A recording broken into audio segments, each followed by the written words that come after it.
Now it should work. Okay. It was set to default, which I don't ask it to default, so I don't know why it sets to default. It's the same one all the time. That one should be the default. But here we are. So, yeah, I just wanted to check in. Oh, what's up? What's up, Sean? Glad you were able to catch me. Yeah, I know it's not, I guess, the best time, but for some people that, you know, they're up late, they need some company. So I guess it's not the worst idea. I got a bit of a new setup. I'm still trying to find my, what's it called? My seat cover, because it's not, it had like a green cover on it, and then I moved into another room. I don't know. So we're trying it out. I'm pretty zoomed in, because if I zoom out, you can see just some wrinkles and cats walking around. So super quiet. Okay, let me see what we can do. Let's see if we can get this guy in my face a little bit better. Is that any better? We testing with this. Me me ma mo, me moo ma me. Is that any better? Hoping it's better. If not, no change. Okay. I've kicked it up as loud as it can go. Is that helping? Let's see.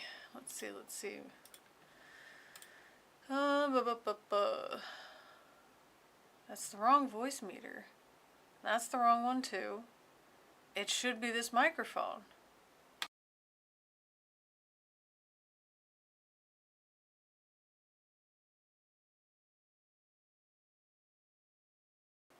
This is the one that should work. Jade, hello. Is this? Yeah, this is it. You should hear that, right? Are you super quiet? Cause I'm at like more than max. Is it working? Is it audible? That's the question. That's the eternal question. Cause Sean is saying that it's too quiet. But I haven't changed my mic settings. Is it good? Okay, thank you, Al. All right. Okay, great. Well, yeah. How are you guys doing? I found a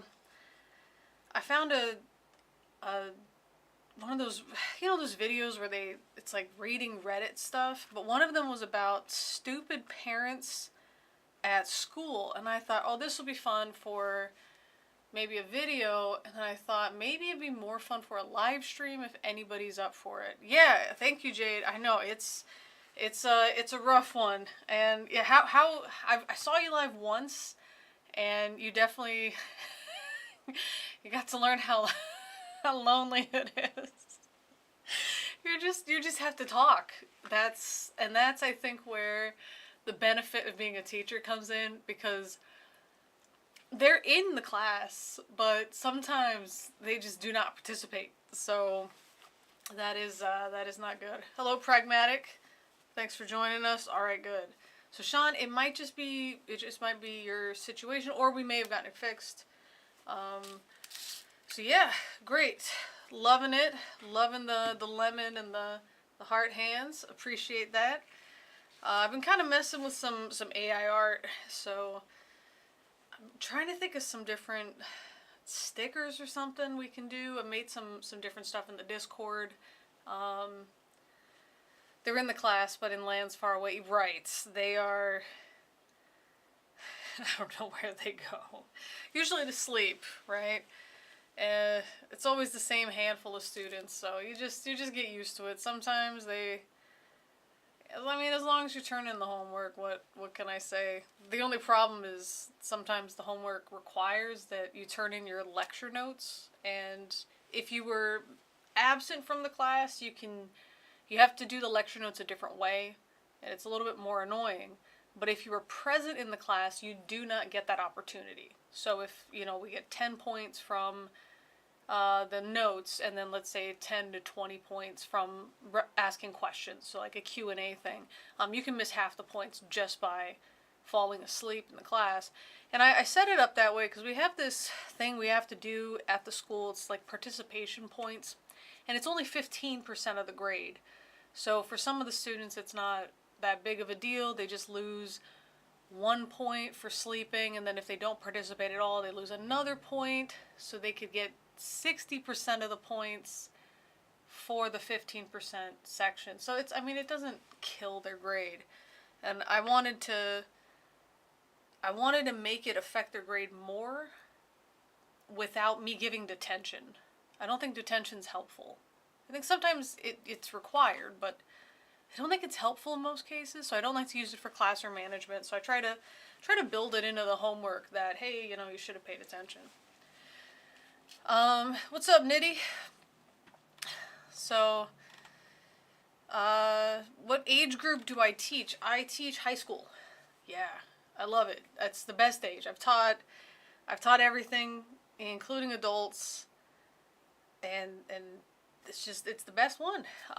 Kids, I don't have enough energy. You gotta really engage them, and that's rough. And you can't have any interesting discussions with kids. Sometimes they say some stuff that surprises you, like this one kid. So we're learning the verb to peel, and this is when I was teaching English.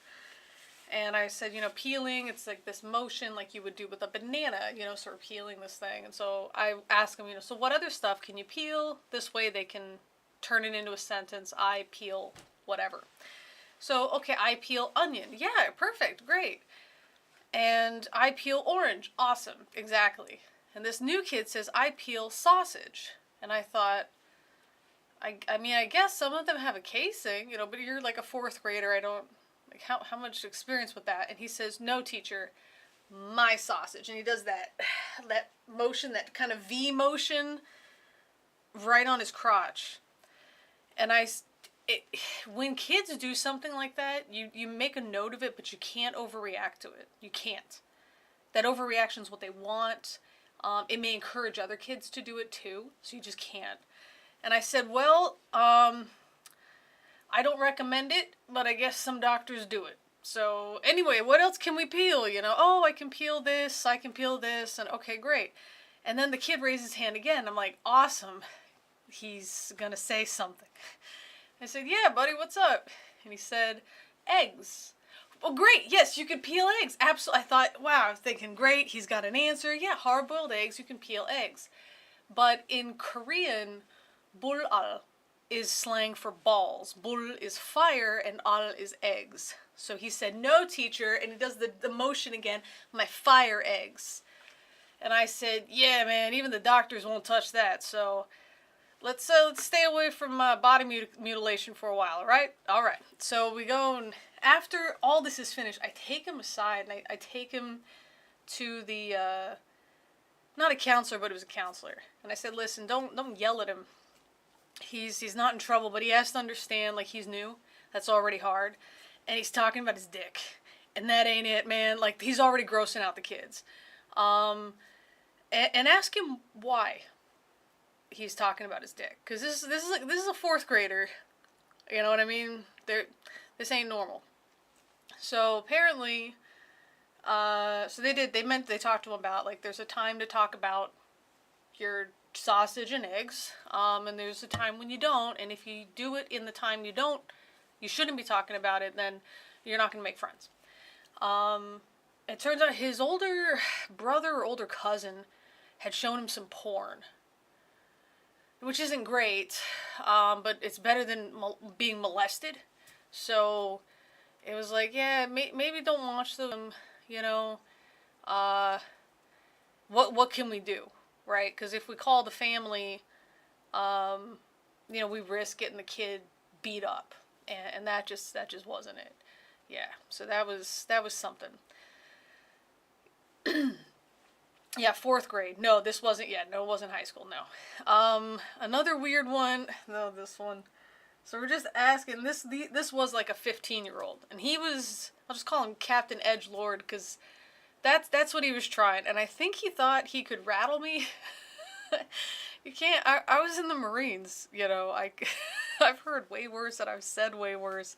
Trust me, you know. And then I was a teenage edgelord, you know, as well. So you're not gonna get a rise out of me. And so he would, you know, make. I asked him to draw something, like an insect, and because we had a bit of a mixed age class, and so he drew a mosquito. And he put a Nazi armband on one of the mosquito's legs. And then he had these 3 syringes next to it. And he wrote vodka, heroin, marijuana. And I walked by and he covered it up. And I said, well, because you covered it up, now I gotta see. And so he just shows me. You know, he didn't fight me on it. And I said, oh, honey, you don't inject marijuana. And I walked off.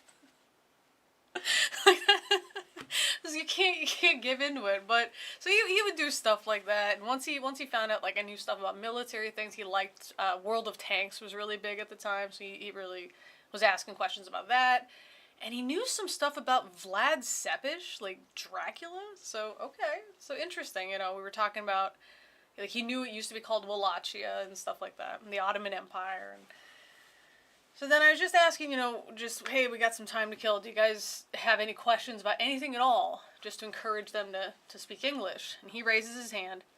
He says, yes, teacher, why is Japanese porno so weird? And, you know, you got to just be stone-faced about it. And I said, I mean, that is a true statement. When were you watching Japanese porn? He said his friend was watching it in class on silent. And he was, like, they were watching it like this. Like, so his friend, and then he would watch it behind him. And I said, are you just asking to ask, or do you actually want an answer? And you could see on his face, it never occurred to him that I might have an answer. And so he said, I guess, yeah, why is it so weird? So I explained to him how the laws and the culture suppress sexuality. And so because of that, the porn cannot show sexual parts. And so something where there might be a body part, it's replaced with something else, like a doorknob. Or it's replaced, like, you could see different acts of it, but you can't see the actual body parts. So there wouldn't be, like, body parts in there, but there would be the after effect. You know, and he understood what I meant by that. I didn't have to go into the fact I'm talking about bukkake, semen ejaculation splattered all over a woman. I didn't have to go in that far. I said, so that's the reason. That's what happens when you tell people that they're adults, but they can't look at adult stuff. You just get Japan doing its thing. And he never did anything funky after that. So that was interesting. At least he was innocent enough not to understand drugs. Yeah, so he was trying. They have way too much access to adult things. But you know what? At the same time, I think a lot of us did. And that's why I don't really get on them, like, oh, you shouldn't be watching porn. No, we all watched it. You know, like, I mean, back in a lot of our day, it was a magazine, or a VHS, you know. But beyond that, or some accidental thing you saw on Trauma because of USA Up All Night, if anybody remembers that. So then you'd see the Toxic Avenger in, like, a full titty, you know, some sexy actions and humping and whatever. I guess softcore. You know, and I don't think it made any of us super messed up, you know. You know, would it have been better if we weren't exposed to it? I can't say. But as long as they're not being molested, like, that's my biggest concern. What's up, Chris? This is a safe space to ask such questions, so I'm going to assume you're not joking. Yeah, I mean, I will answer questions, you know. We had a group of girls, and they were pretty studious. And one of them, I was drinking some water, and it was in like, it was a bottle of water. And so it had a company, and I don't remember the company name, so let's just call it lemon water, okay? And so they said, oh, teacher, you're drinking lemon water? And I said, yep, what's wrong with that? And they said, teacher, there is a porn, and they call it lemon water because in the front, close to the camera, there is a bottle of lemon water, and then in the background, the people are having sex. And they were really, remember, these are very studious, quiet girls. And they just lit up. They're all like really excited about it. And they're like, you haven't seen it? You have, they were 14 and 15 years old. And I said, no, can't, no. Okay, so anyway, we're gonna just move on. And they said, oh, teacher, do you want to see it? No, never, no. And one was like, no, teacher, I have it on my phone. And she starts pulling it up. And I threw myself onto the wall opposite of them with my face towards the wall. And I said, we are not watching that. Turn it off. And they could see that I wasn't having fun, and they did. They turned it off because they thought it was just a fun and games thing. And I had to explain, like, not only is this totally inappropriate just to do in a classroom setting, but you guys have to remember that I'm an adult and I have different laws to follow, and something like this could put me in jail. Like, to you, it's funny and you know, have fun with it, whatever. But don't show it to an adult because you know, and I mean, when an adult does bad things to kids or makes suggestive comments to minors, we have like really bad, you know, they're predators, they're pedophiles, and they're all this other stuff.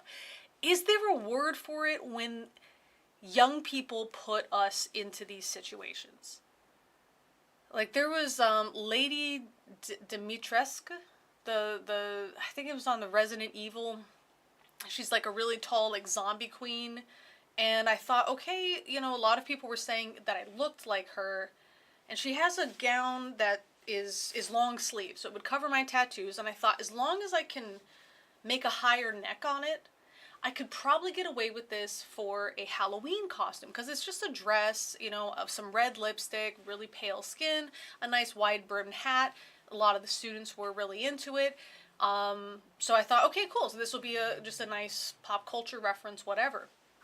And so I mentioned that in class, and I said, yeah, so I was thinking for Halloween I could go as that Lady Dimitrescu kind of character. And without pausing to consider what was coming out of her mouth, one of the students said, oh yes, mommy, step on my neck. And I just walked out of the class, closed the door, and I waited, and I came in like 10 seconds later, and I said the past minute didn't exist. And that's all I could say, because the student was very embarrassed, thankfully, but that's all I could do, was just pretend nothing happened, and the past, this didn't exist, it's a do-over, reset, go back to the most recent save point, and that's where we're starting, and I never, you know, so that was... Yeah, that was it. Yeah, Shane, a surprise live stream. Lolita, yeah, no, because that's what I'm saying. It's, I wouldn't consider that either, but maybe something. I don't know. All right, so let's check out the chat real quick. I mean, I learned something new. I had no idea that was a thing. Yeah, so they gotta, like, if you've ever, even as an adult, buying pornography in Japan, they still blur out to a level. It depends on, you know, what you buy. The actual genitals. So this is why things like tentacles are better.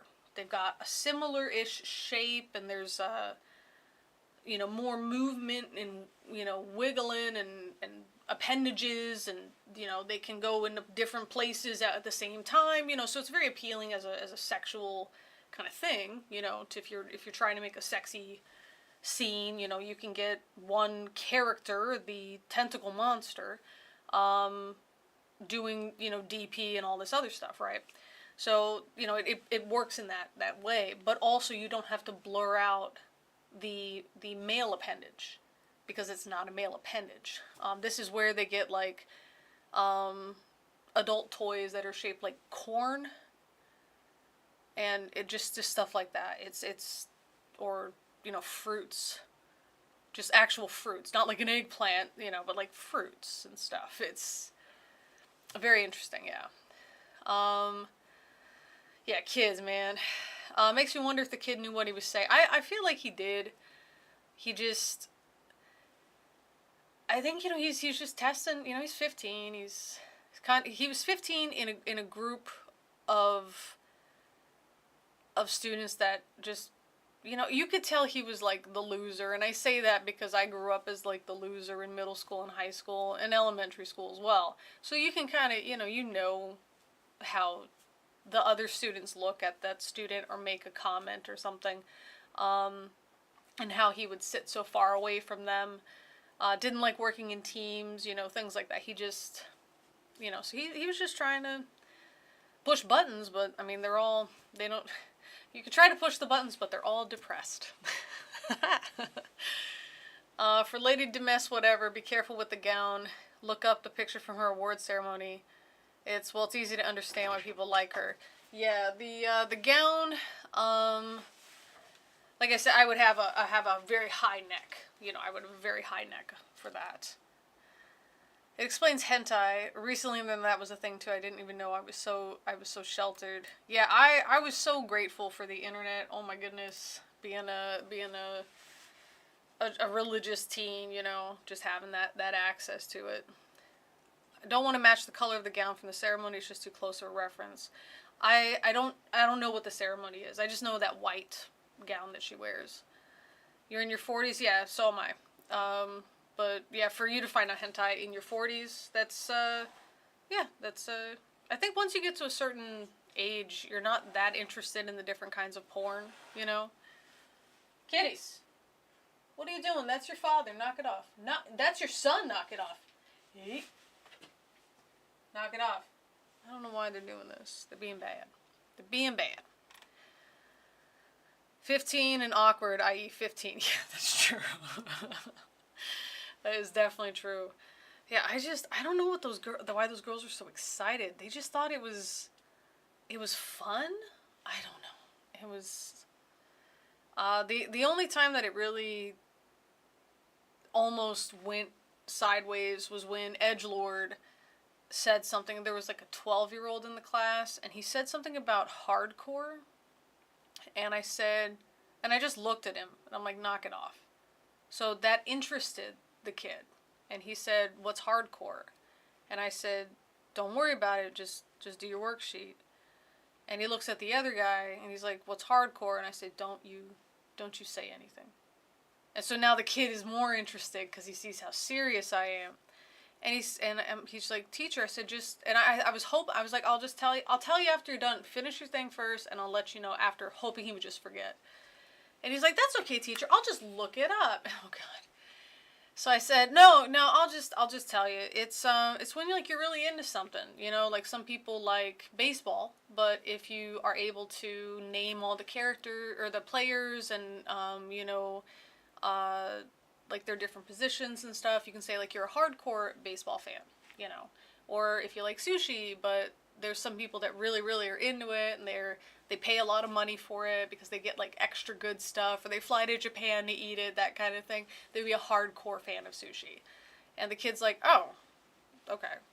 I said, yeah, see, that's why I didn't want to tell you, it's not important, it wastes time. And then I shot a look to that teenager, and I took him outside, and I said, when you say this stuff to me, don't care. Knock it off around young kids. Don't. And he got the message. So yeah, not really my thing. I just found things I didn't intend to. That was a lot of my journey on the early internet. But you had to find it. You had to know where to look. You had to find it.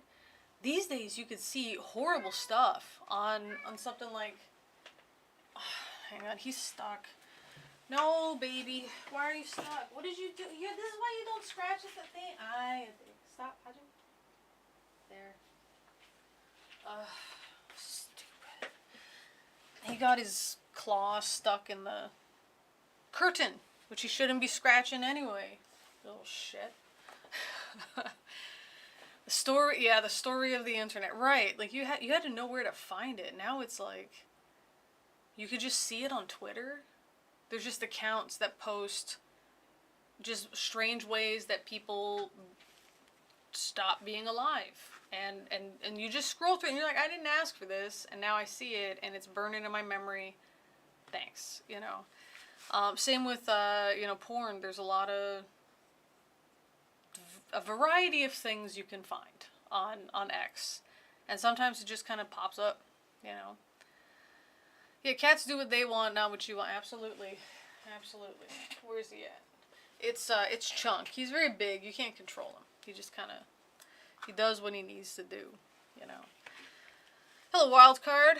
Greetings to you. Probably asked this before. Is that fox from that episode of The Simpsons where Homer eats the insanity pepper? Because it looks like it. It's got that look to it.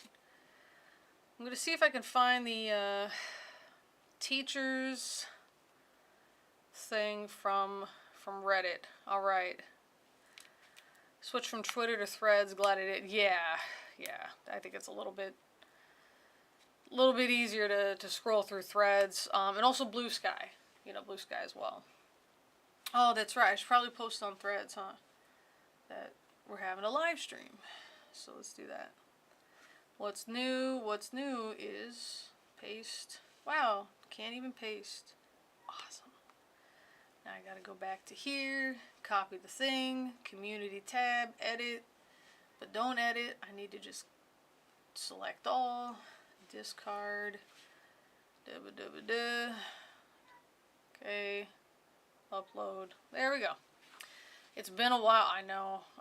It's been a funky end of the year in terms of the school year. It's been something. Yeah. Like I met with my big boss, and I was nervous about it, but I kept telling myself something that my old college speech professor told us, that it's good to be nervous because it shows that you care about what you have to say, and I did. So I just wanted to have a meeting with him, and, you know,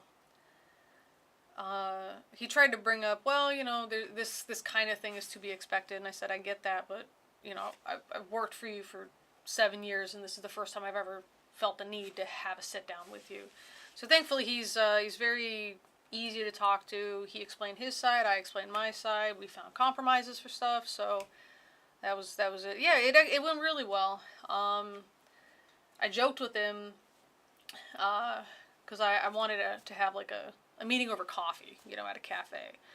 And I said, you know, just with the way I feel so nervous about this, maybe we should just go to a goddamn bar, you know, just throw back a few shots. And he laughed. You know, he's that kind of guy where I don't have to use work appropriate language, I guess, around him. So it's easy to talk to him, and, you know, and he with me. So that was good.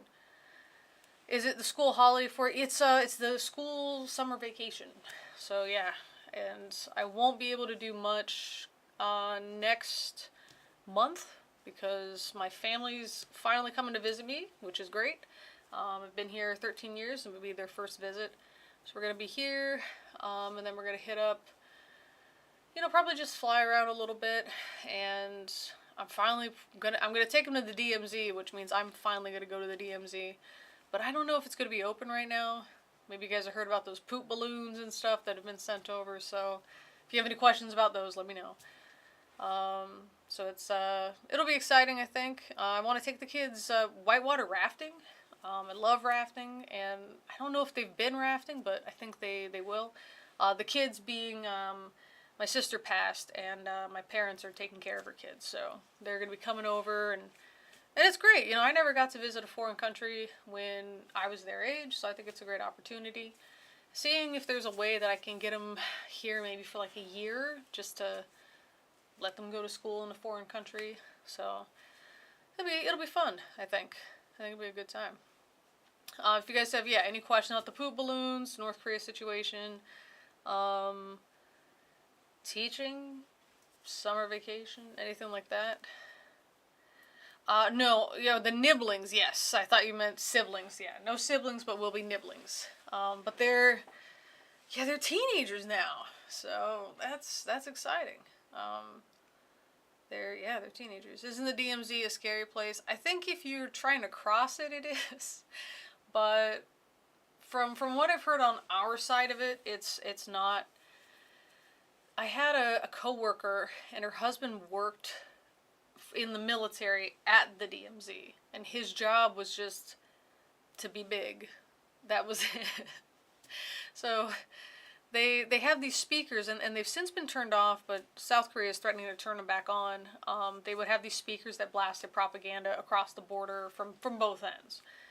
And the North Korean one is like, don't you wish to be in a place of equality and true, camaraderie and all of this other stuff, away from the rat race of capitalism and those kinds of things.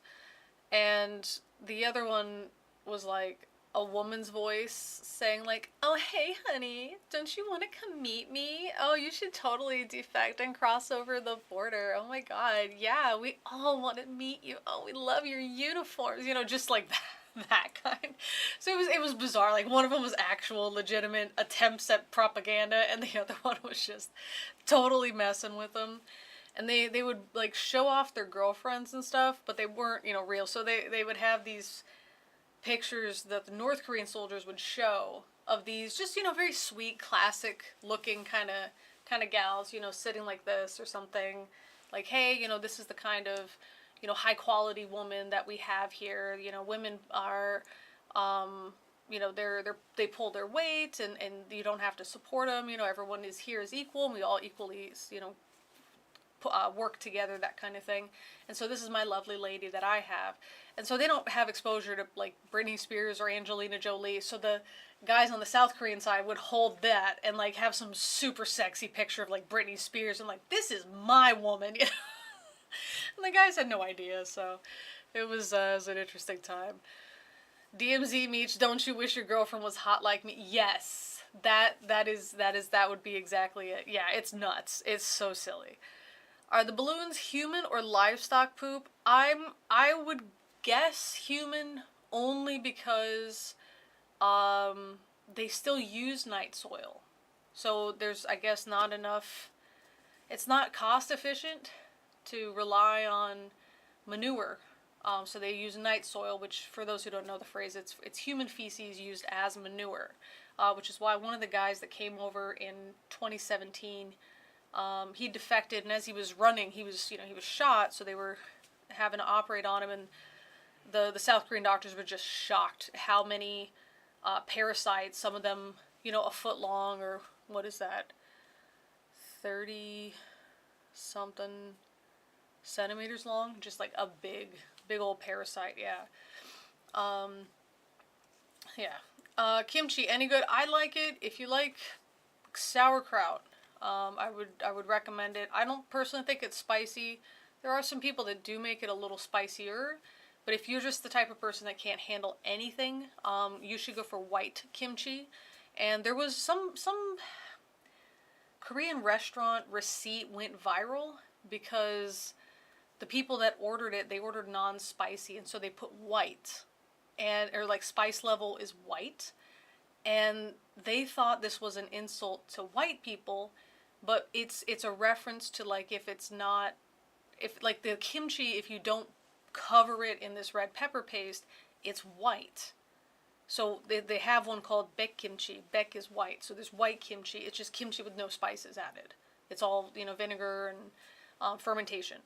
So that's what they refer to it. So if you ever go there and it just says white, it's because it has nothing to do with race. Yeah. Gross. Which part is gross? The 37. Okay, yeah. I guess there's a slight delay. I thought you meant the kimchi is gross. As for the balloons too, with the poop, I was kind of imagining like a hot turd just fermenting in the summer heat. But it's dried. So I've seen some of the trash balloons, not in person, but just on the news, and it's got trash and it's got like poo, but the poo is dried, so it does look like if any of you have used manure as fertilizer, that dried form of it, that's what it is, which makes sense because it's liquid is heavy, right? But the trash is like cut up pieces of paper. And all I could think was, like, you're kind of telling on yourselves that you're that poor that you can't even come up with real trash. You're just, like, cutting up pieces of paper into squares. Like, they'd almost look like Post-its that were just added in. They were just really nicely cut squares. It wasn't, you know, cigarette butts and pieces of food waste and chicken bones and all of this. It was just powder, which was the poo, and square pieces of colorful paper. I mean, I still don't want to get hit with one of those, you know, don't get me wrong. But yeah, I don't know. I would go near the DMZ, just my luck. If I did go and war breaks out, I would be excited. Not if my family was there, but I would be like, all right, let's put that training to go. You know, give me an M16. I hope that's what you guys use. You know, let's do it. And I do have that concern that if a war breaks out, would I be dumb enough to stay back and try to support, or would I actually use my passport to get the hell out of Dodge? You know what I'm saying? The smart choice, obviously, is leave, but the Marine choice is stay. And that's a hard one. I still don't really have an answer to that. How many defections a year? Not too many. I'm assuming there's more attempts than successful defections. Part of the problem is that if you defect, then you know they're probably going to kill your family, and that's difficult. But other than that, I mean, it is a minefield. You got to get across. If they see you, they are going to shoot at you. So it is a difficult attempt to make. One guy, though, he was actually an Air Force pilot, and after just getting way too much crap, which he felt was totally unwarranted, and it was. The story was ridiculous. It was. There were some peaches that were going to be given to Kim Jong-il. So this was before Jong-un, and they were going to give it to him, and so they dumped, I guess, a bunch of sugar around the tree to make the peaches sweeter, which doesn't, you know, from what I understand of photosynthesis, they kind of make their own sugar, right? But anyway, so like an 8-year-old child had heard about the sugar. And so he didn't go to eat the peaches, he just went to eat the sugar. I think there were plums, but anyway. So he went to eat the sugar, and he got caught eating the sugar, so they had a public execution for this 8-year-old kid. And this airman had mentioned it without mentioning the context of who the peaches were for, or the plums were for. Just said, you know, I think that was a bit excessive, what do you think? And the guy was like, yeah, totally excessive, and then he went and told on him, because they're saying that Kim Jong-il is excessive. And so this guy got so much crap, and he was spied on and all this other stuff, and he thought it was so unfair. He wasn't criticizing Kim Jong-il, he was criticizing the decision to publicly execute an 8-year-old for sticking his fingers in some free sugar, you know, in a starving country. And he got, I don't know if he had to go into jail for a while or not, and it just kind of resurfaced, and so it started again. They were following him around for years, which kind of pissed me off, because that's where the government funding is going, not to the people that are starving. It's to go to watch a guy. I mean, it's how pathetic are you? You know, that's not strong dictatorship to me. You know, that's just, I'm pathetic, but I want to look strong. So when they had some kind of training exercise with the jets, he just took off. And while he was trying to find a place to land in South Korea, that's when he realized my family's probably going to be killed, and I can't turn back now, but oh crap, you know. But we don't know how much of this stuff is true, because there's been some accusations that the North Korean defectors that come and become YouTube famous here, that they know that we have a weird view of North Korea. So some of them have exaggerated, possibly fabricated their stories. So it's it's a little bit difficult to tell. Chapman says, as a white guy, I choose the white kimchi because I really don't handle spice well. I wonder about that. I think it's just an exposure thing, right? Just there's not a lot of European foods that are cooked with really spicy peppers, like black peppers as close as you get, right? A little of the people complaining, reminds me of a little of the people complaining about black pepper and stuff in a Spanish restaurant. Oh, Google the black for Spanish. Right. It reminds me of another one. I don't remember when it was, but it was within the last, 10 years. And somebody posted, I think it was when Snapchat was still pretty big, and they made a snap of this eyeliner, and the eyeliner had the color black written in Spanish and in English, and so they're like, really?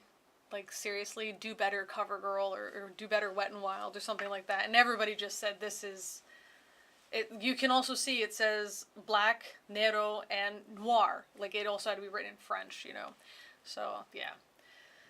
99 poop balloons. Oh, I like it. If we get this again, I'm going to make it. The people that follow me on Patreon, I've been posting these, like, AI art that I've been making of Kim Jong-un and, like, balloons. So, that'll be the next one, I think.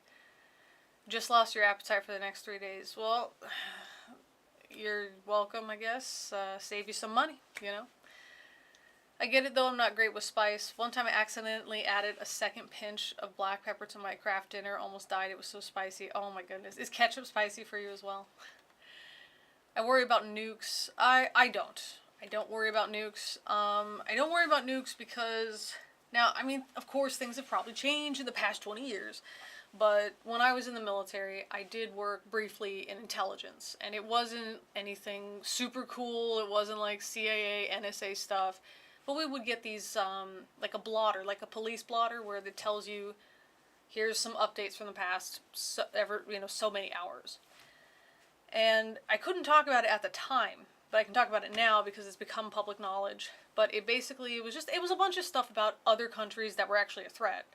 And then it just said something like North Korea has acquired weapons-grade uranium and plutonium, but they only have enough to test one of each. They are not a concern at this time. It was like 2 sentences. And I thought, okay, whatever. And I'm just reading. And the media turned this into a fear fest. So they picked it up, and it was like a weeks-long thing about, well, why are we in Iraq when North Korea actively wants to kill us, and they have nukes, and Iraq doesn't have WMDs, and all this other stuff, and I couldn't say anything about it. All I could say to my friends and family was just, don't worry about it. And, I remember being told, like, oh, you've been brainwashed by the military. I said, no, it's just, I mean, you don't have to take my word for it, I get that, it's just, I know something you don't, and so don't worry about it. But they've started off like, oh, they have weapons grade, like plutonium, one of them. And then a week later, they're like, oh, they also acquired weapons grade uranium. And remember, this was something that we already knew weeks in advance, and it wasn't a big deal. But they were just turning it into this big thing. The other issue is that it's, they're crazy, but they're not stupid. And they know that too much poking of the bear is going to turn them into a smoldering crater. And it's hard to be the dictator of anything when you're dead. So that's desperation to maintain control. Yeah, absolutely. It's pathetic, you gotta be secure in your authority. That's another issue with especially new teachers. They go on about, like, arguing with students, and they'll tell me, because I'm, their department head, oh, I'm having trouble with this one student, blah, blah, blah. And I say, well, why are you getting mad? And they say, well, because they're trying to, they're challenging my authority. And I say, they're not at your desk usurping the throne here.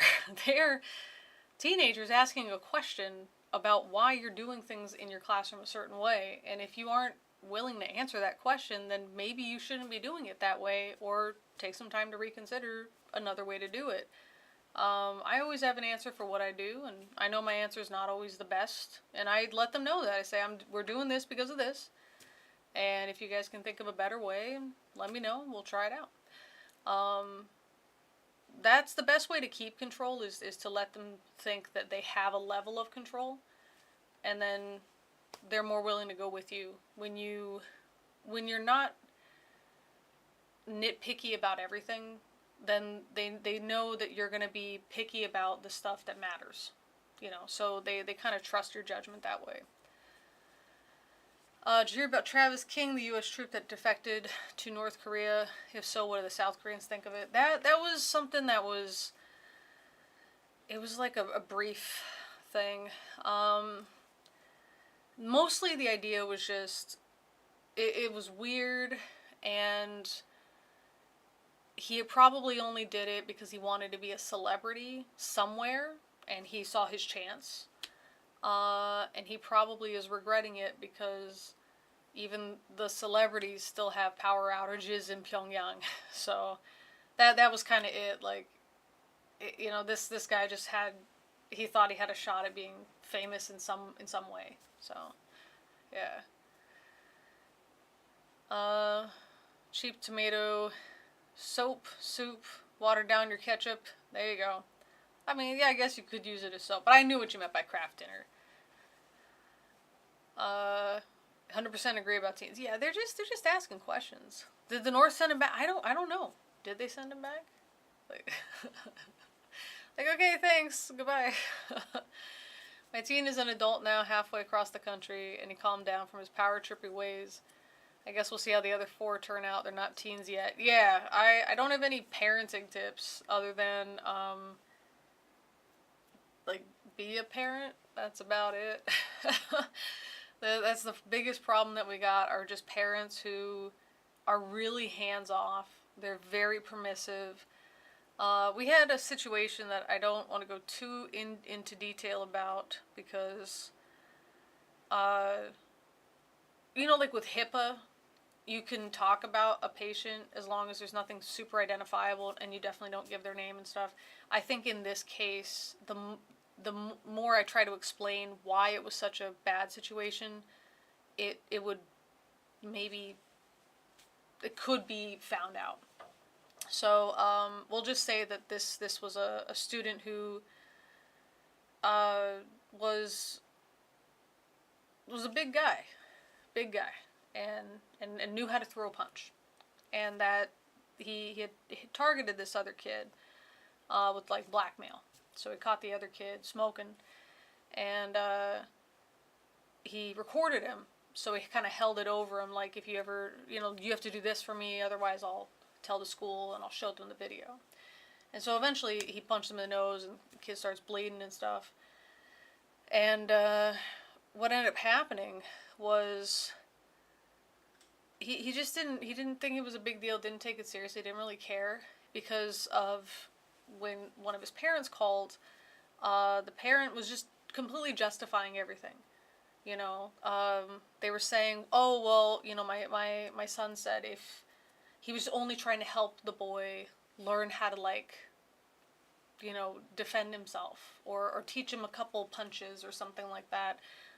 So what, if my son was tutoring him in math, you would also try to expel him? Like, your son broke a kid's face, man. How what? So it was bizarre, really bizarre. Give attention, that's what kids want. Yeah, it's just the right amount of attention, and let them fail. You gotta let them fail. They have to, and let them hurt themselves. Gotta let them hurt themselves too. Otherwise, they won't try new things. They won't try new things. Give attention, pay attention, for sure. The amount of students that I've caught that have depression, that's really useful, and it's good to know what the signs are. It's good to know what the signs are for things like ADHD and things like that, and what it isn't, because, I've got some parents saying that I have to make allowances for their kid because they have ADHD, and I'm just like, your kid sleeps in my class, and then like you put them in a bunch of after school activities so they don't have time to do homework. That's not ADHD. That's a problem with time management. You know, what do you want? Or one of the parents kept, like, the kid was again like 15 years old, 16 years old, and the mom was still like packing his bag and just babying the hell out of him. And it was difficult because this kid needed help, like a lot of help, because you could just tell I tried to explain to the kid that the reason you're behaving a certain way is because he explained to me that when he does this, his mom just lets him do what he wants. And I said, when a 2-year-old does this, it's annoying, but you are growing into a man's body, and when you do this, it is dangerous, and when you pose a danger to other people, you will get arrested. This is what I'm trying to prevent. You have to use your words, and if you can't use your words because you're so frustrated, you have to remove yourself from the situation. Throwing a tantrum and trying to break things and threaten people and all this other stuff, that only works in the bubble of your house. That is not something that anybody else will tolerate, and only by the grace that you are a minor, you are not behind bars. And I had to really express that to him, and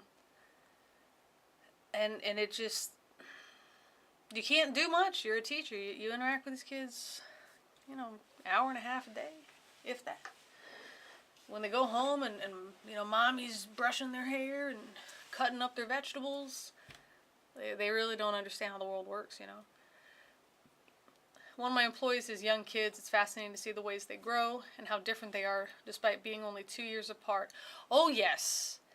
And let me tell you, the Korean age thing, which they're slowly phasing out, it's based on the Confucian system, but basically when you're born, you're a year old, and then everybody ages up on the new year. So January 1st happens, everyone ages up. So really your age is just based kind of on your birthday. So if I was born December 31st, 2023, I'm 1 year old, and then tomorrow, January 1st, 2024, I'm now 2 years old. And it's just because of the year that I was born. So just take the year you were born and add 1. If you haven't had your birthday yet this year, add 2 to your birth year, or your birthday, your birth age, sorry. And that's how you calculate it. And it's weird because the system, it's in place, but it's not in place for legal stuff, but it's in place for other stuff, and it's in place socially, and it's kind of funky. But for things like buying alcohol, buying cigarettes, that's your actual age. The Korean age applies to children going to school. So when I have students when I used to teach kindergarten, which is, no. It's why I leave jobs. I don't teach kindergarten. You ask them how old, what's the age group here? And they say, like, between ages 5 and 6. And then they're actually 3 or 4. That's a huge developmental gap. That's such a big developmental gap. And it's because when they say they're 5 or 6, they mean Korean age. And so when you prepare lessons based on, okay, these kids are 5 or 6, they have a certain thing, and then you have kids who are like crying because mommy's not here, and having pee-pee accidents. This is preschool, but they're up being expected to perform, where you would want a kindergartner to perform. So it's rough. I don't know how or why that became the system. Not a fan. Let me tell you, here comes the story. I know, damn. Culture shock. I mean, not just a culture shock. It's I mean, it's inappropriate. These kids are 3. They shouldn't be in kindergarten. You know what I mean? But what's weird is it kind of balances out. So they do graduate high school when they're like 18. Like actually 18. So it's, I don't know how it works. But it's messed up. I think it's because kindergarten isn't really school. First grade has that age thing. So you can be in kindergarten for like a year or 2, you know, something like that. Or when parents choose to put their kids in a kindergarten. Yeah, so let's, you know, if you guys have stuff in the chat you want to address, feel free to post it. So I'll be reading some of these dumb parent experiences from this Reddit video. So I had a high school student, senior, who never did any homework when the homework accounted for 35% of the total grade. I would constantly send emails to the parents who always responded that they deal with it, spoke with the parents at conferences, kept the admin in the loop. 1 week before finals, I sent them a notice home that she needed to get a 97% on the final to get to pass the class and get all the credits that she needed for graduation. I even gave her one more chance to turn in past homework for 50% credit. Let me tell you, I got students like this, and you're just hoping. You're hoping, you know, and you'll even open it. Like I'll even give them more credit than 50%. I'm like, just turn it in. I just do the work. Oh my God, please. You're great. Your GPA is suffering, you know. And the amount of students that do not take advantage of that, it's something. Fast forward to the final. She barely gets a passing grade on the final and therefore can't get the credits, can't graduate, and can't enlist in the Air Force, which she had intended to do. The parents come into the office of the school screaming at everyone. They had no clue that they would come to this. When we all sat down in the office with the guidance counselor, principal, department head, and myself, I reviewed the several notices with them. I explained that she had multiple opportunities to gain credits, etc., but she had refused to do anything. Turns out the wife was hiding the emails and information from her husband, and she wanted her daughter to fail so she wouldn't join the Air Force and move away from home. Last I heard in the situation, they're not together. The daughter is working at Lowe's, which is like a home repair store. She never finished high school, and she has 2 kids and multiple arrests for selling drugs. There is a reason that I didn't want to pursue teaching as a career after that. Woof. That's rough, right? It's amazing the amount of people, yeah, see you later, wildcard. Amazing the amount of people that they just, it's not that bad usually, but they just act like you've never tried contacting them, or that they didn't know how serious it was. And I mean, these days they can just check their kids' homework because we have a homework website for it. They can check their ongoing grade because we have that access, and they just don't. But the worst of it was when there was a situation with a senior who wasn't going to graduate, and I wanted the student to drop my class, which was an AP course, so it was just an elective. They took it just out of interest because psychology is interesting, but you know, they don't need it. And I said, you know, a W is going to look better than an F, you know, in this case. And the student just insisted that they could do it, and they had it, and so we were constantly letting the parents know, and the student fails. So, great. They could still graduate. They had all the credits they needed to graduate, because again, it's an elective class. But now it just destroyed their GPA, and you know, some of these colleges, you know, they give you an acceptance based on the assumption that you're going to maintain your grade throughout the rest of your senior year, and if you don't, they can revoke that acceptance. And so the parents came in and they were screaming. The dad was really pissed off and said that, you know, you guys needed to call us or email us, whatever. And the counselor said, you know, we've called your house so many times. And the dad said, well, my wife and I aren't speaking to each other, so you need to call her and you need to call me. And I just cut him off, and I said, sir, the counselors are not going to double their duties here just on the off chance that there might be domestic problems. Okay? Like that's not on them. You know, what, you could have checked your son's work. You didn't. You just didn't. He kept trying to come with weird excuses. Like, I sat through, and I went through and, like, I checked an essay, first draft, or it was his final draft, and I was like, you need to fix it. And I went through on Google Docs and just, you need to change this, you need to change this, all this other stuff. And he just didn't change it and turned it in. Of course, I said, if you turn this in as it is, you'll get an F. If you make these changes, you won't. And so he just turns it in as is. So the dad said that men are too stupid to understand how computers work. And he was serious. And that I needed to print it out and sit with the son next to me and, like, use a red pen to go over everything. And I was like, all I could say was, sir, I served in the Marine Corps, which is vast majority male. I can assure you, most men know how to use a computer. If that's something you don't know how to do, that's on you, but that's not something you can push to the rest of the male population. And he had this face like he didn't, of course he wanted to say something mean, but at the same, what can you say? You sound like an idiot, Everything he said was just outing himself as being so stupid. And he tried to make some problems, for the school because of this, but, what can you do? Ended up, the kid ended up having to do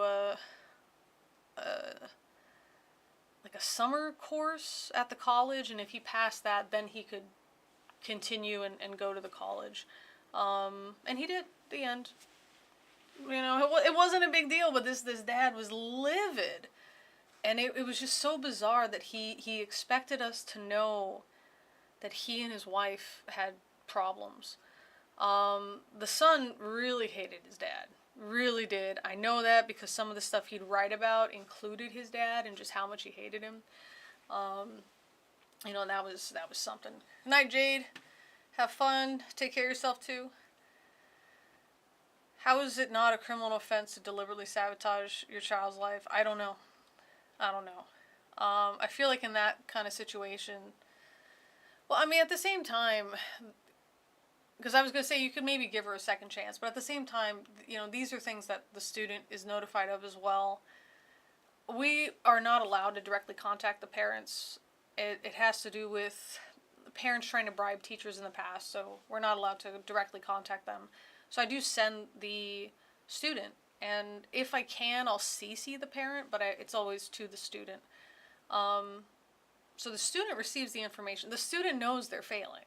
So it's not like something we can say, oh, well, it's the mom trying to sabotage the kid. The kid knows that they're not turning in their work. The kid knows that if they don't graduate high school, they can't go to the Air Force, and if the Air Force is their goal, they need to put forth the effort to graduate. So I would say the mom was being awful, but I wouldn't say sabotage. I wouldn't say that. Wonder what excuses the dad would give to a male teacher. Yeah, right? You're too stupid to know how to use it, whatever. Yeah, I don't know. And the school was not having it. Like, my boss was there, and he was saying, the parents tried to claim that, their son needed more help, and they laughed and they said, if this was anybody other than Ms. Lemon, maybe. But she has given your son so much help. You're lucky she didn't charge you for private tutoring. And I was like, okay, they see what I'm doing here. Okay. And that's how I like to keep it. That it can never be on me that your kid failed. So I do a lot of extra work to make sure they have all the chances at success they can. And if that doesn't work, at least I know I did everything I could. There's evidence I've done everything I could, and they can't put it on me. Glad the kid got through despite the father. I am too, because he was not a fan of his dad, and and that was one of the things I told him. I'm like, if you want to move away from your family, you got to do well at this. Like, just listen to what I'm telling. I'm not steering you wrong. I'm not tricking you. I'm giving you help. Why do you think I'm giving you help? For the one with the mom sabotaging the kid, I think divorce, marry someone else, have another kid, and try better a second time. Yep, that's it. Sorry, this game doesn't work. Delete character, delete, start over. Yeah, start a new campaign. So we're going to see this next one. I had a parent, let's see, what was this one? Because it kind of is going by a little bit fast. 2 kids, multiple arrests on drugs. All right. A reason, didn't want to pursue teaching, blah, blah, blah, blah. Okay. We had a parent investigated an investigation into bullying. It was a formal complaint, restorative meetings, etc., because her son was on the playground after school. And one of the other children wanted to get past him and said, "Excuse me, little one."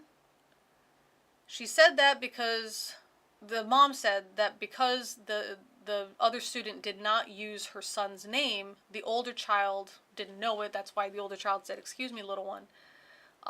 That was bullying her son. So what do you guys think of that? So just one kid on the playground sees a younger kid and is just trying to get past, doesn't know the kid's name, and says, "Excuse me, little one." And this is the mom coming in and turning it into like a huge investigation, all this other stuff about bullying her son.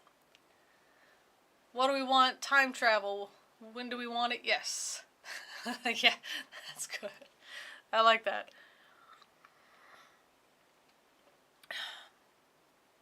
Just take the L with the first kid. No need to rack up more L's.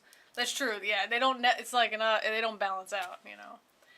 Wounded Monk says mom's got main character syndrome. There's a lot of that. Sadly, I'm trying to think. The weirdest one though came from this dad, and his son. I remember talking to, like, I kept the guy after class, and I said, "Hey, are you doing okay?" And he said, "Yeah, yeah." And I said, "Are you sure?" And he said, "Yeah, yeah." And I said, "Because you look depressed." And he just looked at me. He's like, "You can tell." And I said, "Hey, we always spot our own," you know, just to let him know, like, you're not alone. And he was talking to me just about his home life and what's been going on and stuff. So his father comes to the PTC, and I've got my big boss, the one that I had that nervous meeting with. So he's there as the translator. Even if you can speak Korean or some Korean, obviously you don't want anything to get lost in translation, you know, but the other thing is the school wants the parents to feel that even the teachers who are ethnically Korean don't speak enough Korean, so that way like the kids are totally immersed in like an English environment. So sometimes they'll even have translators sitting there just as a decoration. So the dad says that his son really likes rap, and I said, "Cool." And so he asked me to make an accommodation for him. And I didn't even wait for my boss to translate, and I said, "Is he really asking me if I could make a separate assignment for every assignment that I give out that allows his son to answer in the form of rap lyrics?" And he was holding back a laugh, and he's like, "Yeah, that's what he's asking." And I don't want to do it into the mic because it's going to be obnoxious, but it was like a really loud, like, laugh just in his face. And the boss kind of broke a little laughing. And I said, no, I don't tutor your son. He's one of many. So he's welcome to take the existing assignments and turn the responses into rap lyrics all he wants. I will absolutely accept that, no problem. But to go out of my way and make something separate for your kid, hire a tutor. And it's just like bizarre stuff. You know, that was probably the most bizarre request. Yeah, that was it. Yeah. The watch mom, that's the theme with most of the parents. Or witch mom, yeah, it's, it reminds me of another, we had this, when I taught younger kids, we had a real helicopter dad. I forget what his wife did, but when they had kids, his wife had a higher income than he did, so he became a stay-at-home parent, which is, you know, pretty unusual in Korea. And oh my god, this guy, his kid was already such an outcast. And this is, it's an elementary classroom. There's a lot of windows and stuff. There's windows to the outside, and then there's also this hallway to access all the classrooms. And in the hallway, there's windows so anybody could see into the classrooms very easily. It's just like the whole wall, the upper half was a window. And he would just stand and stare into the classroom. And some of the kids were like creeped out, because of course they were. Like this guy, like if there was a Korean John Lithgow, but if Korean John Lithgow had the demeanor of Anthony Hopkins as Hannibal Lecter, that was his aura. Okay. It was beyond anything that I that's the best way I can describe it. Just that looming tallness, that receding hairline, and that John Lithgow kind of face where he makes that kind of look, except with that Hannibal Lecter quality to it. And the hallways, just to save on energy, the hallways are all lights off, so they didn't get the most light, and he's just standing there staring into the class. It was bizarre.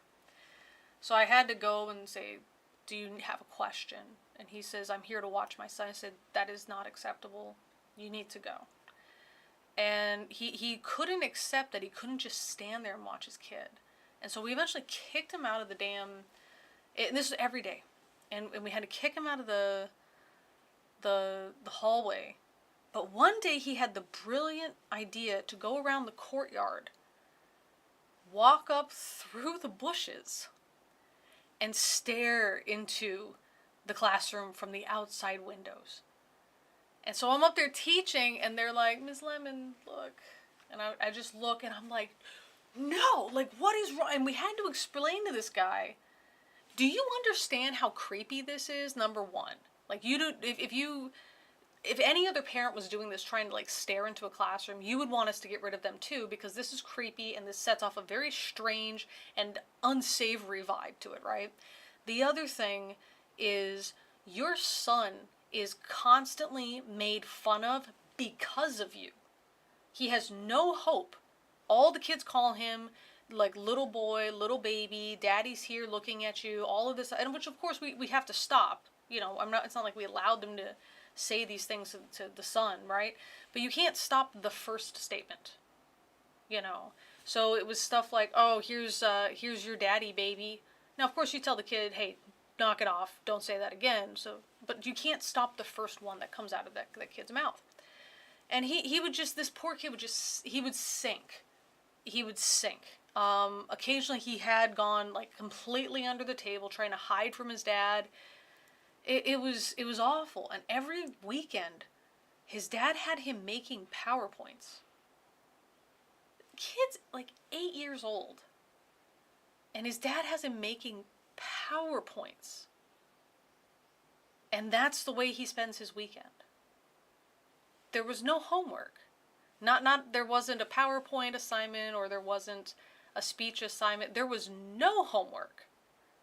And the dad had him making PowerPoints just to keep an eye on him. How do you do this and think, oh yeah, I'm doing the right thing? I don't know. Total Psycho says Wake 90. Yeah, that guy, just thinking about him, just it doesn't creep me out. It makes me want to punch him. I got into it so much with him because it just, because for us as the teaching area, we had for English, there was me. There was another foreigner who didn't teach the son. And then there was a young Korean woman who did. And then there was like our boss, like our local like department head, I guess. And she was kind of a tough old lady. Like her thing was whenever she had vacation, she would go mountain climbing, like in Nepal. So she had all the gear, and like she was tough. So if she got involved, that was it. But anytime, because he knew he could bully the Korean teacher, because she would just kind of fold. And I mean, this guy and we got really physically close, to the point that I thought, is this guy gonna punch me? And thankfully he didn't, because that would have been something awful to see, And I worry about that too, that if, because I would absolutely kick his ass. There's no question. And is that going to be held against me because I'm a foreigner who was in the Marine Corps? You know what I mean? It's like if I was defending myself, but I was like a former UFC fighter, would I be the one in trouble? Because I had like an advantage. I don't know. So I didn't know the legality of it, and I just hoped it never would come to that. I was like, do I bear hug him? Do I just, because I could do that. I could bear hug him. I could get him down on the ground and just keep him down there or something where it's not causing violence.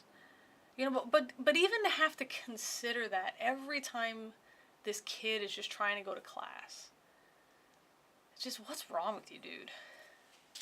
The rap one reminded me about the song by TISM, All Homeboys. Not sure I can say the full title in the chat. If you're not sure, then I guess you probably can't. So, but, I don't know. I don't remember that song from the 90s. But what's it about? Because is it about someone rapping for an assignment? I mean, that would be okay. And it was funny. I brought it up to the son, by the way. I said, hey, so this is what your dad said. Like, if you want to, you can. And he's just like, he just shook his head, just disappointed in his father. He's like, my dad doesn't even know what I'm into. Like, he didn't know. No, teacher. And I said, all right, if you do, but he was just so embarrassed because his dad insisted on coming to the PTC to make it look like he was involved, but he was just like, my dad doesn't even talk to me. I don't know where he gets these ideas that this is what I need and this is what I want. And I was like, all right, well, noted, noted. All right, so story 3, I taught English in Colombia for a summer, and I had some pretty interesting interactions. One particular set of parents insisted that their son was a brilliant genius who did not need to study. He rarely came to class and therefore could barely speak any English, while the rest of his classmates could speak full basic sentences. I emailed his parents my concerns for his apparent lack of his motivation, and they told me that he could speak perfect English, and so therefore he doesn't need to come to class. So I let him skip. Finally, the parent-instructor conferences came, and I asked them to bring their son. I asked him in English, how's English class coming along? He stared blankly and just started crying. Told you so. I did get one. My son is a genius. I did get one of those. And that was hard. So I taught the student, because my geography course and the world history course, they're required. So I taught the student geography, and the student was not doing well. A+ in everything else except my class. Wouldn't explain why. Did very well on the exams. So when a student does well in everything else and they do really well in the exams, it usually, and once he got to the history class the next year, he also was able to just answer questions. So he was paying attention and understood the lecture. He just wasn't turning in homework. Even during team work, and this is the one that pissed me off, was during teamwork, he wouldn't do anything. And so he would just put it on this other student who did want a good grade. And I figured out a way to grade for that, because I hated being in those teams too, because I was always that student. So if your team, like, you're given a team grade, which is 10 points, and then 20 to 40 points, depending on what it is an individual grade. So if you're So this let the students know, if you guys have to give a presentation and one of your teammates is not preparing, that you can see from your shared document, don't worry about it. Let them fail, because it's not going to affect your grade. Your team grade is stuff like, is everything in the same font? You know, are you guys using the same format? Just stuff like that. But for this guy, he couldn't even contribute to that. So he would just get a 0 and the other guy would get 100%. And that's what pissed me off. You know, slack off all you want. I got students like that. They don't turn in homework. That's fine. But at least they participate enough in, you know, during teamwork stuff, because, you know, they don't want to be bad teammates. The parents eventually realized, actually, my classes are awesome. The dad said so. He said he really likes how I teach it, and he's really doesn't understand why his son's not interested in the class. His son just didn't like social studies. That's it. And the weird part is they thought he was a genius, so their first instinct was, it's the teacher's fault. And I was having to show them, like, I'm not giving him a 0 because I'm grading harshly. I'm giving him a 0 because he turned in 0 work. That's why he got a 0, because he turned in nothing. And I would show just how he didn't follow basic directions. Like, I'd say, okay, here's, you know, your introduction needs this, your 3 paragraphs, body paragraph 1 has to talk about this, body paragraph 2 has to talk about this, body paragraph 3 has to talk about this, wrap it up with a nice conclusion that concludes the topic, not you. Because a lot of students would conclude stuff with, when I first started this essay, I didn't know anything about the topic, but now since I finished, I know a lot more about the topic and I find it very interesting. And I have to explain, that's a conclusion about you. You need to conclude the topic, you know. So it's got to have a works cited page, you know, stuff like that. And he would just turn in a single paragraph with like a misspelled name in the header. And I'm like, this is not the work of a genius, you know. Or we were talking about, this one's kind of fun. This was a fun one when I was teaching geography. There's, do you guys know what casu marzu is? It's this cheese from Sardinia that, it's a pecorino cheese, but they infest it with like fly eggs, and then the maggots start to eat it, and then they eat the cheese with the maggots. Because I guess as the maggots eat it and they poop it out, it changes the texture and the flavor and all this other stuff. And you can't export it because the maggots are alive, and you can't export food with live bugs and stuff like that. So it's this traditional food. And I wanted them to come up with a story. It could be as creative as they wanted, to try to think of how this became a traditional food. I mean, after all, we know not to eat maggoty food. How did this maggoty food become traditional? So they could take it any direction they wanted to, as long as they touched on certain like key elements that had to be there. Like, why, you know, how did this food get infested with fly eggs to begin with? After all, they knew how to make cheese to avoid getting it infested with flies. Why did somebody eat it even though there were maggots? And how did this become a traditional food after that? Because one person eating maggoty food because they're starving, okay, but how did this become a traditional food, right? So as long as they included those 3 elements, have fun. And some of the students really did. They really did.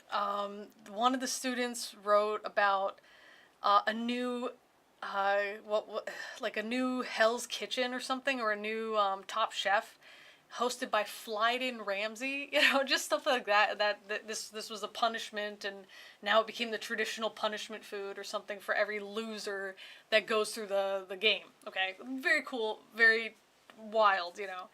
One student wrote about a king or like a duke or something that really was rude to the help. And so as the best chef, they ended up wanting to embarrass this duke at their huge get-together. So they did this maggot cheese. Just so once it's unveiled, it's just everyone's going to be so disgusted and revolted. But because when they unveiled it, it was in the context of this high society party, people assumed this was on purpose as a delicacy. And so they tasted it, and it just happened to taste really good, and it happened to just be in the right context where it's good, and it's, you know, upper crust, high class luxury stuff. And so that they celebrated the chef, and the chef became very well known, and they ended it with like the chef, because it was from the chef's point of view, not knowing how to accept this, because their big middle finger F you, mic drop, I'm out moment to humiliate this one person they hated more than anyone turned into an amazing opportunity for them. And they just didn't know how to feel. And I thought that was a very interesting touch to add, that it created this dual feeling within the character. And this was like a page and a half, double spaced. It was amazing. And then the genius kid turns in 1950, during the Korean War, there was, the people were very hungry. So when they found this cheese, they ate it even though there were maggots. What? And I explained to him, this doesn't make sense, and it wasn't invented in the 1950s, and it wasn't in Korea, and I told you can't do this, and whatever, please redo it, because it's a project, it's worth more points. It was supposed to be for, you know, just some easy points. And he redoes it, and all he does is add in that how it became a traditional food was that the soldiers that ate it, again, Korean soldiers, Korean War, the soldiers that ate it, once they got so used to the taste, it was sort of like a nostalgic flavor for them. So one of them opened up a shop to sell the cheese. So I had to show this to the parents when they were like, you know, your stuff is too difficult and it's too high, you know, highfalutin, and my kid doesn't know a lot about geography. I'm like, this is what he came up with for a creative writing about a traditional food in an Italian, you know, or an island off the coast of Italy. And when I showed it to them, what could they say, right? They just, there was nothing. They couldn't piece it together at all. And I said, and here's what he did with the second chance I gave him. And they were just, they just didn't know what to think. You know, they accepted it. They accepted that, actually, no, you did give him a fair chance, and actually this doesn't seem all that hard. It seems like it would be kind of a fun assignment. We'll talk to our son. So, yeah. Yeah, Chapman, mission failed successfully. Exactly. It was exactly that. It was such a good oh, and the worst part, it was by a student that just put, she knew she could calculate based off of how the grades were split, you know, between assignments, quizzes, tests, projects, exams, that kind of thing. She could calculate how much she needed to do to get a C-. That's what she did. She was so smart, and it was such a waste just to see her just not care, you know. And I get it, you don't have to love social, I don't care, but don't you care about your grade? Like, don't you care about how this is going to look when you try to transfer a GPA? What are you going to say? Oh yeah, obviously I'm a straight A student except for this because I just personally don't like social studies. I mean, that's not something you can say. You're not going to get into college with that. But yeah, that's the ones I think their kids are geniuses. Even worse when they plagiarize. So they plagiarize, they get a 0, and the parents will insist it's something. I don't know. And I'm like, this isn't even smart plagiarizing. Like, this is, I know your kid's English level, and this is college masters in English stuff. So I just copied one of the sentences at random and ran it into Google, and it's straight off of the Wikipedia page. Like, the whole thing. One of them, you know those little brackets with, like, the number to reference at the bottom? One of them didn't even remove those. the original links to other stuff. So like if you copied it like from BuzzFeed, for example, it'll link you in the middle of a sentence, right? So 2 or 3 words will be the link, the hyperlink. That happened, you know, and they're blue and all this other shit. And I'm just like, and how do you do this in my class? Because they'll try, and I will immediately catch it, and you know, out of all the teachers, like I created a running document to keep track of it. Like I will keep track of it, and I like to read your stuff, your works cited page, because I want to learn more too. I like to check your sources, and I will check every source from every student. That's why I hate giving essays, but they need the practice. How would you do that to me in my class? And I just tell them, I will catch you. So let's just get the honest 0 and save me the time and save you the game. Let's just get the honest 0, you know. Good morning, Leon. What time is it for you? It's 3:14 in I guess the middle of the afternoon for me. Wounded Monk, so you've heard about that cheese. Would you eat that cheese? I 100% would. I would absolutely eat that cheese. But would anybody else? It's 8 a.m. All right. They never got a plagiarizing lesson. Yes, they did, because I gave it to them. I gave it to them. And then I made a PowerPoint for them so they could just refer to it any other time. And it's in the syllabus that we all go over. And then we go over examples of what is plagiarism and what isn't, how to do a quote so it's a quote, and how to do a quote so it's plagiarism, all of this other stuff. They know. There is no excuse. And then I make them turn it in as an assignment so then I can prove it to their parents. They know. Yeah. It's, yeah. An hour ahead in Eastern Australia. Yes, yeah. Australia, we're almost on the same time zone, just not the same season. Yeah. In Croatia. Oh, fantastic. Yeah, we're talking about just teacher stuff. So I found a Reddit thing that I thought would be interesting, and I got some time today. Wounded Monk would not eat the cheese. What would be the reason? Like if, okay, so is it the whole concept? Is it that they're alive? Is it that they're present? So for example, if I could present to you the cheese, but they're all dead, would you eat it? Because sometimes they'll jump, apparently, while you're trying to eat them. So that's the hazard, you know, you gotta wear your glasses or something, they'll jump. Or is it that they're present? Because like if you could remove the maggots, would you eat the maggoty cheese, the maggot-eaten cheese? Or is it just the whole concept of it going through the maggot's digestive system and coming out the other side? Or D, all of the above. Let me know what it would be. Yeah, Chapman, I was so mad too, because my boss, I made that stupid lesson because my boss, because he said you can't be giving students 0 if they don't know plagiarism. I said, well, we talk about it, and they should be getting it in their English class, and he says, well, you don't know that. And I said, well, I talked to the English teachers, and they said they are. Well, you don't know for sure, so you need to give them a lesson. Well, we do talk about it, okay, but can you prove it? No.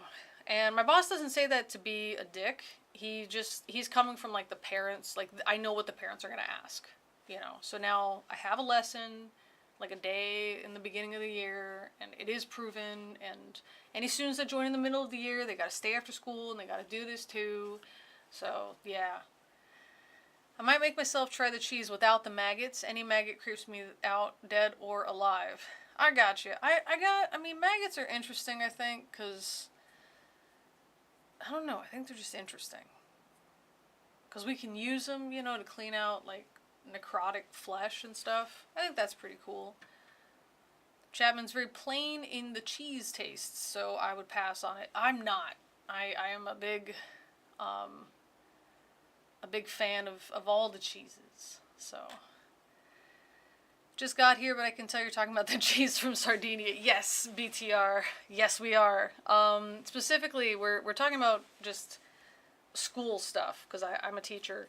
And one of the assignments I gave to the students for, just for fun, just to get their brains going, was this traditional food. And as long as they included how this got infested by maggots at all, because we've known how to make cheese for a long time and how to keep it, away from pests. So how did it get infested with maggots? Why did somebody eat it with maggots?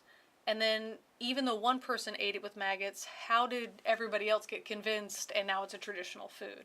So as long as they touched on that, they could do whatever they wanted. Some students even made like a comic about it, which was kind of cute. Yeah, so some of them went really in a weird direction. One of them was like, it was supposed to be a biohazard, or a bioweapon against alien invasion or something, and then because it was like the freedom cheese, then they all celebrated by eating it, and so now it's this part of the traditional, like, the Memorial Day of the alien invasion, they all eat it that day, so it's anything you can want to do. The only other one that I got as an assignment submission that was awful was just the kid that like actually looked up the Google, like, or the Wikipedia answer, and I'm like, no, you make it up, like it's for you to make. Just, I get it, you misunderstood. Just redo it. I won't dock you any points, which is too bad, But the point was, I wanted them to understand, like, when a teacher tells you something, when you learn something from the news or anybody, don't just accept that it's a thing. You should be asking questions. How did this become a traditional food? Don't just accept that it is, and that you think it's gross or you might be interested in trying it. Ask deeper and ask these questions. So that's what I try to get them to do.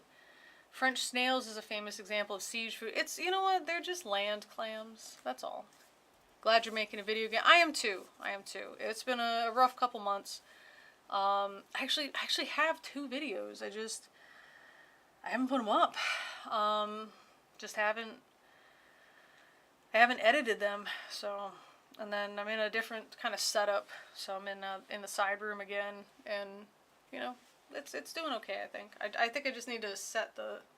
I got all these fuzzies in my hair. Thanks for letting me know, guys. It's the cat hair. Cat hair just coalesces. It's somewhere. I don't know. Anyway. Yeah, but we're just going through like this Reddit thing.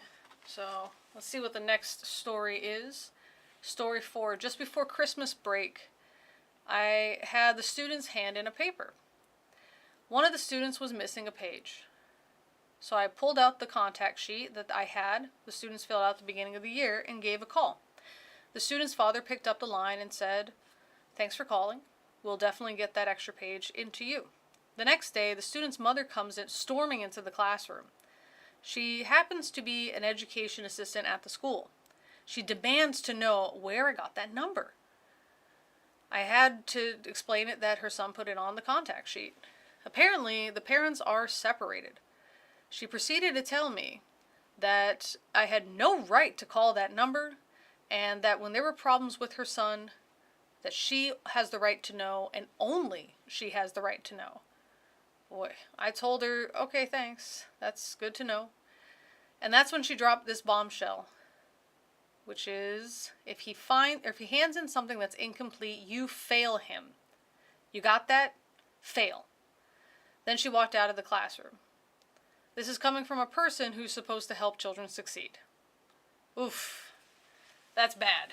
The only one that I got like that was that kid I told you about, where the dad or the mom was like babying way too long. Okay, so for those of you guys that are new, I teach high school. So for mommy to be packing up like this, the kid would say, "Oh, I don't have my such and such textbook today because my mom didn't pack it." Like that kind of thing. So this kid was all kinds of messed up, threw tantrums a lot at home. Mom just did whatever, but throwing tantrums as a growing young man is violence, in the school. So the kid had to be suspended and detentions and all this other stuff. So the dad was the one that would come into the parent-teacher conference, which is too bad because I really wanted to talk to that mom. God damn, I wanted to talk to that mom.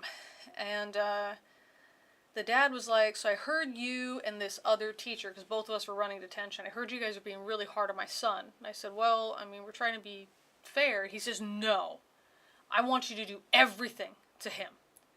And I was like, what, like, get a toothbrush and scrub the toilets or something? He's like, yes, do that and anything else.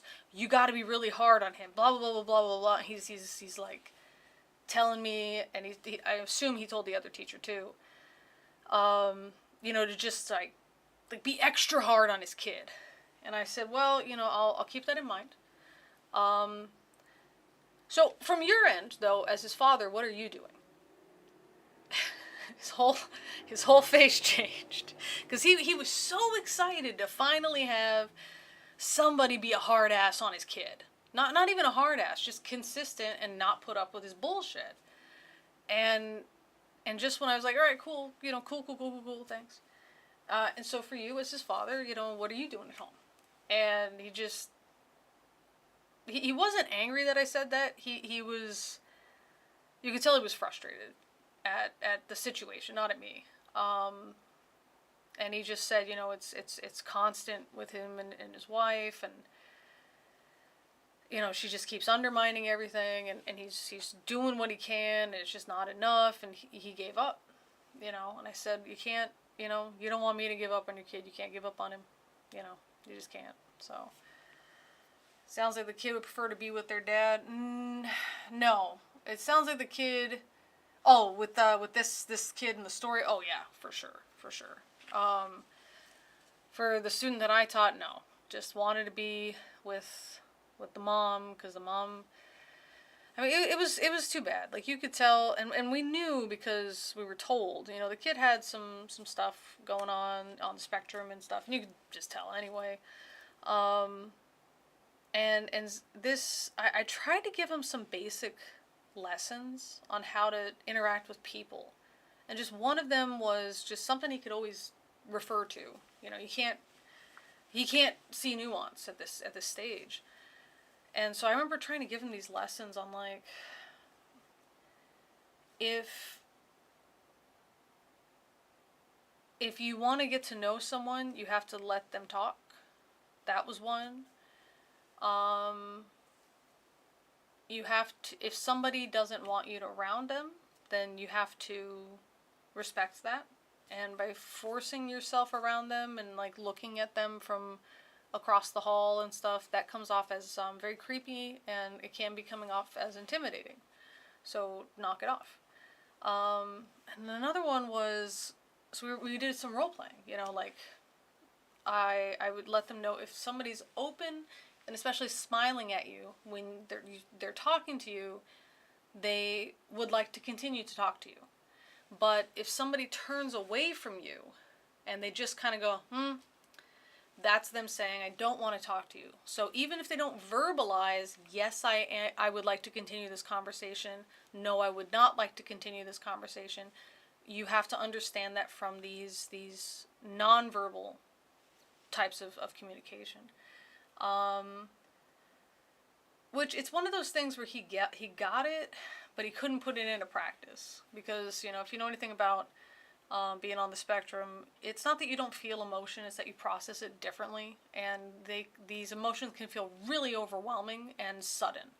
So whenever this would happen, it was difficult. It only happened once in my class, this one outburst, and he kind of started to spiral, because he was upset that he wasn't, he was trying to do something by himself, because he thought he was too smart to work in teams. And I said, you need to work in a team. I assigned you a team, and now it's not fair that team is missing one teammate because you would rather work by yourself. And he's just like, yeah, okay, whatever.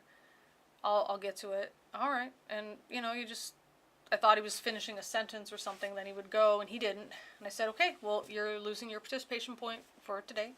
And he got really upset. So he went over to the class, he like stomped over to the students, and he just, okay, so what are your ideas? This is my idea, this is what I want to do, and this is da da da da da. And then he looked at me and he said, Ms. Lemon, do I get my participation point now? And I said, well, no, they're not granted back, number one. And number two, you didn't participate. You sat down, tried to be a dictator for show. Knock it off. It's over. Move on. Or you're gonna lose another point for your behavior. And he just went, and then he did it. But you gotta know how to deal with these kids. Because he was a big problem in other classrooms. You know, these other teachers would always try to meet his energy. You gotta step on it. In that particular case, you have to step on that energy. Did you finish your master's? Yes, I did. I finished it in February. So I'm excited. My family's coming to visit next month. So I haven't opened, like I have my like physical degree. But I'm just going to wait for them to get here so I can open it with them and share it with them. So, yeah. But yeah, I did finish it. So I'm excited. Working on like a type of trial to see if something works with me, and then if it does, I'm going to extend it to veterans, police officers, EMTs, and firefighters. See if this can kind of help them if they have some of the same symptoms, and hopefully see if we can get a sub version of PTSD, but that's non-trauma. So we'll see. And then this summer, what I want to do is submit one of my papers on to what's it called? Try to update the diagnostic criteria for anorexia nervosa. So that's because it's the symptoms that are required only show up in Western people of European descent. That's how it shows up. In people that are people of color in Western countries, it just kind of depends how long they've been there, and are they first generation immigrants or not, you know, that kind of thing. But then just around the world, it presents pretty differently. So they still have anorexia. It's still a very deadly mental illness, the deadliest mental illness, but it's not being caught because it doesn't fit all of the criteria. So I wanted to kind of get that updated. Yeah. Thank you, Chris. Thanks. I don't remember if I mentioned it. Yeah, I think I don't know. It might have been like I finished and then I was dealing with my migraines and just forgot. But yeah, no, I finished, and I've already got some people that want to be part of the study, if it's going anywhere. So we'll see. I might need to up the dosage, but yeah, it would be really cool if we could get this diagnosed, like create a different diagnosis so we can get proper treatment. Because that's what's the important part about a diagnosis. It's that you know how to get proper treatment. That's what they're for. So that's why I get frustrated when people just kind of, I don't know, collect them or use them to show off. They're there to get treatment. That's what they're there for. So yeah. Anorexia is deadlier than bipolar mood disorder. Anorexia is the deadliest because not only is it usually comorbid with some things like BPD, bipolar, depression, those kinds of things, but also just physically. So you will either die from long-term chronic nutrition loss, or you will die from the comorbid stuff that goes on. So those with anorexia, that is the deadliest mental illness. Yeah. Study, yeah, there's a study I want to do. It has to do with people who were exposed to high levels of adrenaline just in the regular life, which is why it's for veterans, cops, EMTs, and firefighters. But I guess also maybe for some people that have lived very long term with generalized anxiety disorder, and especially unmedicated. they lump us under generalized anxiety disorder, but we don't meet most of the criteria. It's just they don't have anything else to lump us under. It's kind of like before PTSD was a diagnosis, some of the stuff people would say where it's like they would hallucinate audibly, or like auditory hallucinations or visual hallucinations. The only thing they had to diagnose with that criterion or those symptoms was psychosis. But PTSD is not psychosis. So it needed to be properly identified so we could treat it correctly. So this is, this isn't going to fix us with giving us like Xanax and stuff. It can, like a spike of adrenaline, which would trigger an anxiety attack, sure. But it's the root cause that needs to be fixed. So we will see. What do we mean the everything else category? Chetman. You mentioned your final project, but I don't think you mentioned finishing it. So proud of you. Very difficult process, tons of work, but you're awesome. Thank you. I finished with a 4.0, which doesn't matter like it does with a bachelor's degree, because I don't get to have like Latin bragging rights on it. But I did it for myself, so I knew that I could do it. And also just as an example to my students that as long as you follow the directions, you will get an A. That was it. I'm like, I'm not like profoundly intelligent. I'm just a person who follows the directions, and I'm curious about things, so I ask questions as I'm writing, and then I answer those questions as I'm writing, and that's all I do.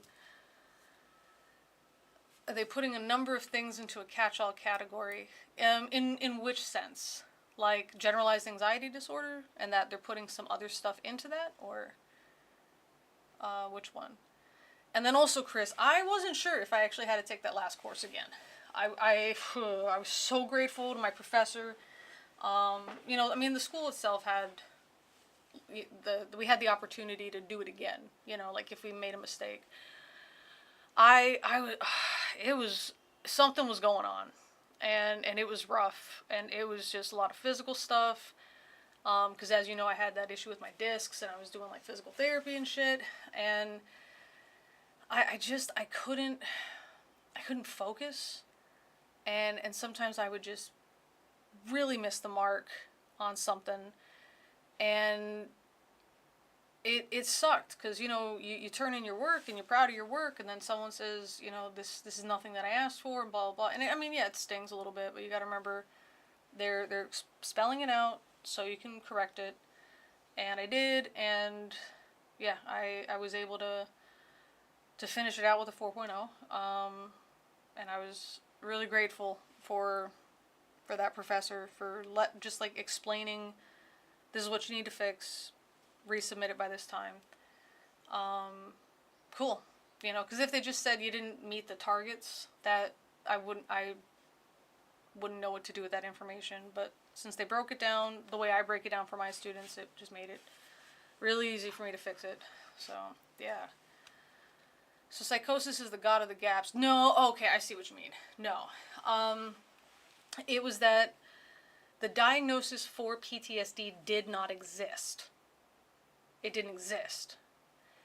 So if you came in reporting that you were having certain hallucinations, and you didn't have anything like schizophrenia or something, the only thing that you could look at in the diagnostic manual, the only thing that had any of those symptoms without anything else, so again, like this isn't like long term that developed, as a teenager, and you're having trouble all the time and all this other stuff like schizophrenia would be, but this happens sometimes, and it causes auditory and visual hallucinations. It causes a very negative feeling, and then it goes away.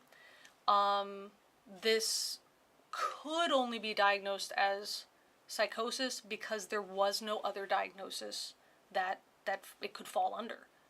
And that's when a person that had been working with veterans was like, this is not psychosis. We need to think of something else, because that's not what this is. Because I've seen other veterans that have all of these symptoms. There's something going on with them, and we got to figure it out. And then that guy was able to create PTSD as a diagnosis. And so that's where I'm trying to come in with, I don't know what to call it, but I would just say non-trauma PTSD for right now, because it has to do with your adrenaline getting messed up, and it messes with your hormones long term. And in that, you can have anxiety attacks, but they do not meet the rest of the criteria for anxiety attacks. But it's not PTSD because there's no trauma that was involved. There's no specific trigger. And that was the other thing, is that I would have these sudden rushes of adrenaline from anything. I remember I was at a stoplight and I looked over at a sign that said something like hamburgers, whatever price, euros, whatever price, and I just had a sudden flood of adrenaline. I saw a billboard and I had a flood of adrenaline. I was in class, a geology class, learning about volcanism, and I had one of these attacks, you know. And with anxiety attacks, they are short, they're 10 minutes or less, they are focused on a fear of dying. So it's like you're afraid you're having a heart attack, which makes you freak out, so your heart rate increases and your breathing, you start hyperventilating, so you get lightheaded, so you think, oh my god, I'm really dying, and so then your heart beats even faster, and so then it kind of spirals, you might pass out, and then after 10 minutes it goes away. And that's not what these are. These had nothing to do with mortality, am I dying, is there something wrong with my health, and they would last for hours, just hours. And you just, and I said, I just wanted to either run away or hide. That's all. I wanted to run away or I wanted to hide. And so I would, let my professors know, and I would just pace in the back of the class. I would sit under something in the back of the class and I would just take notes. It was, but all they could do is say anxiety, because it's not PTSD. But they don't have anything else for this. So, if we can get this as a subset, then we can treat it correctly. And if we get it treated correctly, that's what we want. The opposite issue, they lacked an everything else category. Well, we don't want an everything else category, but yeah. They lack the correct category, so I would say maybe a way to phrase it is like, this is the only thing that fits right now. Like, we don't have all the puzzle pieces, but we can force you into this one, that kind of thing.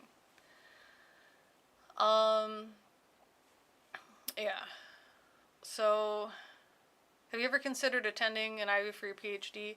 That same professor for my last course, I mentioned wanting to get a PhD, and they said, this is hard enough to do.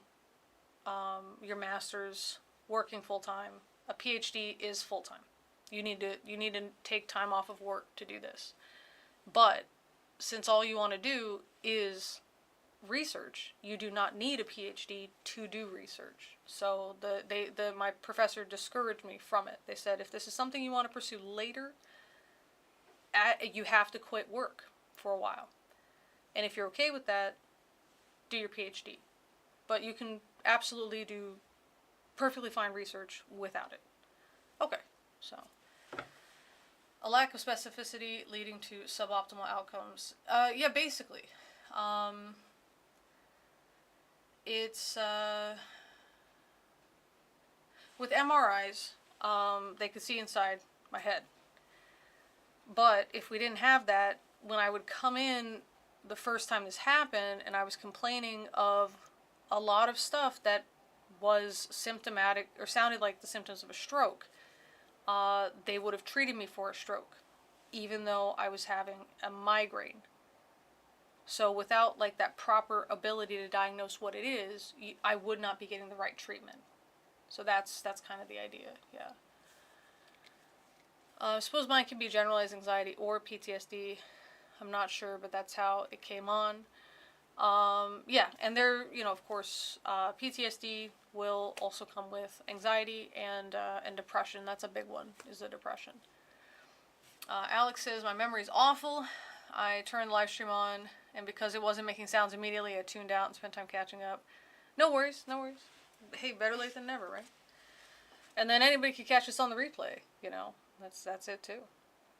Alright, story 5. I wouldn't actually call them dumb parents, but parents who are in denial about who their child actually is. Oh boy. Breaks my heart. For example, we had a student who had abundance of markers for autism and was in the 6th grade. Oh boy.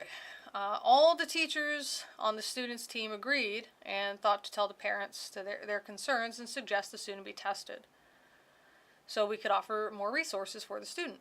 The teacher who spoke with them was very polite, very kind in suggesting they try to figure out the best way to help the student. And the mom literally screamed at her that nothing is wrong with her child and that she would never get the student tested. Oh boy. That one kills me. Because there's 2 students that stand out. One of them did actually get diagnosed, but the mom didn't want to accept it. So she was refusing to give the kid her medication for years. And eventually we found out. She eventually divulged that's what happened. Because we were really pushing her. The student had, I mean, I know ADHD seems to be overdiagnosed. This is somebody who's like, there's no, this is beyond anything I've ever seen, ever. This was a student, you ask a question, they answer the question, they know how to answer the question, they get lost in the middle of their own sentence. I mean, but this is a very intelligent kid, could focus on the stuff that they were interested in. But they just so we eventually, you know, the mom, you know, whatever, and started her medication, and you could just tell. And everything was so much better. Except that the student was feeling depressed, because they also had depression. And they were also having anxiety issues. So this is all, you know, this is not uncommon for them to be wrapped together. But the mom didn't want to deal with this at all. Like, at all. And eventually stopped allowing the child access to the medication. Which is weird, because she took her kid to the doctor, picked up the prescription, and kept it in her own bedroom so that the kid didn't have access to it unless the mom gave it to her, but wouldn't give it to her to take at school. And it was impossible to deal with, you know. And I tried, because this kid was so smart. Oh my goodness. Like because her brain was just constantly going, you know. So you could say something, and you're trying to walk from A to B to C, and you're on A, and then you're on B, and then she would jump to like D and E, and I'm like, wow, you are really freaking smart, you know. It was just sad. The other one was an 8-year-old who was having this rare thing of showing signs of schizophrenia at 8, which is so rare. Probably something with precocious puberty and stuff, because puberty is usually the environmental factor that turns on schizophrenia. And great kids, super cute, super sweet, you know, very friendly, very smart, loved to participate, and then would just die behind the eyes and like be in a trance and stand up and do a thing that was violent, whether they broke pencils, threw a bunch of stuff away, or bit another student. And then they would go back to their seat and just sit down again in this trance until they weren't, and they were just right back. At one point, I remember asking the student, you know, why are you doing this? What's going on? Why are you doing this? And they couldn't respond because they were in this trance, and they just slumped to the floor and their face was just straight up. They looked dead. This wasn't a tantrum. This was something. And the kid didn't remember any of it. They insisted that there must be a mistake, because they would never hurt these kids, because these kids are their friends, and they didn't even realize that they had no friends. Because to them, this kid thought that they were really just this sweet, funny kid, because that's who they were. Through talking to the kid, they said that the reason they would do these certain things is a horse would tell them to do it. A horse. And it wasn't like we had pictures of horses in the class that they could hallucinate were speaking to them or something.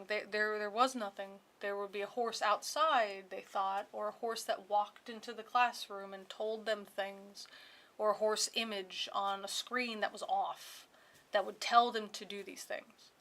And they had no recollection of doing them, but they would remember the horse told them, and then the aftermath was this stuff was completed, and they were able to kind of piece together that this must have something, that the two were connected. So we tried calling the parents, and when we did, the kid would just pace back and forth and say, "Oh, that's it, I really did it now. I got no choice, I gotta kill myself, I really did it now." Remember, he's 8 years old. And mentioned a few times, "I don't want to go home, that's where the monsters are," which we didn't know how to interpret. Are your parents the monsters, or are you hallucinating monsters? We didn't know. And the parents were very angry anytime we would call them, very angry that we were bothering them. The grandma seemed to be his day-to-day caretaker, and she would come in and get him, and she would hug him, like hold him, and he didn't want to be held. So like if he could see her before she saw him, he would just bolt and like run and hide in the boys' bathroom.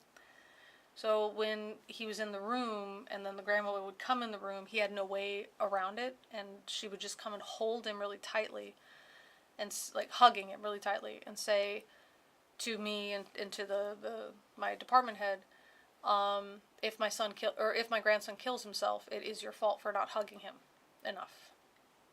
Which, that's a weird thing to say.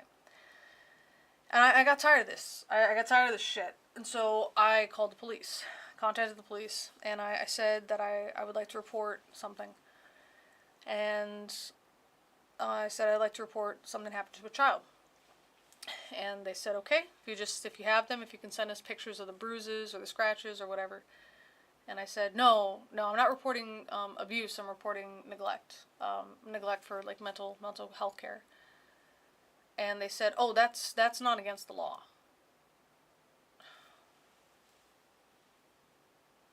And I, because again, we had all those windows. It was that school where we had all those windows for creepy Hannibal Lecter dad to peek into.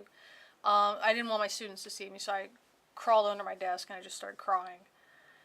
And eventually we had to get the kid out because he can't be here causing violence. And I just remember I knelt down in front of him and I told him, you're not bad. You're not bad. You are not bad. You need help, but you're not bad. And, he left. He may have hugged me, I don't remember. And he just walked out. And I crawled under my desk again and I just cried. And now, just with the time and stuff, he'd be getting close to being an adult. And just how do you not care about your kid? Just how do you not care? When people are telling you this, that your kid is hallucinating a horse who tells him to harm people and harm himself, and he is harming people and harming himself, and he's threatening to kill himself, and all you can do is say, stop calling me at work. what's wrong with you? But at the time, now it is, but at the time it wasn't illegal. And it's just how, you know, how. Let's see, we got Purple Rhymes with Orange, greetings. Monk says, I remember when I was a kid I had some indicators for autism, at the time Asperger's. But I remember my pre-primary teacher telling my mom that she thought my mom should take me to a specialist. And it's continued, but we will get the rest in a bit. Parents who are in denial of psychiatric needs absolutely suck. The U.S. is getting better at it. It's, yeah, it's weird here because it's like we get some parents who are still in denial, and then we get some parents who are still, who try to use it as, oh, you should excuse my kid for not meeting the basic requirements because they have whatever issue, you know. Yeah, Alex, I don't know how they could do that to their own kid. And then he was really, really intelligent for his age. You know, he was very sweet, and he was funny, and he was just a really well-rounded little guy. Except for the fact that he had this issue. And it was one of those things where it's like you could kind of see a crossroads, you know. One of them leads to him under a bridge somewhere in prison, and the other one leads to him, you know, graduating from college. It just depends on where the parents took him, you know. Chris says, you did as much for him as someone in your position could. Hopefully you'll be able to hear something good about him someday as he gets old enough to be an adult and get treatment. I hope he does, you know. I hope he does. Yeah, it just really, really sucked. Because, you know, you do everything you can. It's just, and it can't even do anything, you know. That's the thing that I told her, that girl, though, the one that had the supreme ADHD. Just really upset that her parents, her mom was just keeping her medication away from her and all this other stuff. And I said, you know, you just got a couple more years to be an adult, and you can get all the treatment you need, and you never have to talk to your mom ever again. Never, you know. It was bizarre because the dad was in the home, but avoided the home because he didn't want to deal with his wife. And I'm like, how dare you abandon your kid and the kid's sibling? How dare you abandon your kids? You know, you know how your wife is. How dare you do this? You can't, as an adult, you can't even handle this. But you're gonna let these young teens suffer. You know, at least come home and pick them up and take them out to dinner, and you know, and rent a hotel room for the night or something. You know, go camping, something.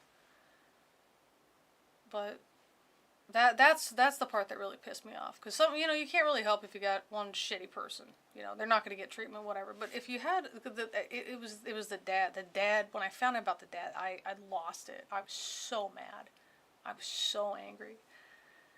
And I told that to the student after they told me about it, and they never thought about it that way. They said, you know, they thought it just made sense that dad doesn't want to come home because we all know how mom is. It never occurred to the student that dad knows how mom is, and he's leaving us with her. And I said, you need to put that pressure on your dad to at least get you out of the house for a while, you know.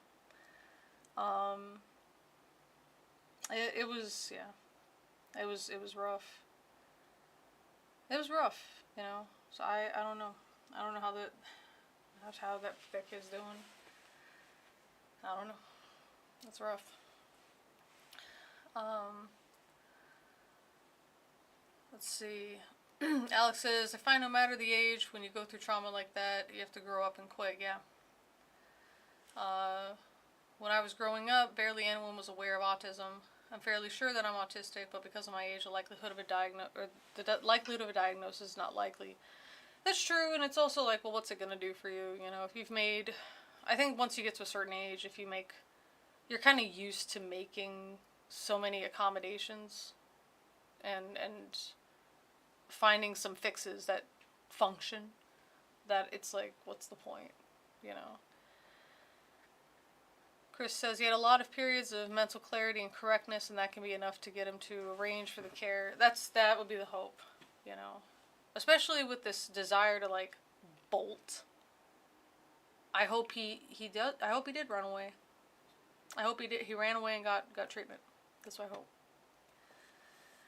I didn't get my autism diagnosis until I was past 40 because no one knew about it when I was growing up in the 70s. Yeah, and that's where the importance of, you know, constantly looking at this stuff and coming, being able to differentiate this from this other thing, you know.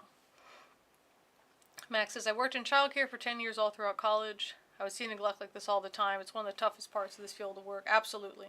Absolutely is. I don't know if you got my second message, but I did not. Let me see if I could change it to live chat. If that changes it. No, I just saw where you put specialist continued. So if you can see it, maybe copy sentences and put in each sentence instead of as a chunk. But I did see I missed Todd saying how much of society or family operates on delusion and denial. Yeah, and you ended it in a period, and I think that it works as a period, and it also works as a question, you know, and it's difficult. We excuse a lot of stuff as culture, which also counts as generational culture, you know, this idea like, oh, you know, my parents hit me, and, you know, I turned out okay. Did you? Because you think that causing physical harm to a child is okay. I would not consider that turning out okay. You know what I mean? I remember I was always told, you'll understand when you're older, and I don't. When I see some of those little kids, those little kindergartners, those little first graders, man, they were annoying as hell. Because that's just the name of the game. And that's the name of the game. I signed up for it. I can't get mad that a 7-year-old isn't operating at an adult capacity. Why would I get mad at that? You know? Plus the stuff they say is so bizarre, you could just laugh at it instead. I never once thought, boy, I wish it was legal for me to beat this kid up. You know what I mean? I never thought that. Ever. Even yelling at the kids. You know, you raise your voice. I mean, there are times when, you know, you do kind of lay into them a little bit, because they need to be, but not the little ones, like the teenagers. You know, they need to be reminded that there's still a level of I don't know how to phrase it, decorum or something that has to go into this, you know. You can be friendly without being friends. And when they try to cross this line into friends, they need to know where the line is. And that needs to be, sometimes they need to be hit with that verbally, you know. And you got to remember, this is a learning experience. This isn't you yelling at them. It's raising your voice to let them know it's serious, but it's not their fault. You know, they had spread some rumors about some teachers leaving this year, and I had to explain to them that this is very inappropriate, and this can cause a lot of stress and distress for the people involved. And I said, I know you guys didn't mean to do that, because you've never lived, you've never have a job, you don't know what this feels like, and that's why I'm telling you. So you don't make this mistake again, because you guys have caused a lot of issues with this.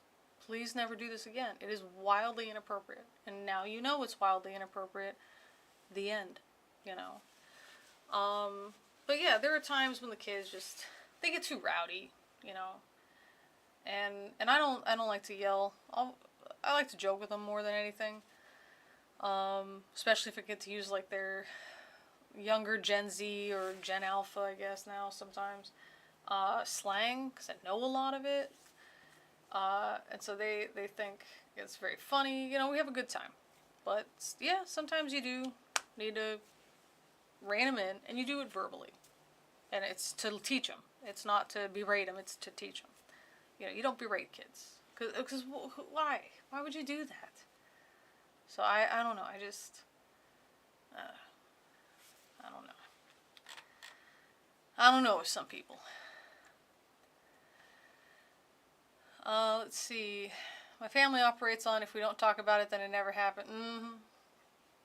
Or why are you bringing it up? It's already done and gone. That's how we operate.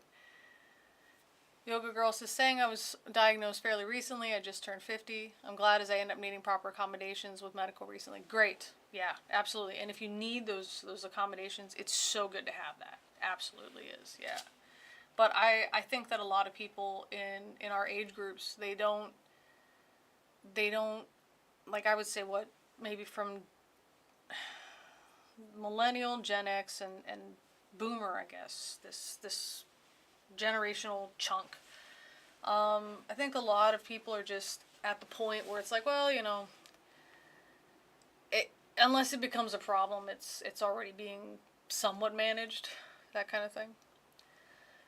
My ex used that line, needless to say, she went into counseling.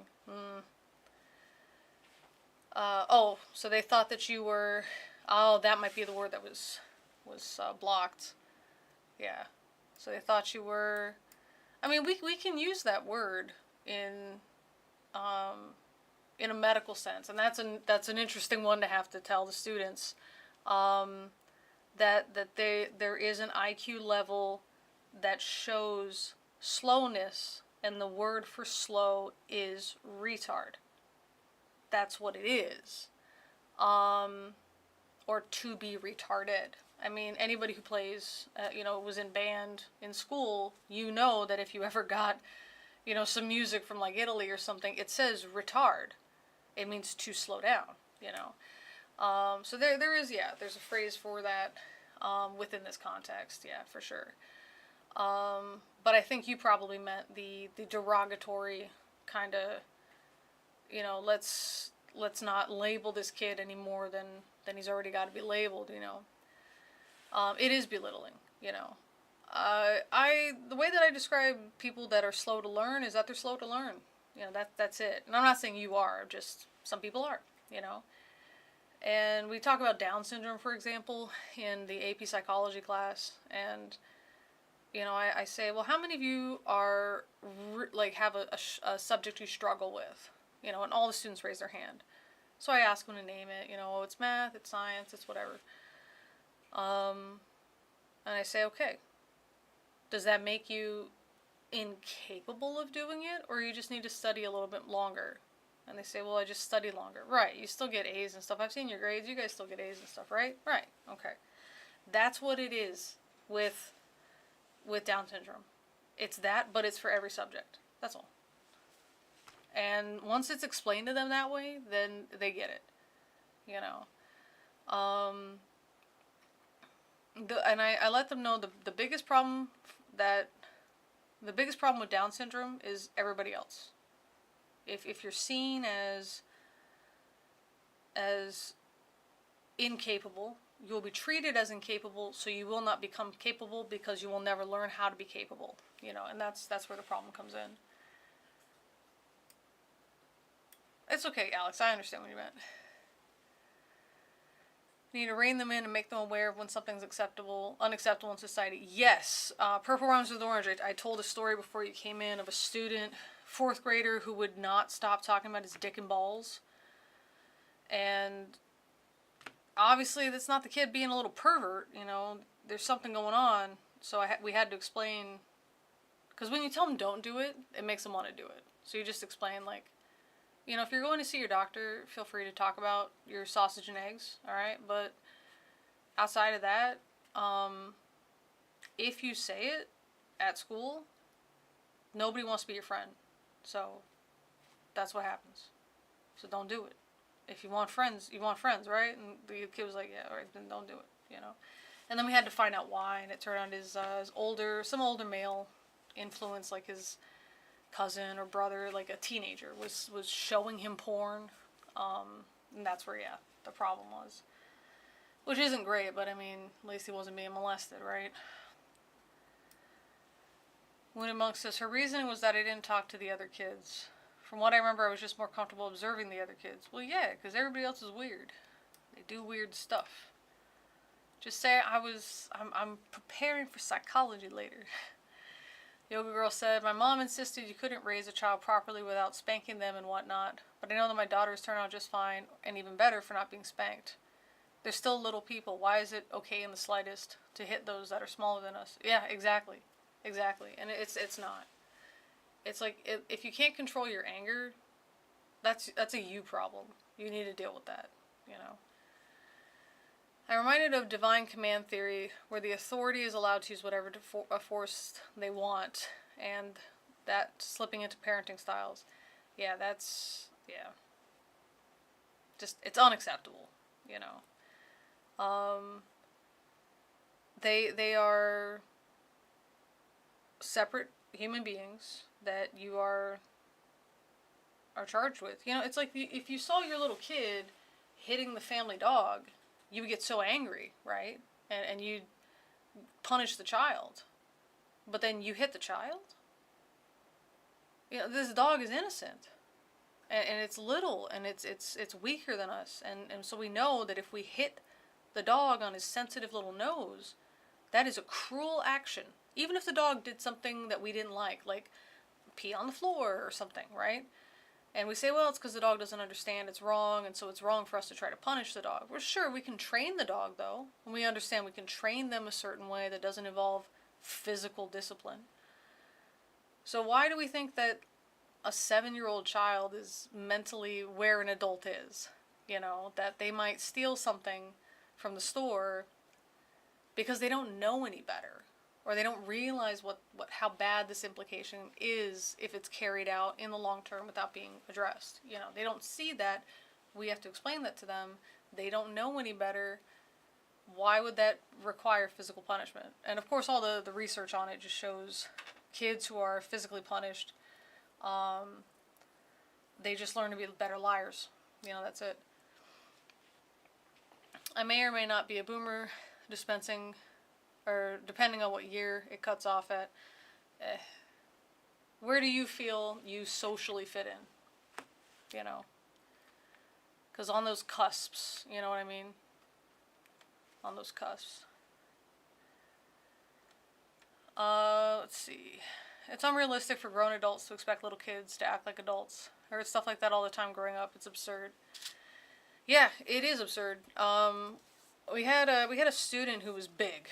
My brother grew up big, and so I knew this student was going to have trouble because the student was big and got picked on by the adults because they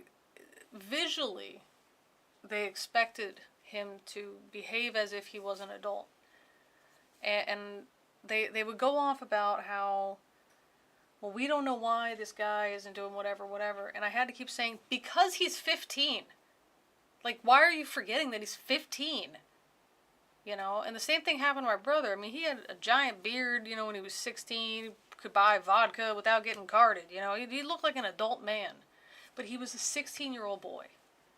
And people kept expecting him to behave and have the knowledge of an adult man because he looked that way, you know. And that's where we gotta, I keep every year, and we got so many teachers coming in this time, and I gotta really hammer this in. These are teenagers. They are not adults. They're asking stuff, and they get moody, and it has nothing to do with you. Don't take anything to say personally, because it has nothing to do with you. They have a whole life outside of your classroom. It has nothing to do with you. The end. Don't take any of it personally. There's no reason to take it personally. What's up, Will? Yeah, we're still, some of these stories were depressing. We're still doing the reading, and some of them, yeah. Max says, honestly, even expecting teens to act like adults is absurd too. Grown adults still make the same mistakes they made when they were younger, and they expect kids to be perfect. Right, you know.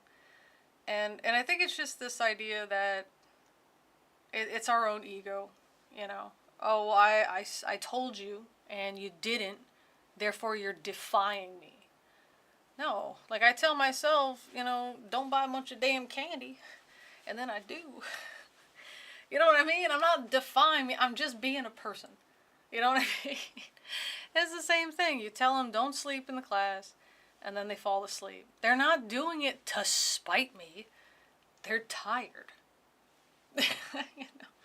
I mean, that's all it is. They're just tired. I've never figured out where I socially fit in. I think that's where a lot of people on this channel kind of come together. That's what makes us a smaller group, but a very tight-knit group, I think, because we're all just the weirdos. You know, I tell myself I'm on an expedition, like a research expedition, and I'm an alien that got put into a human-shaped vessel to try to blend in, and still don't really get them, you know. Let's see. I don't know, Stefan, well, no, I don't know that person, sorry.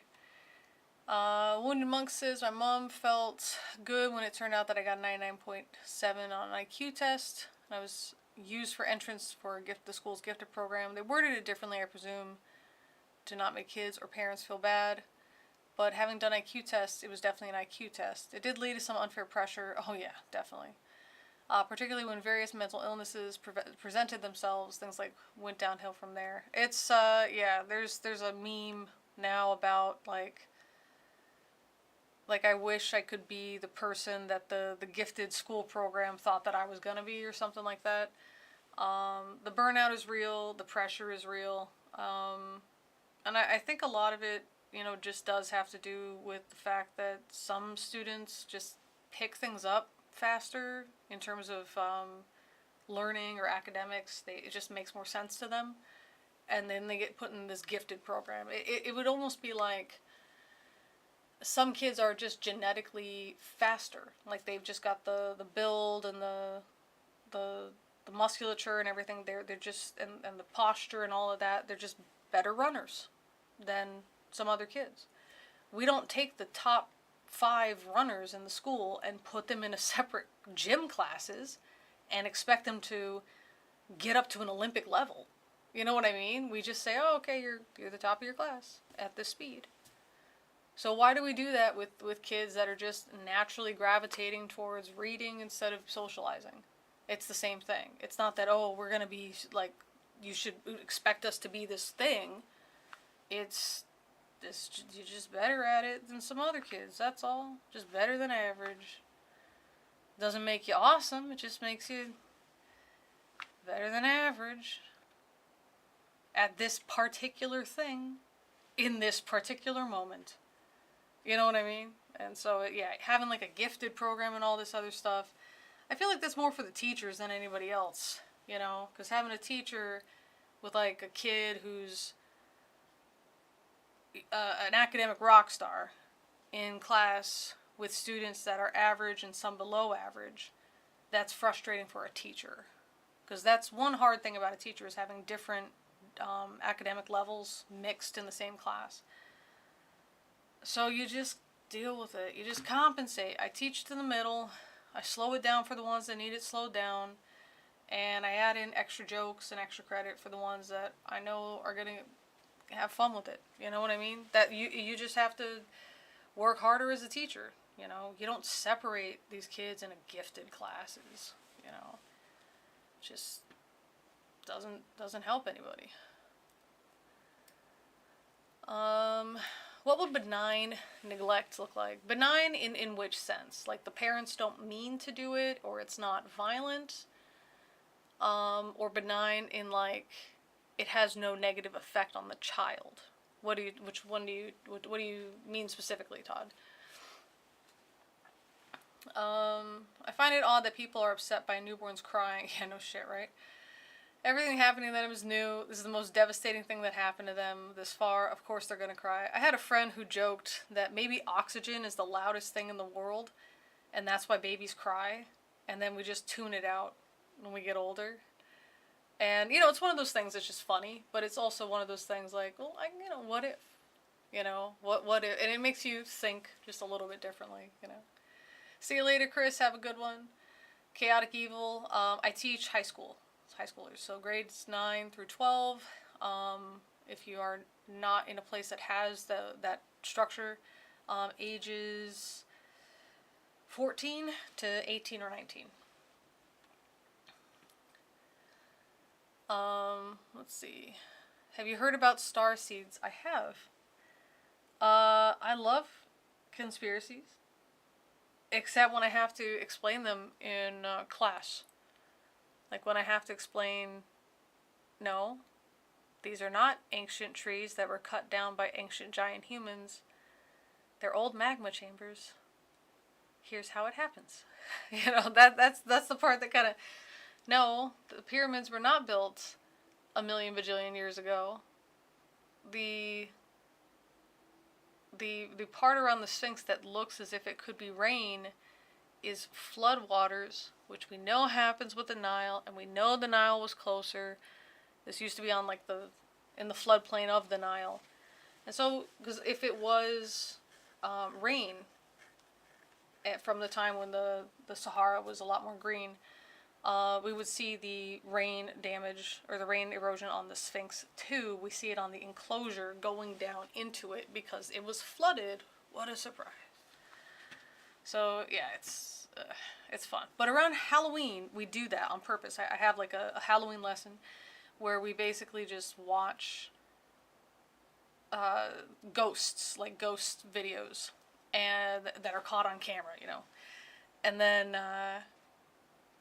they're creeped out, and I explained the first one. Here's what probably happened, and then by the time we get to like the 10th one, because it's always a top 10 list, that's when they start asking the right questions, making reasonable assumptions, and not being just taken in by these scary stories,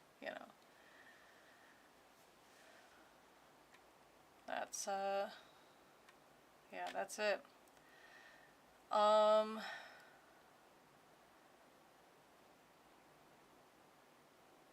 Yeah, I don't, gosh, when did my friend make that joke? Gosh, we were in 10th grade. That was, it was closer to 30 years ago than 20 years ago now, so. Most of the gifted programs don't teach kids how to learn, and nearly no schools teach them how to cope with stress. Oh, yeah, absolutely. Absolutely. I try to lead by example with that, and just have fun with stuff, because I say, well, why not? Life sucks. Life's gonna stress you out anyway. Why not have fun where you can? Over the course of centuries, rivers move. That's their nature. Not only that, but like we can see it, and I've shown it to the students and like how to read the map, because I have that educational background, and I show them this is how we know it used to be here. Plus it was mentioned in some of the writing about taking a boat up to basically the entrance to one of the pyramids, at Giza. Let's see. I remember I met the entrance requirements for a gifted school. My mom decided against sending me there after she scoped out the school and saw the kids were absolutely miserable. That's nice of her. I mean, not nice for making those negative comments about you, but, that's nice of her. Let's see. How do you think this generation will fare with the coming apocalypse? I work with Zoomers and I'm cautiously optimistic. Which apocalypse are you talking about specifically? I'm going to excuse myself to all over the place. At least one thing positive, I will share it. My daughter's having a baby girl and is doing fabulous. Oh, good. Oh, good. Good. Fantastic. I'm very glad to hear that. Very glad to hear that. We're wired to notice any and every cry. It should not be the same as wired to help, darn it. Maybe. Depends. Great Depression 2, World War 3. Well, some people say we had the Great Depression 2 in 2008, 2009, which, to an extent we did. I think it was worse, but we recovered faster. World War 3, I don't know if that's gonna going to happen.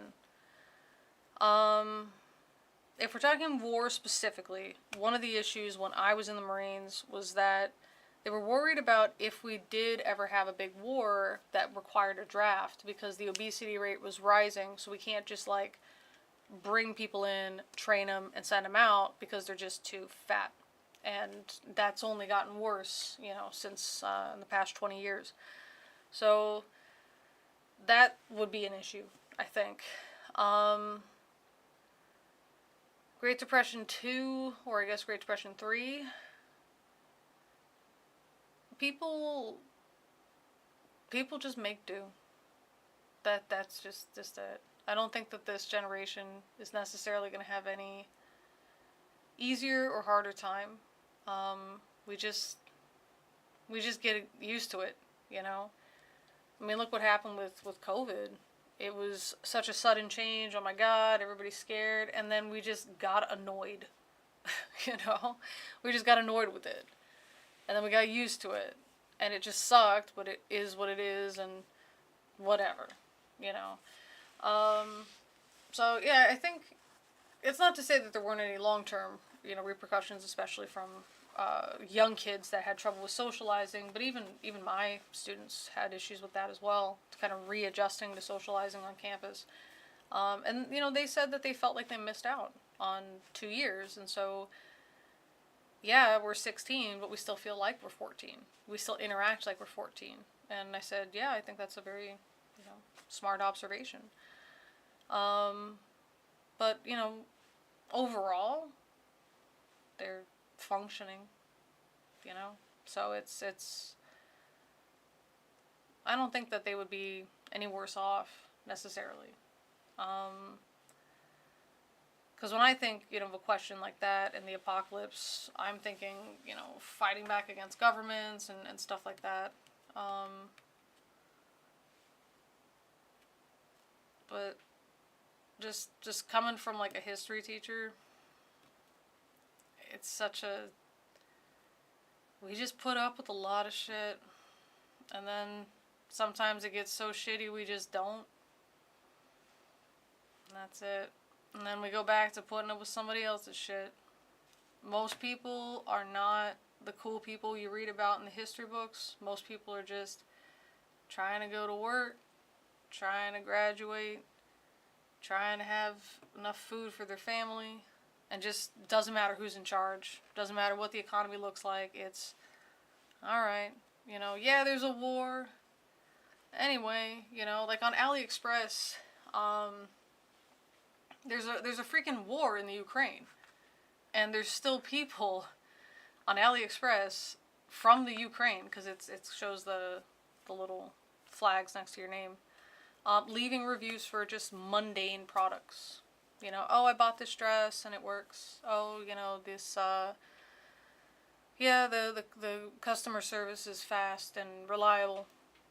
They're actively being attacked, you know, and they're still just, you know, or there's people who make cooking videos in Palestine, and they're still doing it. You know, the background scenery changed, but they're still doing just what they've been doing, still uploading it to the internet, and it really says something. And that, I mean, that's part of why it takes us so long to fight back, because we get used to stuff very, very fast. I would say, I don't want to use the word toxic. I would say there's resilience, and then there's helplessness. There's stagnation, maybe is a better word. And I think we stagnate pretty fast, yeah. The world has ended at least 24 times that I can remember. I just watched The Butterfly Effect again yesterday, so that...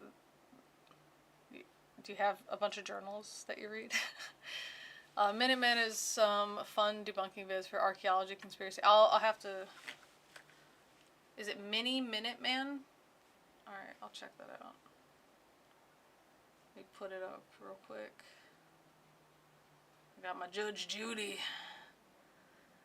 talking. Some of the people on Judge Judy, man, oh my goodness. Oh my goodness. They are a piece of work. And I'm not talking like, oh, the jerks. I'm talking like, you're so clearly lying.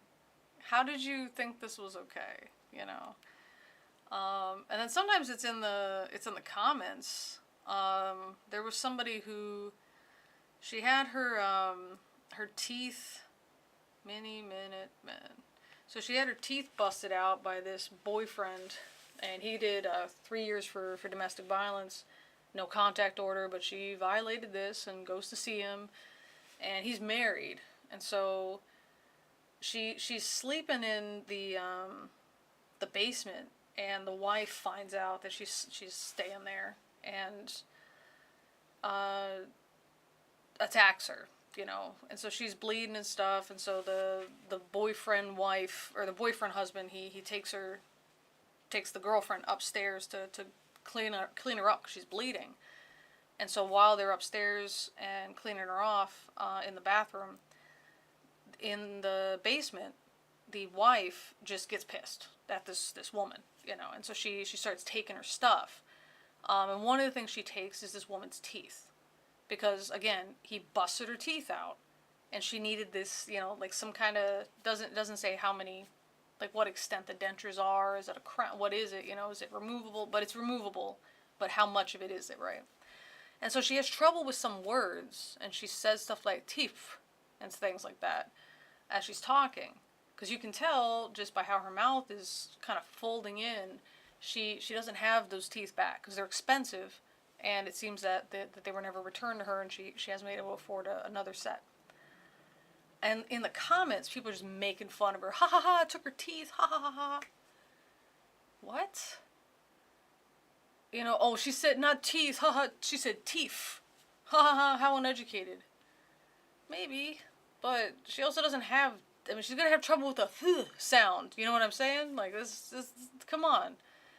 But they thought it was hilarious, and I couldn't believe how many people thought it was just funny. If he would have cut off her foot and she needed a prosthetic foot, and then the wife steals her foot and she's hobbling around, would they laugh at that too? Like, what is wrong with some of these people? Simon Dan, big fan of him, definitely.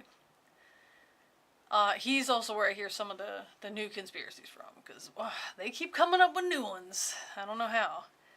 Heard the UK is talking about bringing in mandatory military service. I'm against it. I don't think you get good.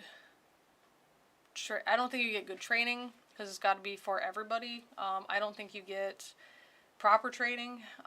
You don't get willing participants, and if they're gonna do it, they better do it for the entire population. You know, because otherwise it just breeds an immediate resentment between the sexes. If there's one good thing people are adapting at, it's adapting. Yes, Alex, absolutely. Let's see, bringing in mandatory military service would disenfranchise voters, so anyone who backed it would not get reelected. I mean, in the States, that you are part of a draft. It's been, what's this, the Clinton administration? Something. It's just, they can't, when they call you, it's like you get signed up for it, but you have to make sure to register or something. And then if you don't, when you're called, you go to prison, you know, stuff like that. But in this case, you know, even if you do sign up and everything, you get called in and your BMI is like 57, you can't go, you know, you can't go. They still have to just live, exactly, you know, it just is what it is. Yeah, the cycles definitely happen, Chapman. Humans are amazingly adaptable, sometimes too much for their own good. Exactly. That's why I think we should be careful with how well we adapt versus stagnate, you know. Ordinary life is a balm against death, as is poetry. Yeah, that's definitely true. Oh, good. Wounded Monk. That sounds good. I'll definitely check that out. Online comments and chats bring out the worst in all of us. I think it's the anonymity. I think to an extent, I don't know, I just always felt like, and maybe this is the, Pentecostal upbringing, but I always felt like, what if somebody finds out I said this? Like, what if they connect it to me? That would be embarrassing. It's called selective service. You do it when you register to vote and you get a $2 bill. Oh, that's interesting. I didn't know about the $2 bill. Yeah, so the selective service. But still, the problem is if they do in-state a draft and you are selected, that was the big problem is readiness numbers, So the obesity epidemic is a threat to the military readiness, but I don't think it's, like, the military is really good at spearheading social things. Like, it just wasn't logistically feasible to maintain a segregated military, so eventually, fuck it, everyone's together, Hey, we're having an issue where we need more workers because we need to free up a lot of these Marines to go fight in World War II. Why don't we bring in women and train them and do that? So, women in the workplace getting paid a fair wage.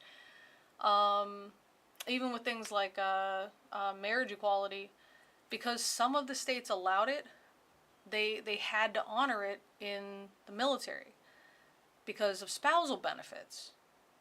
And so with spousal benefits, how can you give spousal benefits only to opposite sex couples if these same sex couples are legally married somewhere within the United States? You can't. And so that's when, okay, fine, the federal government has to recognize spousal benefits extend regardless of what gender your spouse is. So this is always, the military kind of spearheading this. I don't think the military is I don't think we're gonna get any push for, like, portion size restrictions and limitations on what products can be added, because there's a lot of stuff in the U.S. that are additives that are not allowed in certain countries. Like, we don't have high fructose corn syrup here in Korea, so there's a lot of that stuff I think they might finally limit if a draft happens and people are just too damn fat to join. Yeah. Good. You just turn on those. Yeah, I turn on those to watch after this too. This guy's got some nice hair. He looks like someone. Like, he looks like someone I would have known. Wow, he's almost got 2 million subscribers. How did I never get recommended any of his videos? What? That's like, damn. That's really cool though. So, like, that's his job. He gets to make all the cool shit he wants to do. Ruth Bader Ginsburg helped with spousal military benefits, among other issues. I mean, that sounds like it's true. I don't know if it is, but it's one of those things that sounds like it would be true. But yeah, it's we can't offer it. And then one of the things that does come up though is transgender issues in the military, logistics of it. I don't know, because I would say if you're doing hormone replacement therapy, I would say maybe you should be considered that sex, but I don't. I mean, that would only be for, like, minor things though, at least in the Marines. Stuff like the flexed arm hang is harder for males to do, and pull-ups are harder for females to do. So females do a flexed arm hang of a certain time, and males do pull-ups of a certain what's it called? Number.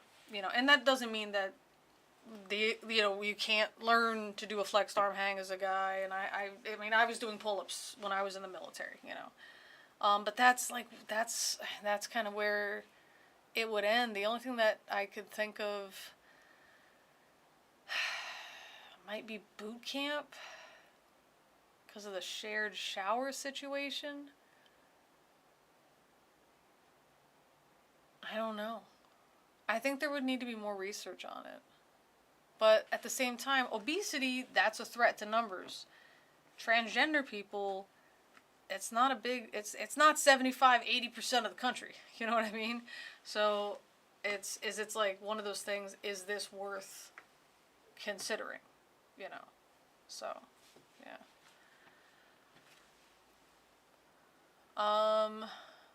Would I be immune to Project 2025 if I remain in Korea? I can't imagine that any expat would be forced back into the U.S. to be subjected to the stuff that they're trying to claim Project 2025 has to do. If you're talking about, from what I understand of it, that's the idea of allowing the office of the president to remove certain checks and balances so they can act more in a individual manner, like a dictator. I can't imagine that would really affect what's going on. Like, I don't see how that would affect me living in Korea. Yeah, I don't know. I mean, just being in Korea, like, as a person, I'd be like, this is absolutely terrible, you know. And I don't know. I don't know about the Project 2025 stuff. I mean, just based off of, again, like, the history cycles and everything, I feel like the U.S. is already where it's kind of at a point where it's like, if you get the wrong person in charge, there's going to be a revolution, as far as, like, comparing it to other times in history.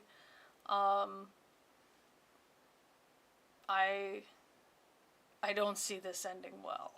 And I think if anybody valued their position and their lives, they wouldn't implement Project 2025. They should do something to kind of throw the people a bone so they could stay in power, and not have to worry about being assassinated. You know what I mean? He makes a rock sling. Oh, that's cool. Chaotic Evil Bard. As a history teacher in Korea, I'm sure you can appreciate that America is a country that's never been invaded, never dealt with that sort of privation before, save for the Great Depression.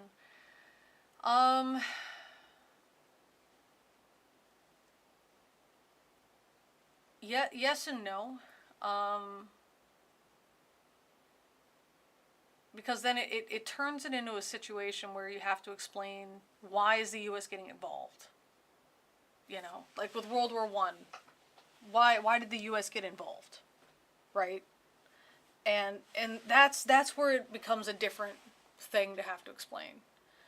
It's like, oh, we can kind of think about it as like, yeah, America, whatever. But on the other hand, well, if they're not invading you, then why are they getting involved? You guys will have to just give me just a second, real quick.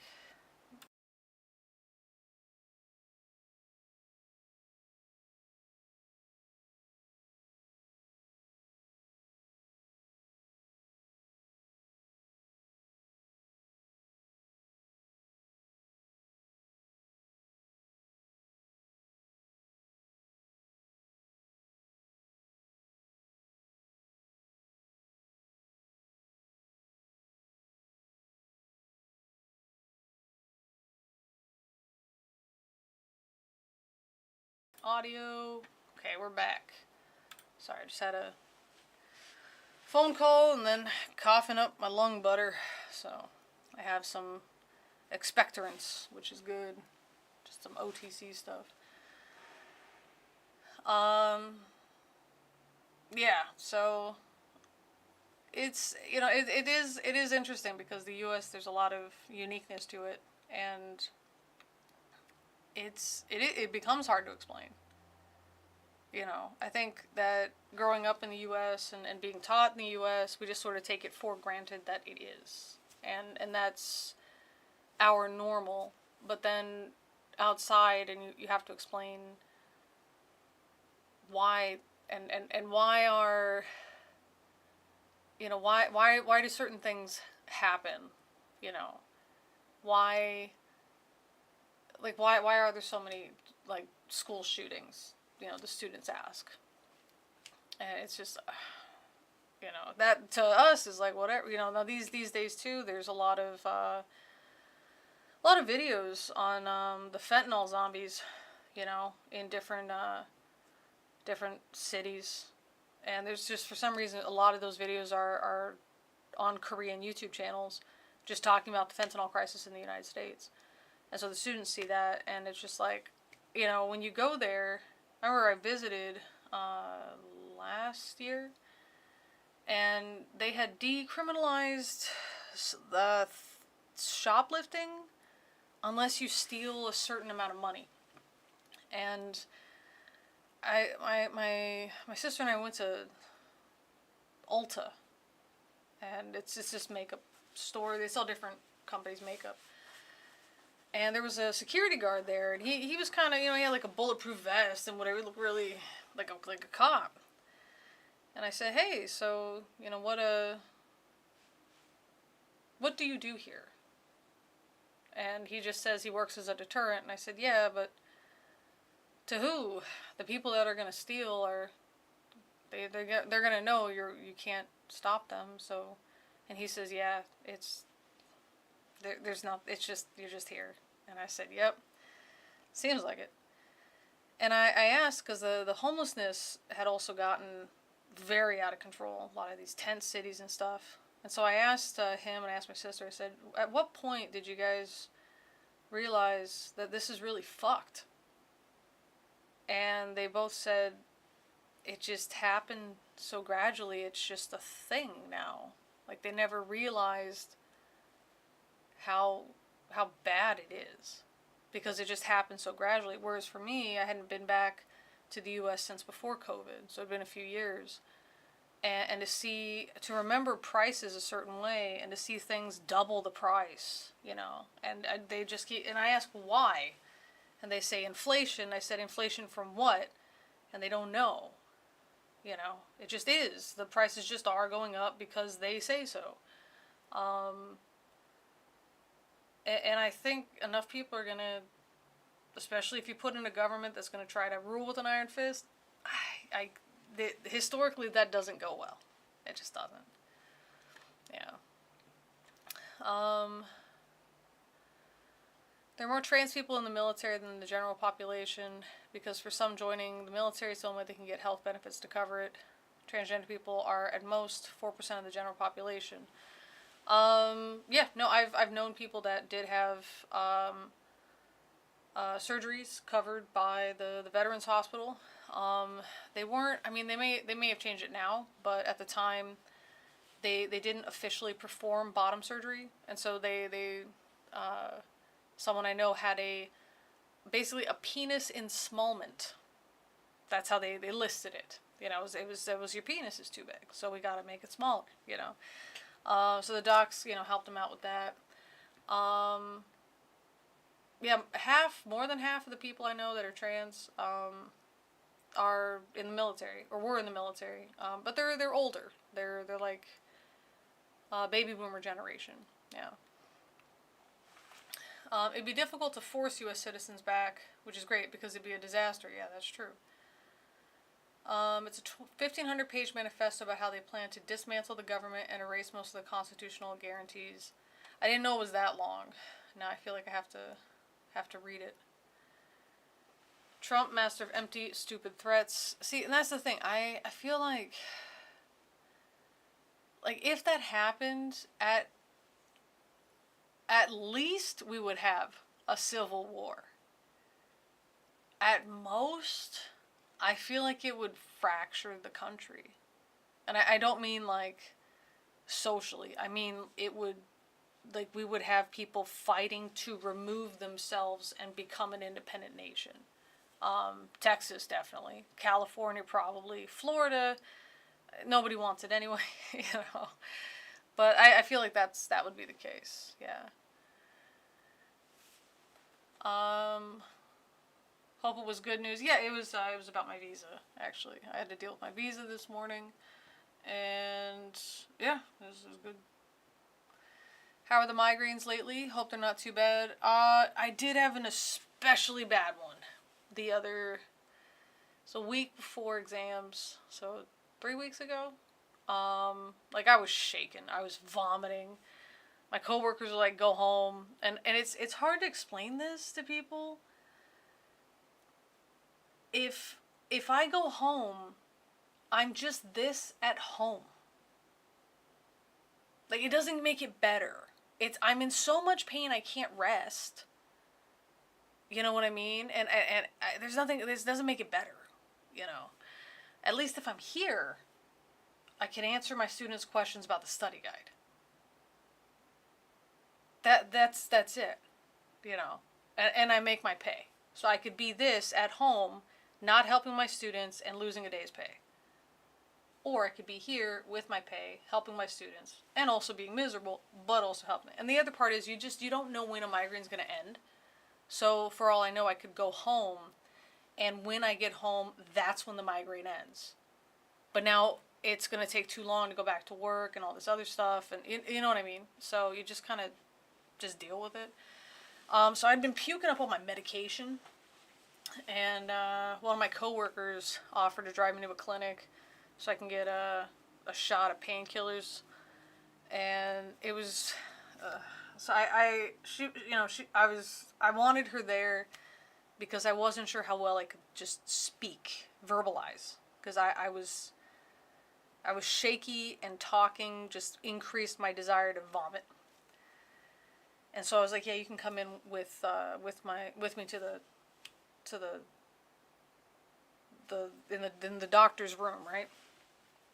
And they mistook that, I guess, for she's here to translate for me.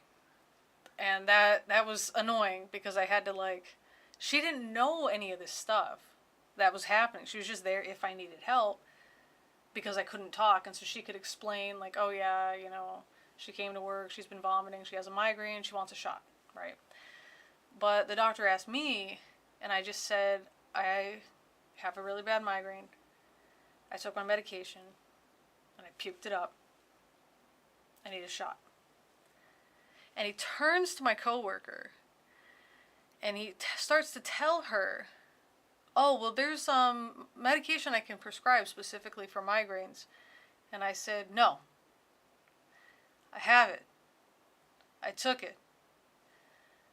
I vomited. I need a shot. I can't stop vomiting.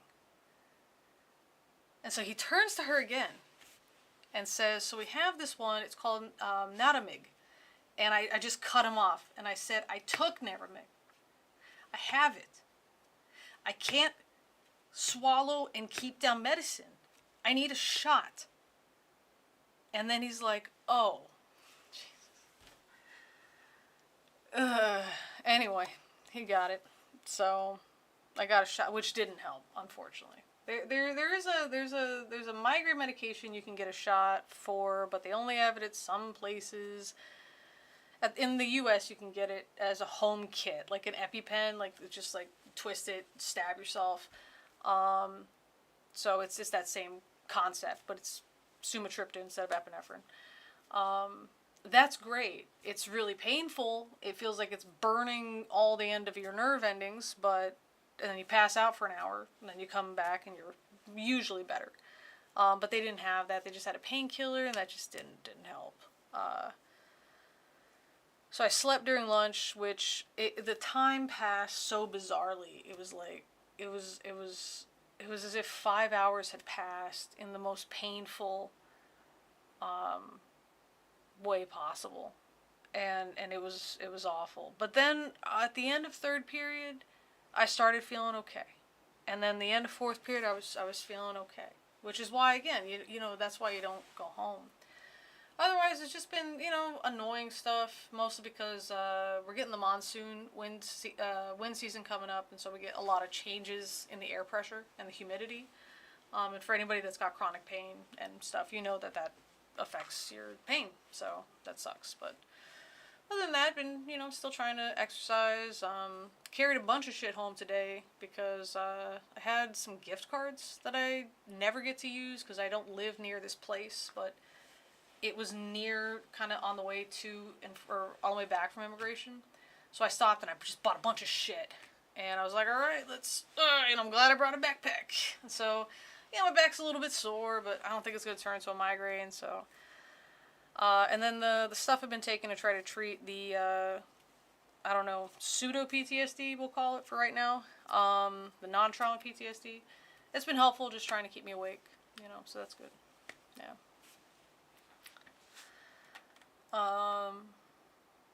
Let's see.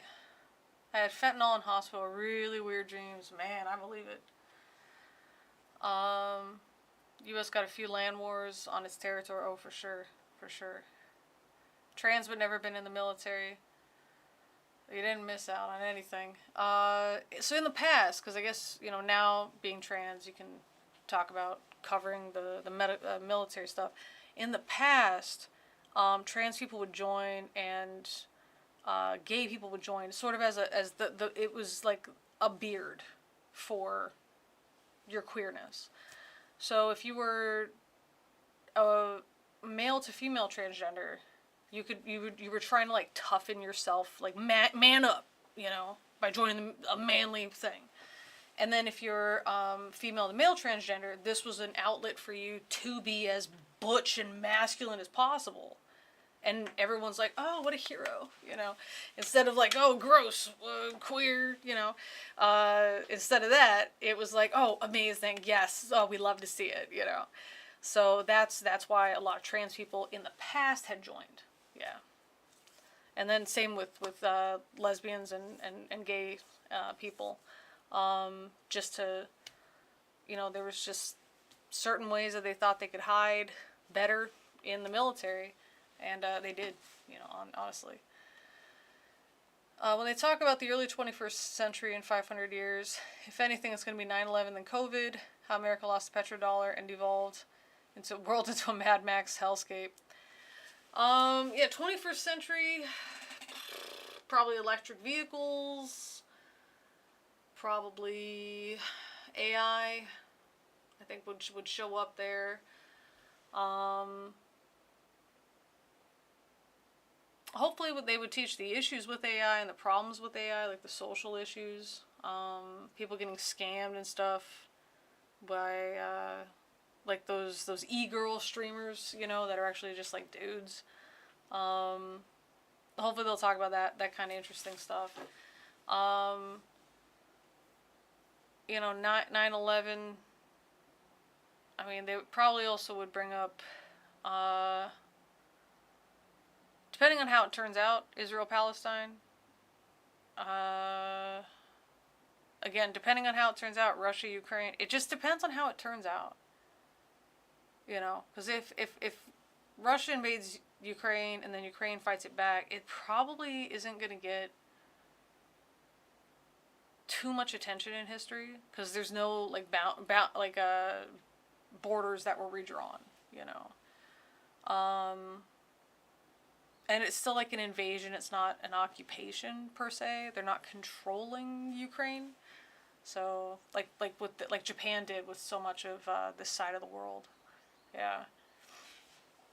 I've been campaigning for decades to get Canada annexed up to the Midwest. That's if Canada will take it. You know, there's a lot of people that need a lot of help. You know what I mean?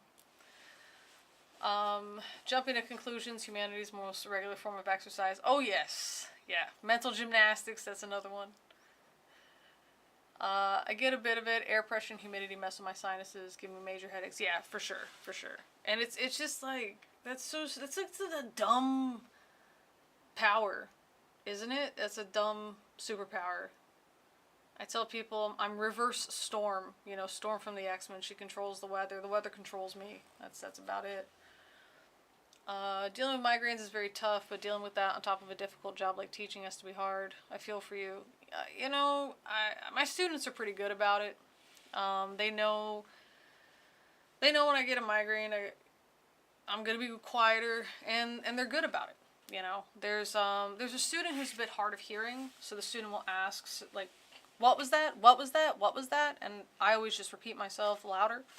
But that day I just couldn't. And so one of the students next to that student said, blah, blah, like, it said what I said, because that student heard me. So that's, you know, it never happened before, where the student spoke on my behalf so I didn't have to repeat myself. But just that one day it did, because the student saw that I was having such a hard time talking, so they just stepped in and said to the other student, the student that's hard of hearing was like, oh, okay. So they're good about it, because I treat them with respect when they're having a bad time.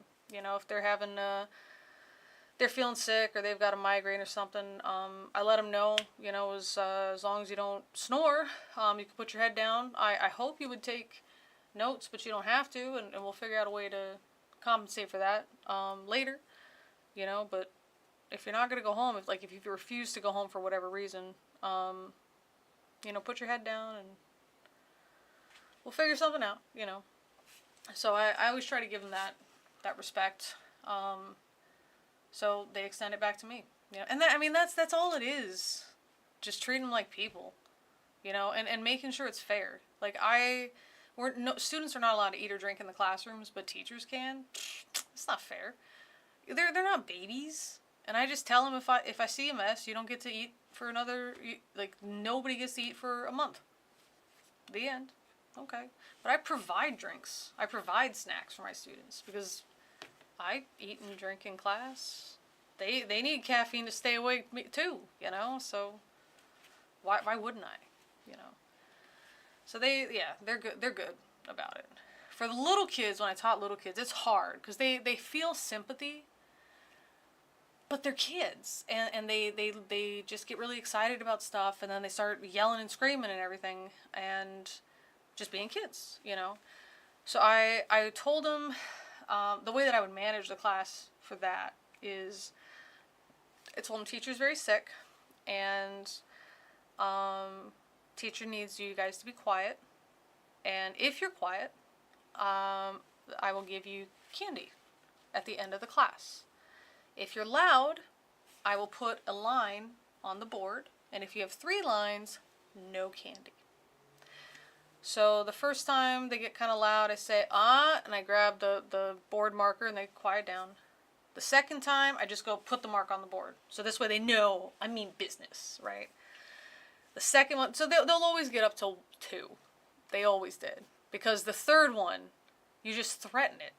And then they shut up. They shut each other up. If one of them sees me shuffling towards the board to grab the marker, I don't even need to get to the board or be noticed by most of the students. One student that sees it will turn around and and then I look back and I shuffle back to my desk, so it works that way. That's the way I figured it out. And then afterwards I give them a lot of thank you. I say, thank you guys for being so good. You really helped me out today. I really thank you. So please have some candy, and I give them their candy. So they see that, it's appreciated. They didn't have to do it. Yeah, they're getting a reward, but, your loudness affects other people. Your behavior affects other people. And if you're nice to those people that are affected negatively, then they'll be nice to you too. So that's kind of the lesson I try to teach them there. But that was the only way I could do it with those little guys. What's sad, what's hard though is when one of the students these days is like, teacher, you should just take a nap. And let's all take a nap.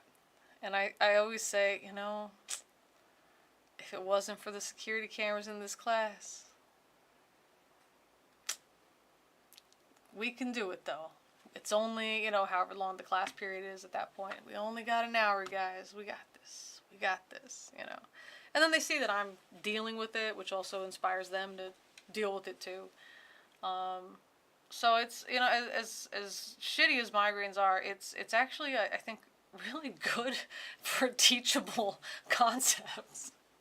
You know what I mean? It's like good for a lot of stuff, and letting them know, yeah, sometimes your body will break down and you can still be a functional person and, you can still have a job and stuff, so it's not the end of the world. Let's see. So some of the Canadian military documents declassified in the 80s revealed Canada had a plan to respond if the U.S. Well, they should. They definitely should. The U.S., it's like, you don't know what's going to happen. Let's see. They said they would send a platoon of tanks to capture St. Paul and annex Minnesota. Alright. Well, I mean, the accents are pretty close, so maybe that might be the why.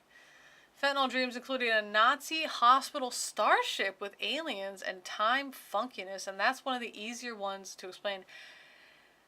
I'm gonna run this through my Midjourney, and I am gonna post it in the live stream section of our Discord. Or, yeah, I just want to see what's gonna happen. So I'm gonna say next. So I just put it in straight, and then I would put trippy style, trippy fentanyl dreams style, Nazi, hospital starship run by Nazis, who are also aliens. Time machine, time dilation. Let's see what happens. I love messing with Midjourney. I love it because sometimes most of the time it does what you ask, and then sometimes it just doesn't. You got to totally start over and think about it a different way. So I love messing with it. I hope the 21st century includes commercial fusion power. I hope it includes friggin' all of Tesla's ideas coming back. That's what I hope it includes. Even that weird, what's it called? The Philadelphia experiment shit. Let's just go there. Let's just do it. 21st century will be mostly known as when the internet became available to everyone and how that changed society. Oh, absolutely. Absolutely. That reminds me of a study I also want to try with the AI, but I don't know if it's advanced enough. Jesse Ventura got elected there. We'll take it. All right. Michio Kaku said humanity will be a type 1 civilization or extended. That's the hope. That's the hope, right? What type of keyboard is that? The Corsair, and it's got red lights on it. So it's red and black, because I'm a loser that never grew out of that gothic phase. But yeah, I like the click clackies on there. I'm a big fan of it. Not mechanical. That's a good question. It was gifted to me, so I don't know. It's got cat hair all over it, but if you can tell more than I can, I'll just show it to you. We got this guy. So you can tell me more about it. I don't know. They just said it's good, and it's good for gaming, and doesn't wear down as much. So, well, sounded like it might be. Let me know if it is. I've heard some of those they're like those specially designed ones that have a really cool noise to them. But I'm the kind of person that it's just like, well, until it breaks down, I don't want to get a new one. Oh, extinct. Okay, I was like extended. I thought maybe type 1 or beyond. Yeah, or extinct. Yeah, extinct. Yeah. We're probably getting there. A model number on the back. Gaming keyboard. Oh, it is mechanical keyboard. Yes, it is. It is. I know one of my students is into making custom keys for keyboards. And I that's when I learned a little bit about them, but I just never learned more about them. Yeah, it's K68. That's what it is. There it is. But your ears store it. They absolutely do. That's it. You got it. You nailed it. Let's see if we can do a couple more of these, and then I think I'm gonna put my back on ice, because it is I think carrying that heavy shit and then sitting down for an extended period of time, probably not adding up to to a healthy back day. All right, let's see. What do we got? Story 6. I teach in a college, so most of the students are almost always 18 or over. A couple of years ago, one student's mother called the chair of my department to complain on behalf of her daughter about the difficulty of some of the work listed on my syllabus. My chair was baffled and asked the mother if the daughter was over 18. The mother replied, "My daughter is 20 years old." The chair explained that it was her daughter's responsibility to speak directly with the teacher or the professor or withdraw from the course. That's it. That's all. It's college. People only go if they want to. No one's mother can do anything about the workload. So, yeah, I don't teach in a college, but the amount of people who are now legal adults and still cry to their mommies and daddies to fix their problems at school, it's not a ton, but it's more than you would expect. So, for example, we had a student. There's rules, about how the students can present, and so one of them is a hair color rule, like you can't just dye your hair whatever color. And the student did this at the end of the school year, the previous year, and kept getting detention and kept getting sent home, and it's got to be fixed or else you're getting suspended and all this other stuff, because the fact that she had this hair color, the new students thought it was okay. They thought maybe the rule had changed, so they went to start bleaching their hair, and then they got detention. So not only was this student breaking the rules, but was setting an example for the other students in a negative way. And that's what they would say, "Oh, I saw so-and-so with it. They're an upperclassman kind of student. I thought it was okay because they keep coming to school this way and they don't ever change it back to black or whatever." So eventually the student, dyed it back, but not very well. And so they came back to school, started the year, and their hair was, blonde. And at this point, the student is now a legal adult. And we just say, "Hey, nice to see you. Here's your detention for your hair. What do you want?" The student ran out, grabbed her stuff, ran out crying, ran away from the school crying. And then some hours later, her father shows up on campus and starts screaming at the administrative staff about how it's not fair and she should have received a warning. It's like she received a warning all those last weeks of the previous school year. What are you talking about? And just screaming and screaming. Eventually they just relented, they didn't want to deal with him. And the student also, I don't know if they were faking asthma, but, there were signs, right? And their parent had some kind of, some kind of connection, right, with something. And so when we needed a doctor's note, one of the parents could just write it. And it never said what it was for. And it was only on the days that they had math in the morning that they were being treated for their asthma. Not that they had an asthma attack, but they were being treated for it. Which, of course, I had to get a biopsy done when I had a bunch of swollen lymph nodes. And I scheduled those after school. Right? So why are you scheduling these during school? And so because of stuff like that, we end up changing the rules that if you're contagious, you stay home, fine.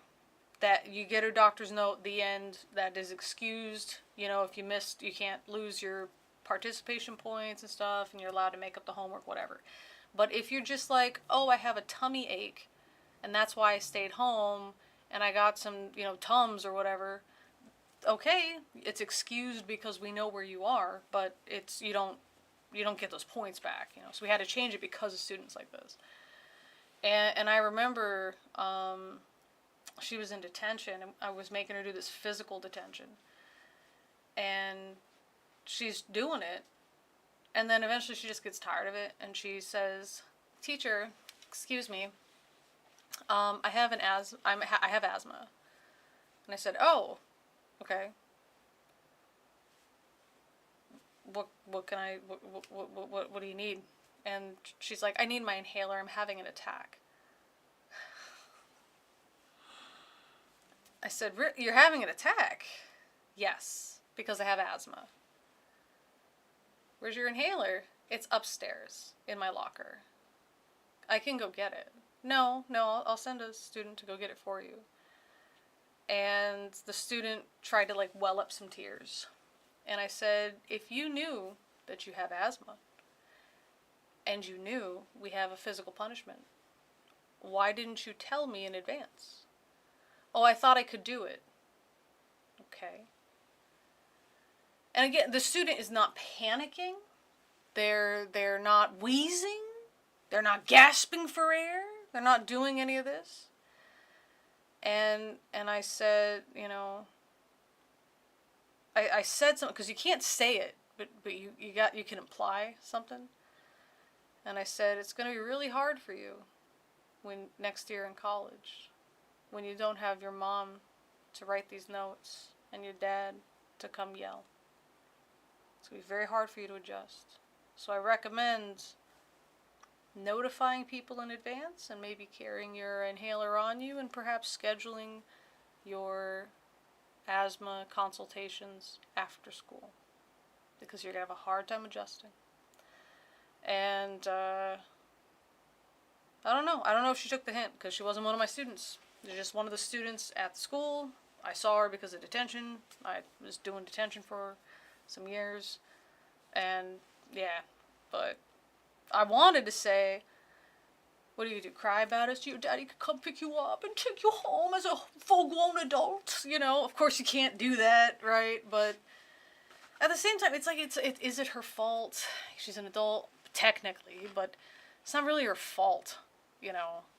It's like, you gotta eventually, like, if you know you have asthma, you need to make accommodations for that. You don't get to push yourself to the point that you're having an attack and then try to make me feel guilty about that. That's not on me, that's on you, you know? I've got medical problems, so it's on me. You gotta learn to deal with it, not to call your parents to come try to fix it for you, okay? You know, stuff like that. Crying to my mom didn't even work when I was 8. Right, you just get hit. Yeah, talk about obvious, oh my gosh, yeah, just fully explaining herself. And again, just, you could tell, trying to whip up tears for sympathy, which there's a few times that this will happen with the students where they will, I'm trying to get rid of this stuff real quick on my thing so I can just show you. But it's good. Oh, this is why. Okay. Jesus. Okay, go away. How about just go away? Try that. Okay. So sometimes the students will try to, they'll try to be very sad and, teacher, take pity on me. Doesn't matter the gender. The student, they'll both do it. Just depends on how your parents are. And then I whip out my phone and I show them this. And I say, do you see this? And they say, oh, teacher. I said, yeah. This is a face I would do anything for. I would die for this face. I would kill for this face. This is what you have to compete with. And you are perfectly fine looking, but you cannot compete with this to tug on my heartstrings. So let's try a different round. So why didn't you finish the assignment? So that's how I do it. Yeah, it's just too much. Alex says it's at this point where I'd be fired as a teacher. You know, for me, it's the challenge is to get the point across sneakily or tactfully. So to me, it's like a game. Like how can I make a very strong point without saying the words I want to say? And, you know, I just kind of, that's why I had let her go on for a while, because, you know, number one, it's just funny that this is your asthma attack. And number two, you know, it was, just gave me some time to think about it. You know, so her friend comes down with the inhaler, and I said, oh, that's great. I said, I guess your treatment's working, though. This is the gentlest asthma attack I've ever seen. You know, that parent that works in the office who's treating you every time you have math class, it's really working. I mean, I wouldn't even be able to know that you had asthma based on how well you can speak. That's awesome. But feel free to sit the rest of this out, okay? And never saw her in detention ever again. Ever again. I don't know. I think she just, yeah. Kitty script break, right, exactly. I know I couldn't deal with 20 teenagers at one time. It's easier than you'd think. Or at least it is for me. Because Marines are stupid, and I dealt with them. And these guys are smarter than the average Marine. You know? So, yeah, no, I was definitely on her. You know? Definitely on her. Because you should feel ashamed that you're lying about a medical problem. Well, there's those of us standing in front of you that actually deal with these things. You know what I mean? Not with asthma for me, but medical problems, you know. But that's how she was raised, you know. That I really don't care for. What do you think what benefit do you think you're giving your child? Oh, I've made it so they are completely reliant on me and cannot function as an independent human being, you know. Much of the problem with teenagers is the fact that they are pretty smart. I like that. I like that they're smart. You know, better be a smart ass than a dumbass. You know what I mean? And they'll say stuff, and they'll argue, and you can't let it get to you. You know, because they have a way to argue which doesn't make sense, and you just point it out. Like, there was one student who, she was wearing slippers, and that's against the school rules. So she was given detention by her teacher, and the teacher was dealing with it all the wrong way. Like, they were screaming at each other and stuff, and eventually it just, you know, come to see me. And the student said, well, I don't think it's fair that I get detention because this other student is wearing slippers and they don't have detention. And I said, well, number one, you don't know that. Do you have access to my list of detention students? And of course she says no. I said, okay, so you don't even know if she has been issued detention or not, right? But your argument here, because you've been here for longer than some of the other students, you've been here for a few years. You know for a fact this is against the rules. Regardless of how many students do it, you know it's against the rules. And if you're caught breaking the rules, you're going to get detention. Your argument is as if you're going to 7-Eleven and you see one of your friends stealing soda, so you steal soda. And then when the police stop you and they say, you know, we're going to arrest you for theft, you say, but officer, I thought it was okay because I know it's against the law, but my friend also broke the law, so I thought it was okay for me to break the law. And I said, does that make a lot of sense to you? And she just said, no. All right, so your detention is blah, blah, blah. You understand? Yeah. And she just, it wasn't like oh my God. It was just more, yeah, this is on me. You know, I'm being a dumbass, you know. And that's all. They need to know that because their lives will work on their parents. You know what I mean? They need to know they don't work on other people outside of the family. You know. Chapman says, that could be considered a cutting insult. Hey, congratulations, you're as smart as my own trooper unit.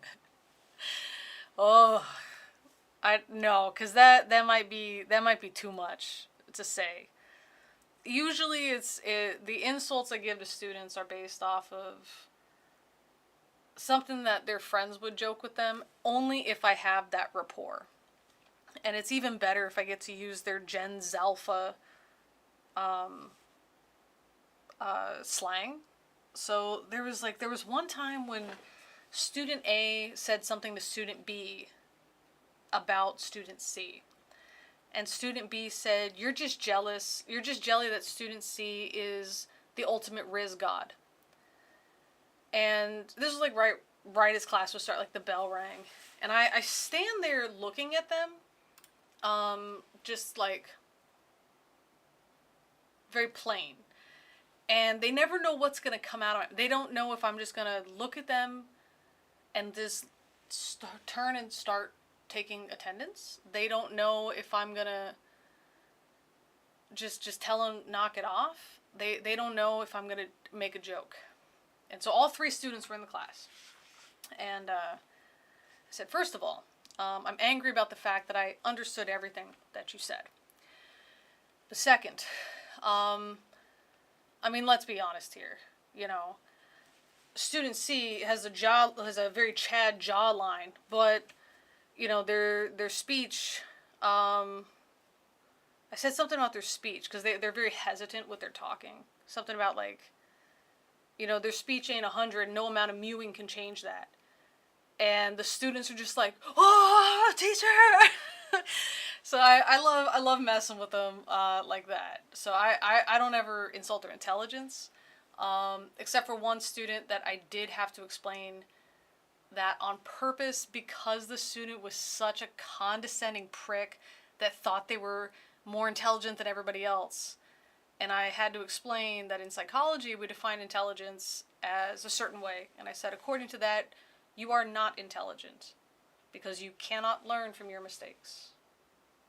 Is that how you wish to be perceived, as unintelligent? And they said no. And I said, well, then I suggest learning from your mistakes. You know, they really needed to be just chipped at. You know, and that was a student that the dad gave me the go ahead to be a dick. So, let's see. They're smart enough to be cocky, but not as smart as they think they are. That's, yeah. I'm trying to think if a student ever got cocky with me. They just know not to. I can't.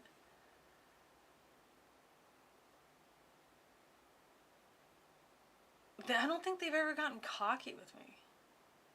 I know they get cocky with other teachers because they'll either tell me because I'm the department head, so they explain they're having such and such issue with such and such student, or the counselors will kind of try to survey about the student, and they'll send me a message, hey, how is so and so in your class? And I'll say, well, I don't know, respectful. They don't really turn their homework, but they participate in all the classroom discussions. You know, good student, except for the fact that they don't turn in their homework. Why do you ask? And they say, because nobody else can control this student. They're especially hateful of female staff and teachers.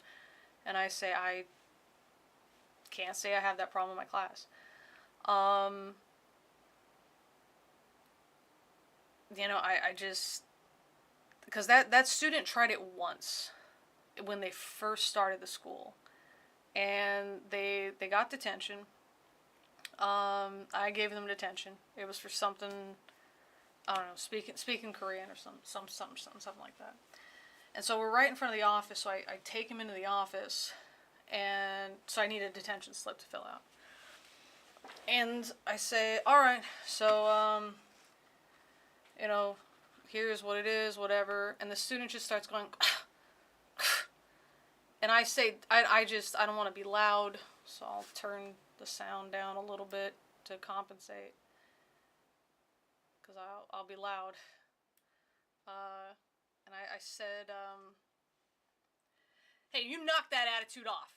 I'm not the one that's out here breaking the rule. I didn't do this. You think I want to do this? I was trying to go to the damn bathroom. I gotta stop here, can't pee, because I gotta sit here and write up your damn detention. Not today, okay? Take that attitude somewhere else, not here, okay? You put yourself in this situation. You can get yourself out of it by not doing it again. The end. Knock it off. And that was it. That was all I had to do. That one time. And, that was it. You know. And they were so respectful to me. And then when they found that other teachers were being mean to them or unfair to them, they came to me and, you know, tried to, like, plead their case and, like, can you help me and all this other stuff. Like, they were really just, like, and they had this hobby that they would show me, like, these videos of them engaging in this hobby they had, and they were just really proud of themselves. And it was just like, yeah, man, you know, good job, you know, high five and all this other stuff. And that's it. It was just that one time. And I didn't even have that student as a student yet. It was just, they were new. I saw them in the hallway. They broke a rule in front of me, whatever. So once they started my class, there was never nothing, you know. And you give them a compliment. You give them a whatever, you know. Hey, so I heard you do this thing, you know, this hobby thing. You know, hey, I used to do something similar to that. How's that these days? Because I'm old as hell, you know. So what's that like these days? You know, how'd you get into it? And you just treat them like a person, but you let them know there's a line, you know. Yeah, ma'am, yes, ma'am, yeah, basically, you know. I try to keep it 95%. Ms. Lemon is cool and she'll help me out. 5%, I'm not sure if she would actually end my life. and I'll say that sometimes to the students. And one student said, teacher, for me it's more like 50-50. I said, yeah, I'll take that too. You know. But that's it. You don't argue with them. Like, you just tell them, knock it off. It's not my fault. You're actually inconveniencing me. I just wanted to pee. And now I gotta sidetrack myself and do this.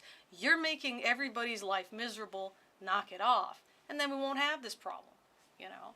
And then you just, again, you treat them like a person after that. Not a problem. They made a mistake, and they made a mistake, you know. That's it. And that's how you treat it. That was a thing that happened, and I'm not holding it against you. Because why would I? You know. Yeah, it's, but how do you teach that to a teacher? That's where I'm at, is how do you teach how to be in charge without being a dictator?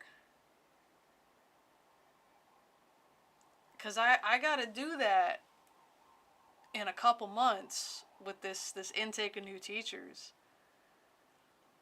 And I'm sure some of them are going to be new, you know. I've been teaching for 13 years, but some of them are going to be new. How do you explain this to them, right? I don't know. You guys got any ideas? Because it's something. Because the idea of I can yell at you, and then that's it. It's over, and it's done. It's in the past, and I'll treat you like a person again. That's something I learned in the military, because we all kind of understood. We're all frustrated and stressed out, and so sometimes we will have outbursts, and then, hey man, can I bum a smoke off of you? 20 seconds later, and there's no problem. Of course, we're all here. We're all Marines. That kind of thing is not found in like the average day-to-day society. Because when you get a certain way at somebody, you tend to hold a resentment, I guess. And I don't see why. Like I had issues with a coworker, and I had to explain very sternly that this is a work issue, and he invited me to his wedding. Like, I was so hard on this guy in a lot of ways. So hard on this guy. And because I had to be. It just fucking had to be. And he invited me to his wedding, and I'm going to go. And I'm going to have a beer with him. You know what I mean? And no problem, no hard feelings, because I don't have any hard. Why have hard feelings about it? How do you teach people to get over themselves? I think I'm just probably going to start off with like, how many of you are teachers because you like education? And hopefully everybody raises their hand, and I'll be like, cool. How many of you are teachers because you like education, and also you hate yourself and you have negative self-esteem? Because that's the way to do it, I think. If you don't take yourself seriously, and you don't think you're better than the students. And I tell them that from the beginning. I'm like, I'm not better than you. I just know more about this subject than you do. And I'm sure there's stuff you know more about me, even probably in history, So if you do, let me know. But if not, I'm not like an expert. I have the interest, and I have the background, and that's why I'm here. It's always okay to ask questions if I don't explain it right, or if you've heard differently. If you think I said something wrong, it's okay to say that too. you know. How many of you are here for the money? Yeah, get out, exactly. Go sell drugs. You know. Technically, you are having to be a benevolent dictator because in the end, your word is law in the classroom. Yeah, and I kind of make a 300 reference with Xerxes, and I tell them I am a generous god, you know, and I say I am the god of this classroom. I'm a generous god. And then when throughout the year, this kind of comes up, you know, because they'll say something like, hey, can we get an extension on this essay thing? And I'm like, well, from my perspective, I gave you guys a week and a half, so is there a reason so many of you are asking for an extension? And they'll say, well, it's because in a class that most of us also take, we had to study for like a really big kind of test at the same time, so we didn't have enough time to focus on writing the essay. And I said, well, so what, you need like another 3 days? 4 days? Maybe Sunday, teacher? So be it. And they say, oh, teach the thing. I say, I am a generous god, you know. But when they try to tell me some problems with, like, what they don't like about the school, you know, certain rules and stuff, and I say, I'm the god of my classroom, but I'm the god of my classroom. I have no control over anything else. Your parents pay the bills. Your parents should be the ones talking about it, you know. How many of you are only here for the money? Wait, the money's terrible. Did you fail at arithmetic? Yeah, I mean, go be a barista. Something, you know. In the U.S., one of the questions is how many of you are here because you want to have your summer off? Yeah, but aren't they unpaid? You know? That sucks. I think I might also kind of have a list of stuff that is like stuff I've seen that doesn't work. If you're here because you peaked in high school and you want to recapture that, that's borderline pedophilia, get out. You know, like, because we've had people like that where they think they're still high school students. And it gets very up to that line where we want to call Chris Hansen. You know what I mean? So that's messed up, you know. You know, where how many of you are here because you can't find work in your degree field, you know, and that's okay. But you got to understand that it's probably better for you to take your degree and be a manager at McDonald's than it is for you to be a teacher, because you have to come to work thinking, I have to do everything for the students. That's it. They're all that matter, is the students. And that's why I said you have to have no self-esteem. You just can't. I mean, I've done so much for free because we're on a salary and we don't get paid overtime. I've done so much for these kids because they need it. And you just do it, you know? And you can't be angry at them. You can't be nothing at them, you know? Trying to think of a time a student made me angry. And I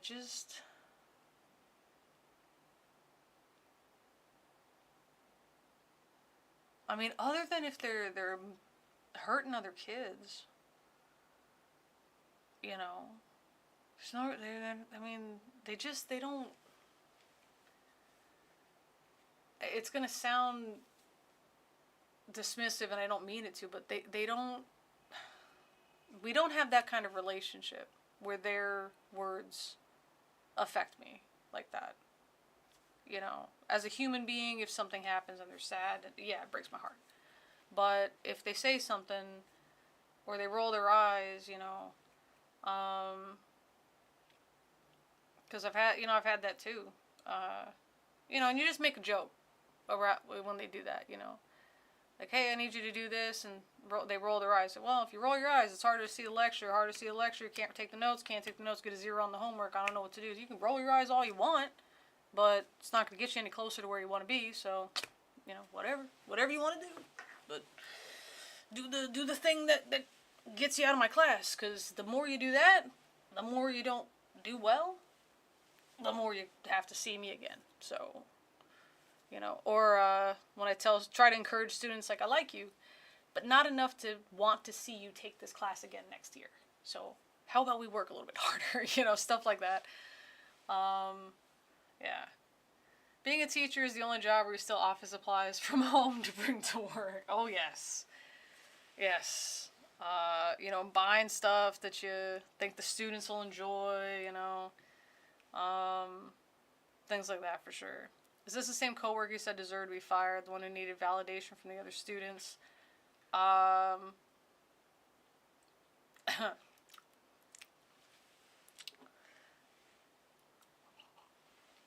Yeah, I'm going to his wedding. Yep. Because I didn't like him as a coworker. Not as a guy, just as a coworker. But we've had other students, though, or other teachers. We've had two male and two female teachers that, well, 2 male and 3 female teachers that wanted validation from the students, but only 2 of the female teachers seemed to cross that appropriateness line in terms of calling Chris Hansen. But this guy that I'm going to his wedding, that wasn't him.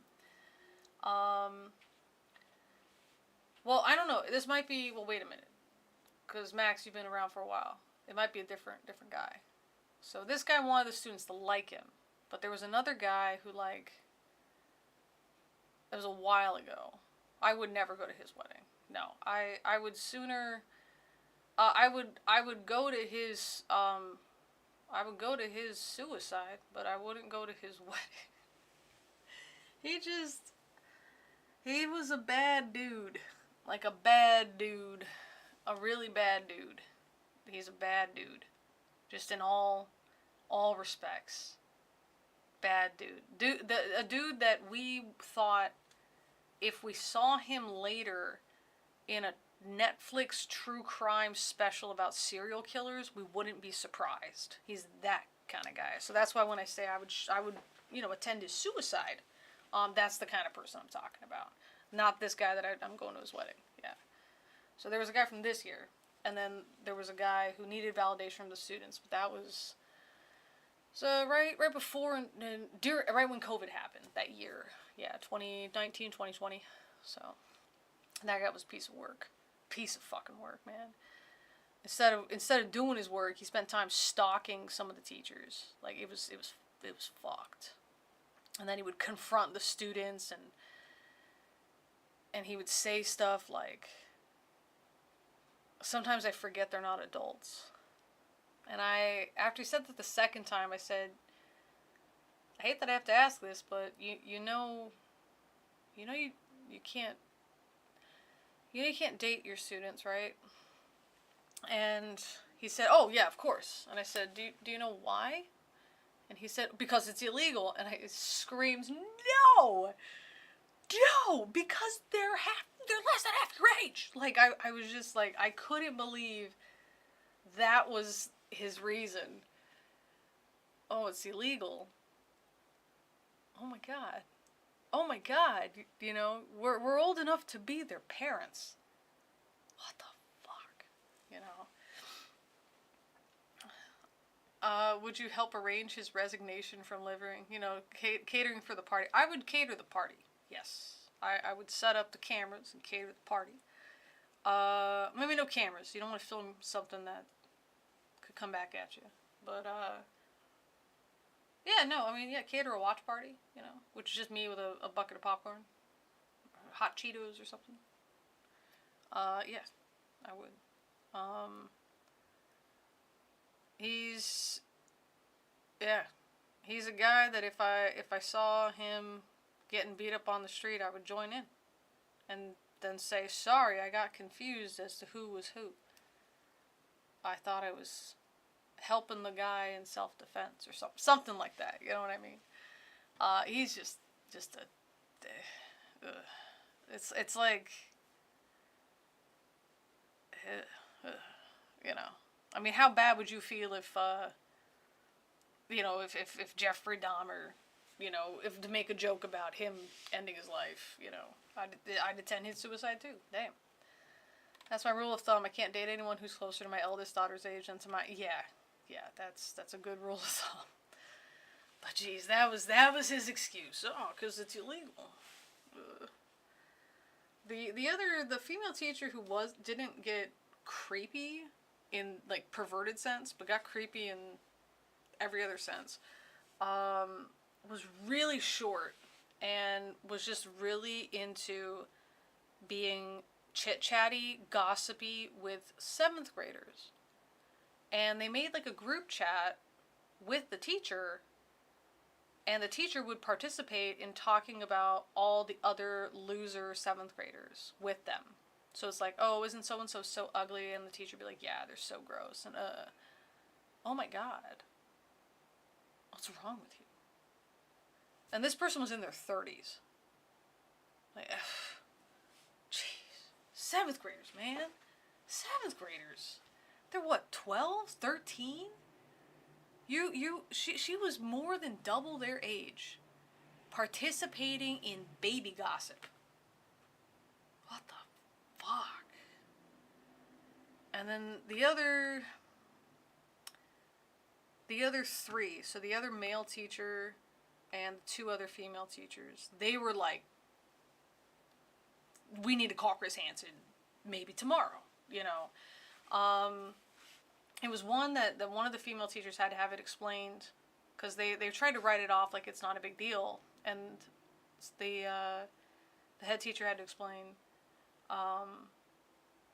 Think about it if you were a male teacher and the student was a female student, and that's when the teacher said, "Oh, I can see that. Right. We can all see that, you know." Yeah. I mean, he knew he shouldn't do it. Yeah, it was an absent moral system for sure. It was very, does this have a negative effect on me? Then I shouldn't do it. You know, I could get arrested, I'm not going to do it. But yeah, he was pretty fucked up. He really liked this one other teacher, but he also thought we were in a secret romance.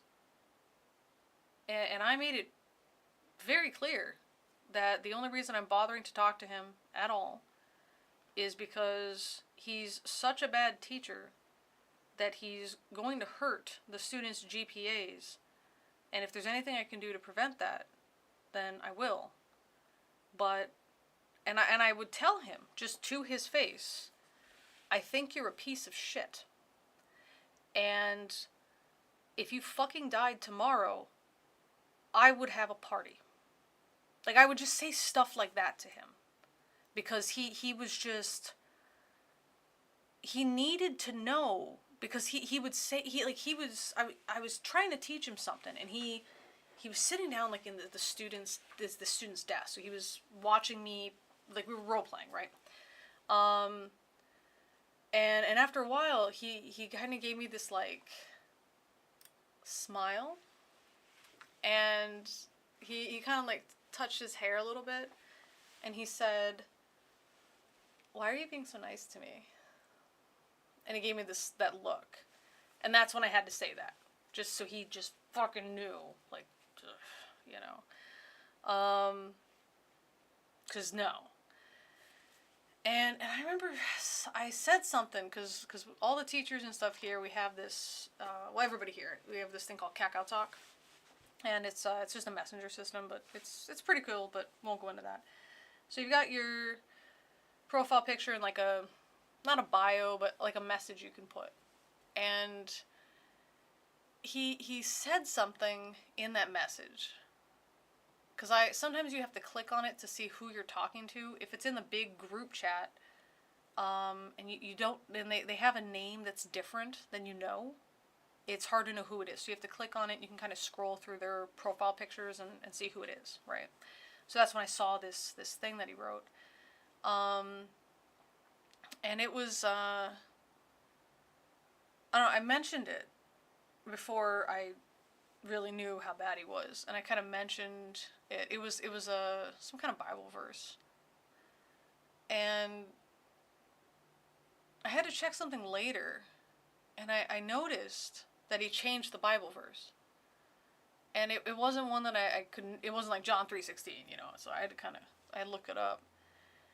And it was about, because he'd said to me that he thought fate brought us together, especially because we're so, like, our classrooms are right next to each other, and that he really thinks that there's, like, a cosmic connection.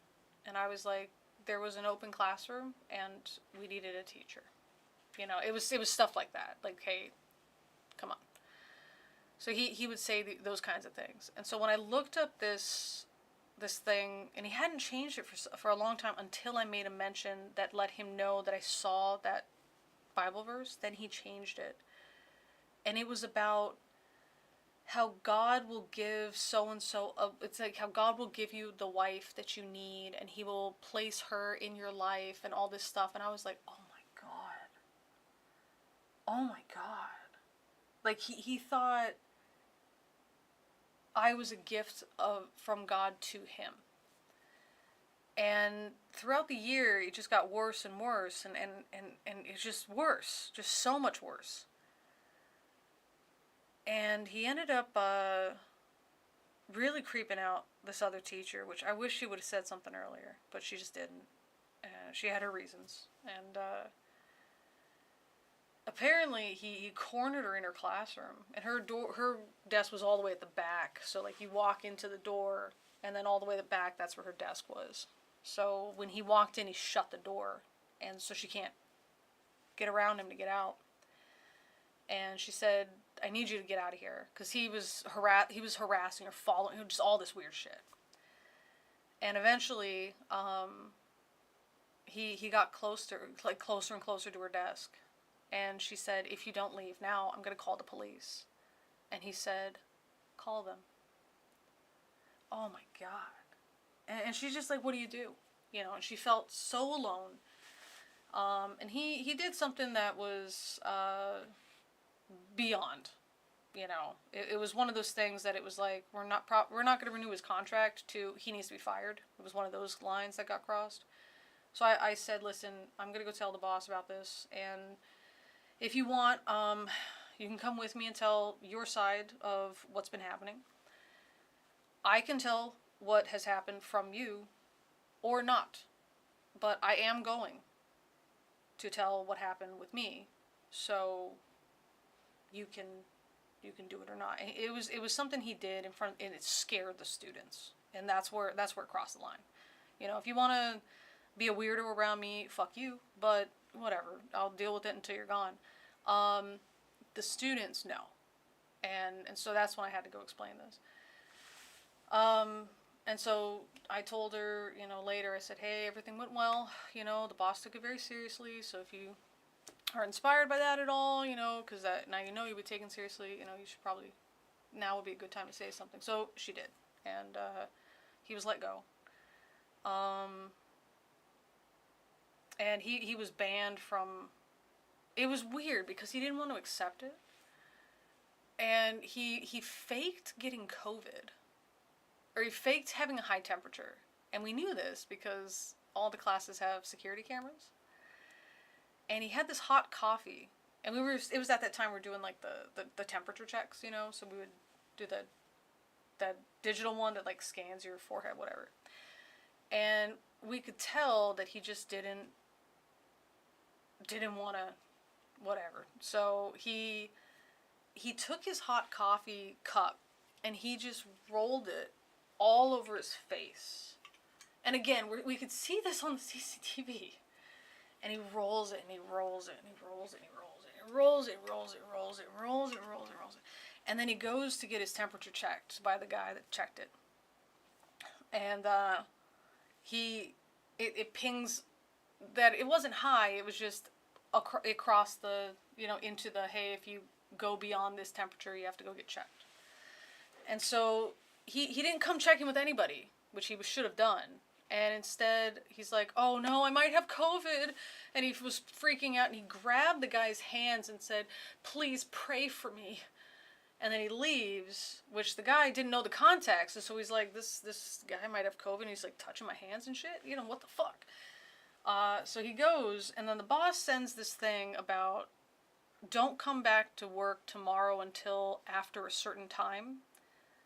Other people will be taking care of your class. That kind of thing. And then you can come and talk to us in the office. And he sends this thing back like, thank you so much for checking up on me. I had a very high temperature. Oh, but my COVID test will come back and whatever. So he thought that everybody loved him and missed him and was really concerned about COVID for him, that he was going to die. So he comes in, and instead of seeing any loving support that he wanted, he came in and it was all the tops. So my boss, the big boss, and the principal boss, and they're all there, and they're physically big men. They're just big, and just their presence anyways is frightening.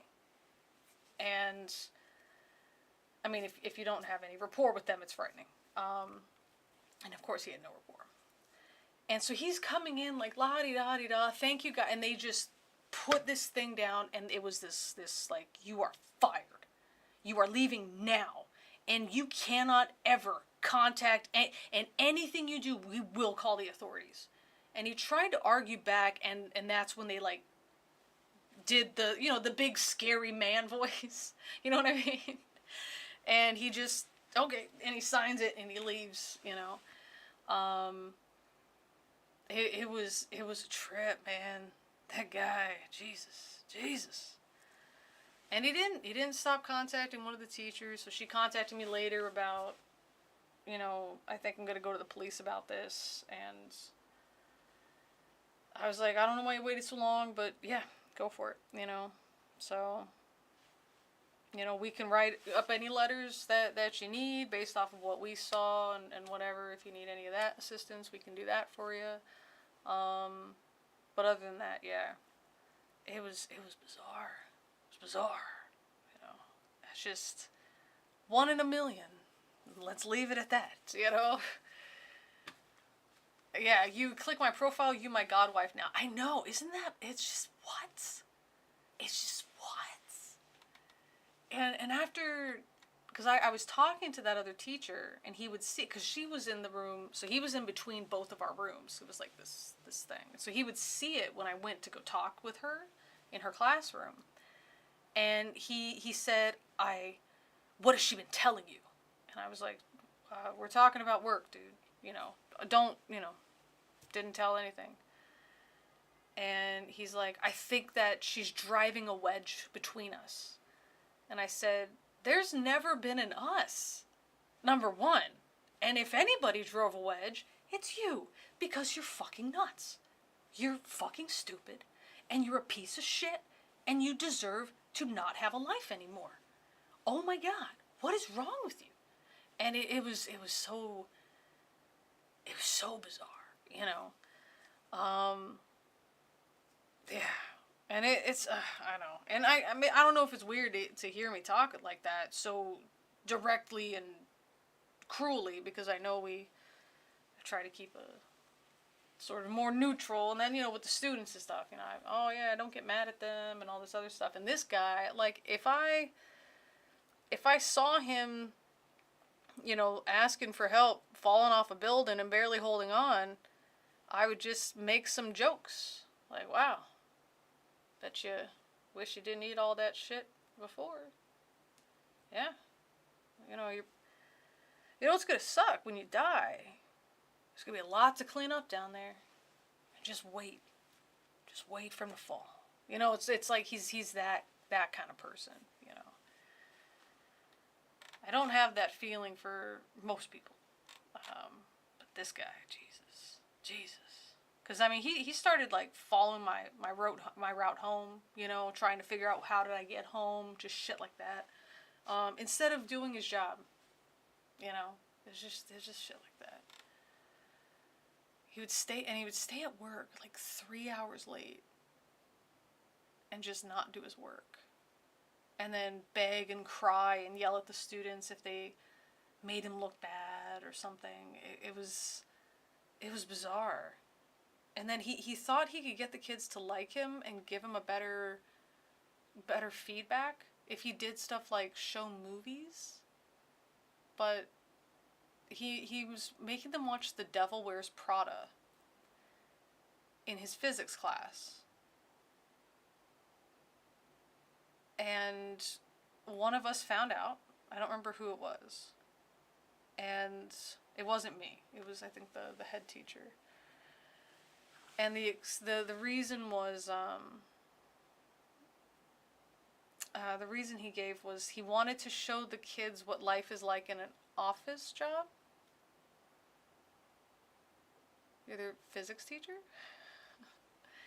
And their main complaint is that you're not teaching them physics to the point that they think you don't even know physics. And so your solution to get them to like you is to show them movies. It's bizarre. Yeah, it is crazy. The female teachers sound like someone who wanted to relive middle school. It really did. And I remember, again, it was COVID. Like, before we went offline, or off campus to online, you know, we're really like, what do we do? You know, masks and everything, right? And I remember I saw 3 students not social distancing. And they were all linking arms, you know, and they were walking together. And I yelled at them, like, hey, you know, you need to be, you know, you can't, like, I was going to tell them, like, social distance, you know. And all 3 of them turn around, and it's the teacher in the middle. And I don't like undermining teachers in front of the students, even that piece of shit teacher. When the students would say, like, oh, Ms. Lemon, what do you think of Mr. So-and-so? I would say, he's got his own style. What do you think of Mr. So-and-so? Yeah, he's something. Yep, he's something. The only time one of the students really caught that I was having a big hate for him, because they could tell, but the one time they really caught it, I'm having a class, and he bursts into my classroom. Bursts in. And I'm just like, is everything okay? Is there a fire? Like, I just where I went. And he said, can I talk to you? And I said, is like everything okay? Is there a fight? Like, is somebody bleeding? Oh, no, I just want to know if I could talk to you. And I just looked back at my class, and I looked back at him, and I said, I have a class. Can this wait till lunch? And he said, oh, yeah, oh, okay. And he goes back. And I stood there, and I didn't want to make it like a thing. And we're wearing masks, right? So all the kids see is this of my face. And I just, and the face I make was, and one of the students just starts laughing. I said, what? And they said, teacher, your face. And I'm like, what about it? You know? And the students say, yeah, I don't like that teacher either. And I said, I didn't say anything. I didn't say anything. Yep. What is everyone doing gathered around that giant pizza? That is not a giant pizza, sir. Yeah. This ledge is putting a wedge between us. Yeah, I should have had a romantic meeting with him at the beginning, or at the top of the school, so you could have a intimate encounter with the ground below, you know. Devil Wears Prada is a great movie, but not in physics class, right? And it's also not a good representation of what this standard office job is. Bizarre. Korea did what they had to do and avoided most problems with SARS, but not the US. Yeah, well, yeah. We got back to functional. And the US was more concerned with freedom. And so I remember some people had asked me, like, do I feel oppressed? Or, like, my freedom is taken because I have to wear a mask in public. And we would scan this QR code that was associated with, we'd have to scan our QR code. So when we go to a place, like a place to eat, they had limited capacity, right? So there's like half capacity or something. You'd have to get your temperature scanned. So they would you just get your face in a thing, it scans your temperature. And then you have to hold up it was a government app that they made, and it made a QR code, so you had to hold it up and scan it, and then that was it. This way, if you at that time were at the cafe or restaurant at the same time as somebody else, and that other person 2 weeks later or so, they are tested positive for COVID, all the people that were in the area in that same cafe or restaurant, they would all get a notification to go get tested. And you can't, like, it was you have to go. And it didn't matter if you're at work, and work could not dock your pay. It was required by law, so the work could not dock your pay. So even when you were on COVID, you got sick with COVID, you had to stay home for 2 weeks. You were paid 2 weeks, and it didn't dock your sick pay. It didn't cut in a vacation time. It couldn't do anything. It was just a government law. You had to do it. They had to pay you. So that seemed really reasonable, and actually a really cool way to track it, right? I mean, if everybody's around at the same place as this one person who could get everybody sick, yeah, that seems reasonable. So we didn't panic. We didn't panic buy. We didn't do any of this weird shit. And we're just basically living life. We're still able to go out and go shopping and eat at cafes and eat at restaurants and go to work. You know, we just have to wear a mask and scan a QR code. That was it. And I had people asking, like, doesn't this seem oppressive? Doesn't this seem this? And I'm like, you can't even leave your house because you're in a situation where people are more concerned about my freedom to not wear a mask, to the point that now so many people are sick that they're dying. And because of that, they've shut down this, they shut down that, and they shut down this, and they shut down that, so you can't even go out if you wanted to. Which one of us is having freedom? Like, I can still go to work and have a day and go shopping and go to cafes, and you are stuck, and people are out of business and out of homes and losing their business and losing their homes and all this other stuff, and we are not. Which one sounds like freedom to you, you know?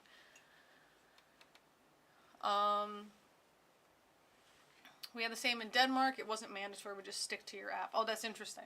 Yeah, for us, it was like, it was fine, because we wanted to, you know, if you were exposed, you wanted to get tested.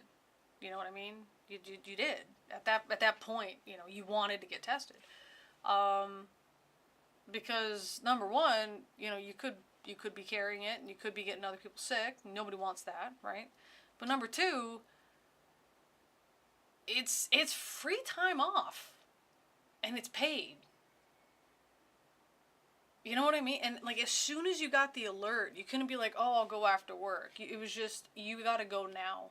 And you just were like, hey, the government messaged me. I gotta get checked. Okay. We'll figure it out.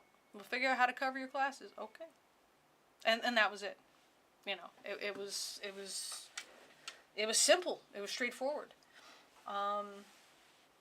Yeah, it was very reasonable.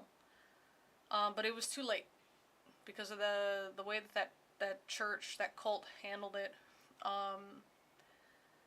The government should have acted sooner to track down the members of that particular church to force them to get tested. And they didn't, they were waiting for them to give it voluntarily, but they refused because they felt like it would turn their church into a target. But by not giving it, and now everybody's spreading it, now the church became an even bigger target. You know what I mean? Like, how dare you carry this and spread it to each other with your non-scientific bullshit, and then now you're spreading it to your respective towns and all this other stuff, because these were places that there weren't that many churches, so some people had to travel like an hour to get there. They would get sick and take it back to their region. You know what I mean? So they were doing it, and eventually the government, you know, did take the list, but they wasted time. And I think if they were faster about it, and if they imposed the travel restrictions, we didn't want to have bad blood with Japan, and we didn't want to have bad blood with China, so we weren't blocking and restricting travel. That was a mistake, I think. Yeah. Here we paid an extra. We get paid extra to stay home up to 1,000, I think. Oh, that's interesting. I still don't understand the toilet paper panic. It's not like it was a diarrhea was one of the symptoms. This is what I think happened. So Chapman says something about the Hong Kong toilet paper was Hong Kong issued and being misunderstood. So what I think happened is somebody thought that this was a good idea. For whatever reason, maybe they heard it on a podcast or something. They thought it was a good idea to buy a bunch of toilet paper. So somebody else goes to the grocery store, they see that person with a big grocery basket full of toilet paper. And so they maybe would say, hey, do you know something that I don't? Oh, I heard on such and such podcast that blah, blah, blah, blah, blah. So if they shut down with this, like, for example, if they shut down the borders, imports, exports, then we're not going to get toilet paper because a lot of the paper comes from China. Something like that. So that person who hears it now, they're going to go buy a bunch of toilet paper too. And somebody else might see them while they're shopping. Hey, is there a sale on toilet paper? No, but I heard that blah, blah, blah. Oh my gosh, I should go buy it too. So now you're like the fourth person to come into the grocery store and you see 3 people in line to pay, and all of them have a bunch of toilet paper stocked up in their basket. Even if you know that this isn't an issue, if you heard the same podcast but you knew it was bullshit, that kind of thing, you know that they think it's a thing, so they're over purchasing. So if you want there to be toilet paper in your house, you better buy as much as you can now, because maybe by tomorrow they're going to be out. And I think that's where it spiraled. Is that a couple people initiated a frenzy. That's how I think it happened.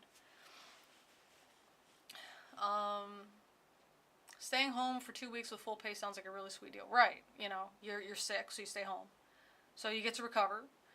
But you're also quarantined, keep in mind, so you are at home for the whole 2 weeks. You're at home.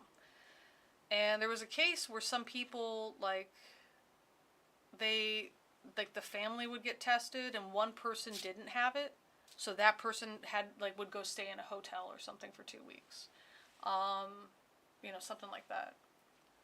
Freedom requires responsibility. That was the other thing, just I guess being in the military, there is a understanding that stuff is contagious, and sometimes I do things that are slightly uncomfortable for me for the benefit of everybody else, and so I didn't really appreciate when people were talking about my America and patriotism, because, folded into that narrative is always the military, and I'm just like, I mean, what do you think the military is? We're all just a bunch of, we're not all a bunch of individuals doing shit on our own because we felt like it, you know what I mean?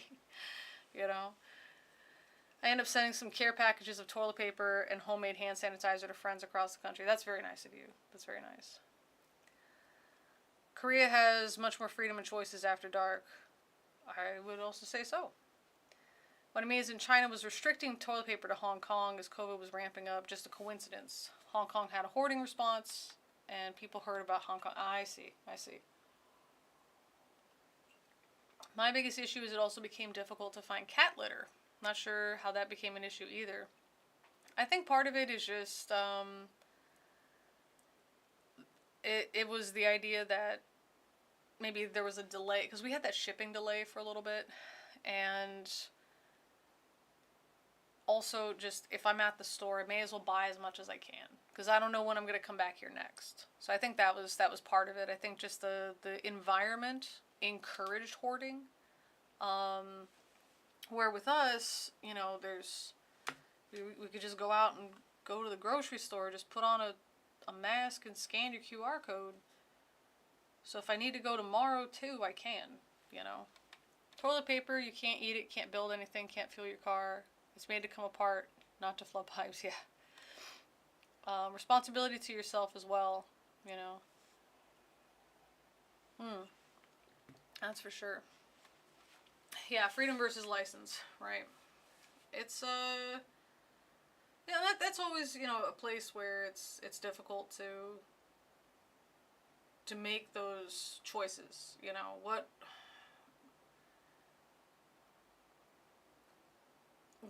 is freedom, and then also what is freedom and what is selfishness, right? Because I feel almost in a sense, when we have to think about freedom as a government concept, we have to think about freedom in the sense of me and others, you know. Should I have the freedom to choose where I want to work? Yes. Should I have the freedom to blast music in an apartment complex on a Sunday night at, you know, 11:30 p.m.?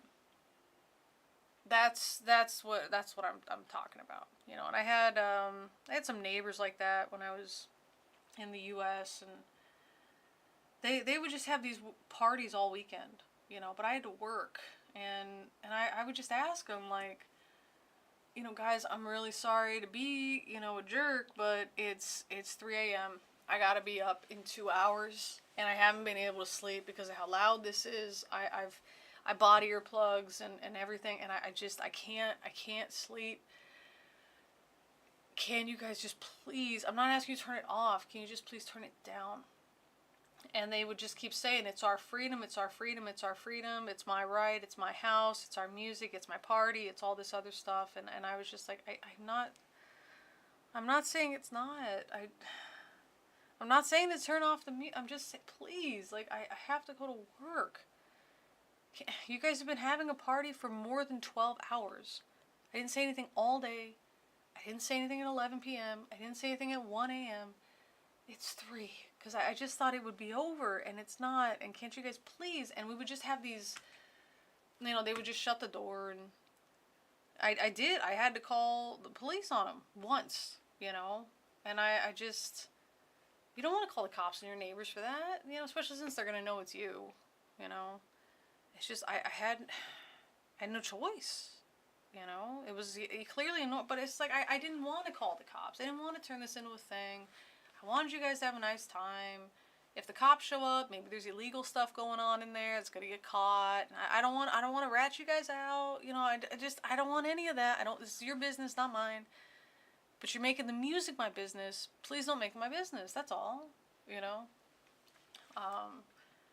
And that's where I think, you know, we need to consider mitigating some of that freedom with social responsibility. You know, and I don't think we get that in the States. Cat litter has oxidizers, smells bad even when it's not pooped in. I use this stuff that's made out of soy. It's like tofu. It's great. It's so good. Oh my gosh. You know, when the kitties had more kitties, and it was time that the baby kitties had to learn the poopies, right? They couldn't use the clay because I guess they were likely to lick it, and then it could clog up their intestines and stuff. So there was this tofu stuff that can't stick to them, and even if it does, it just dissolves. And it turned out the tofu stuff doesn't smell like super ass, like ammonia and awful. It just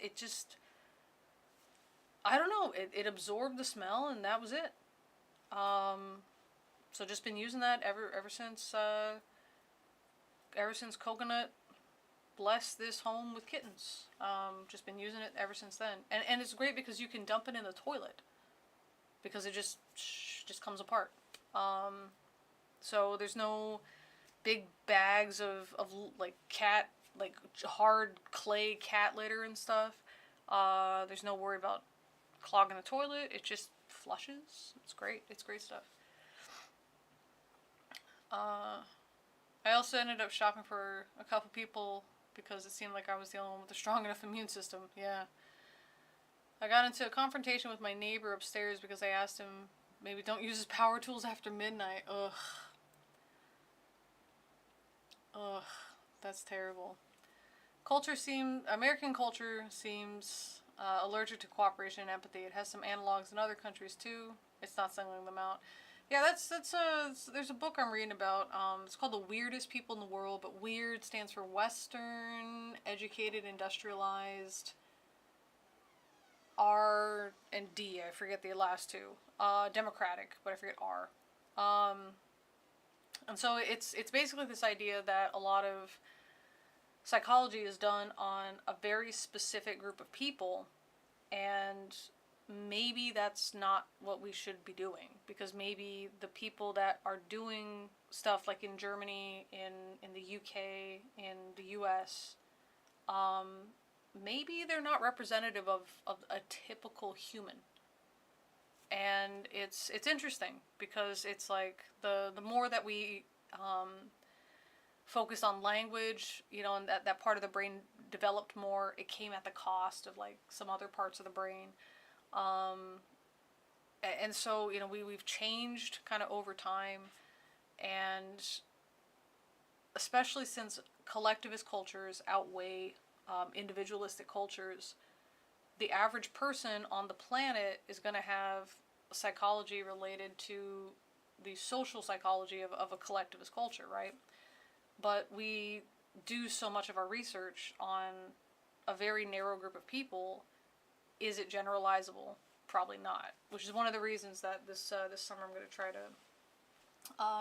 to get an update to the diagnostic criteria for anorexia nervosa, because it only applies to a very small group of people, but this larger group is being negatively affected but not caught and treated. Potent cat. Oh, we need special grade litter sand to count as smell. Interesting.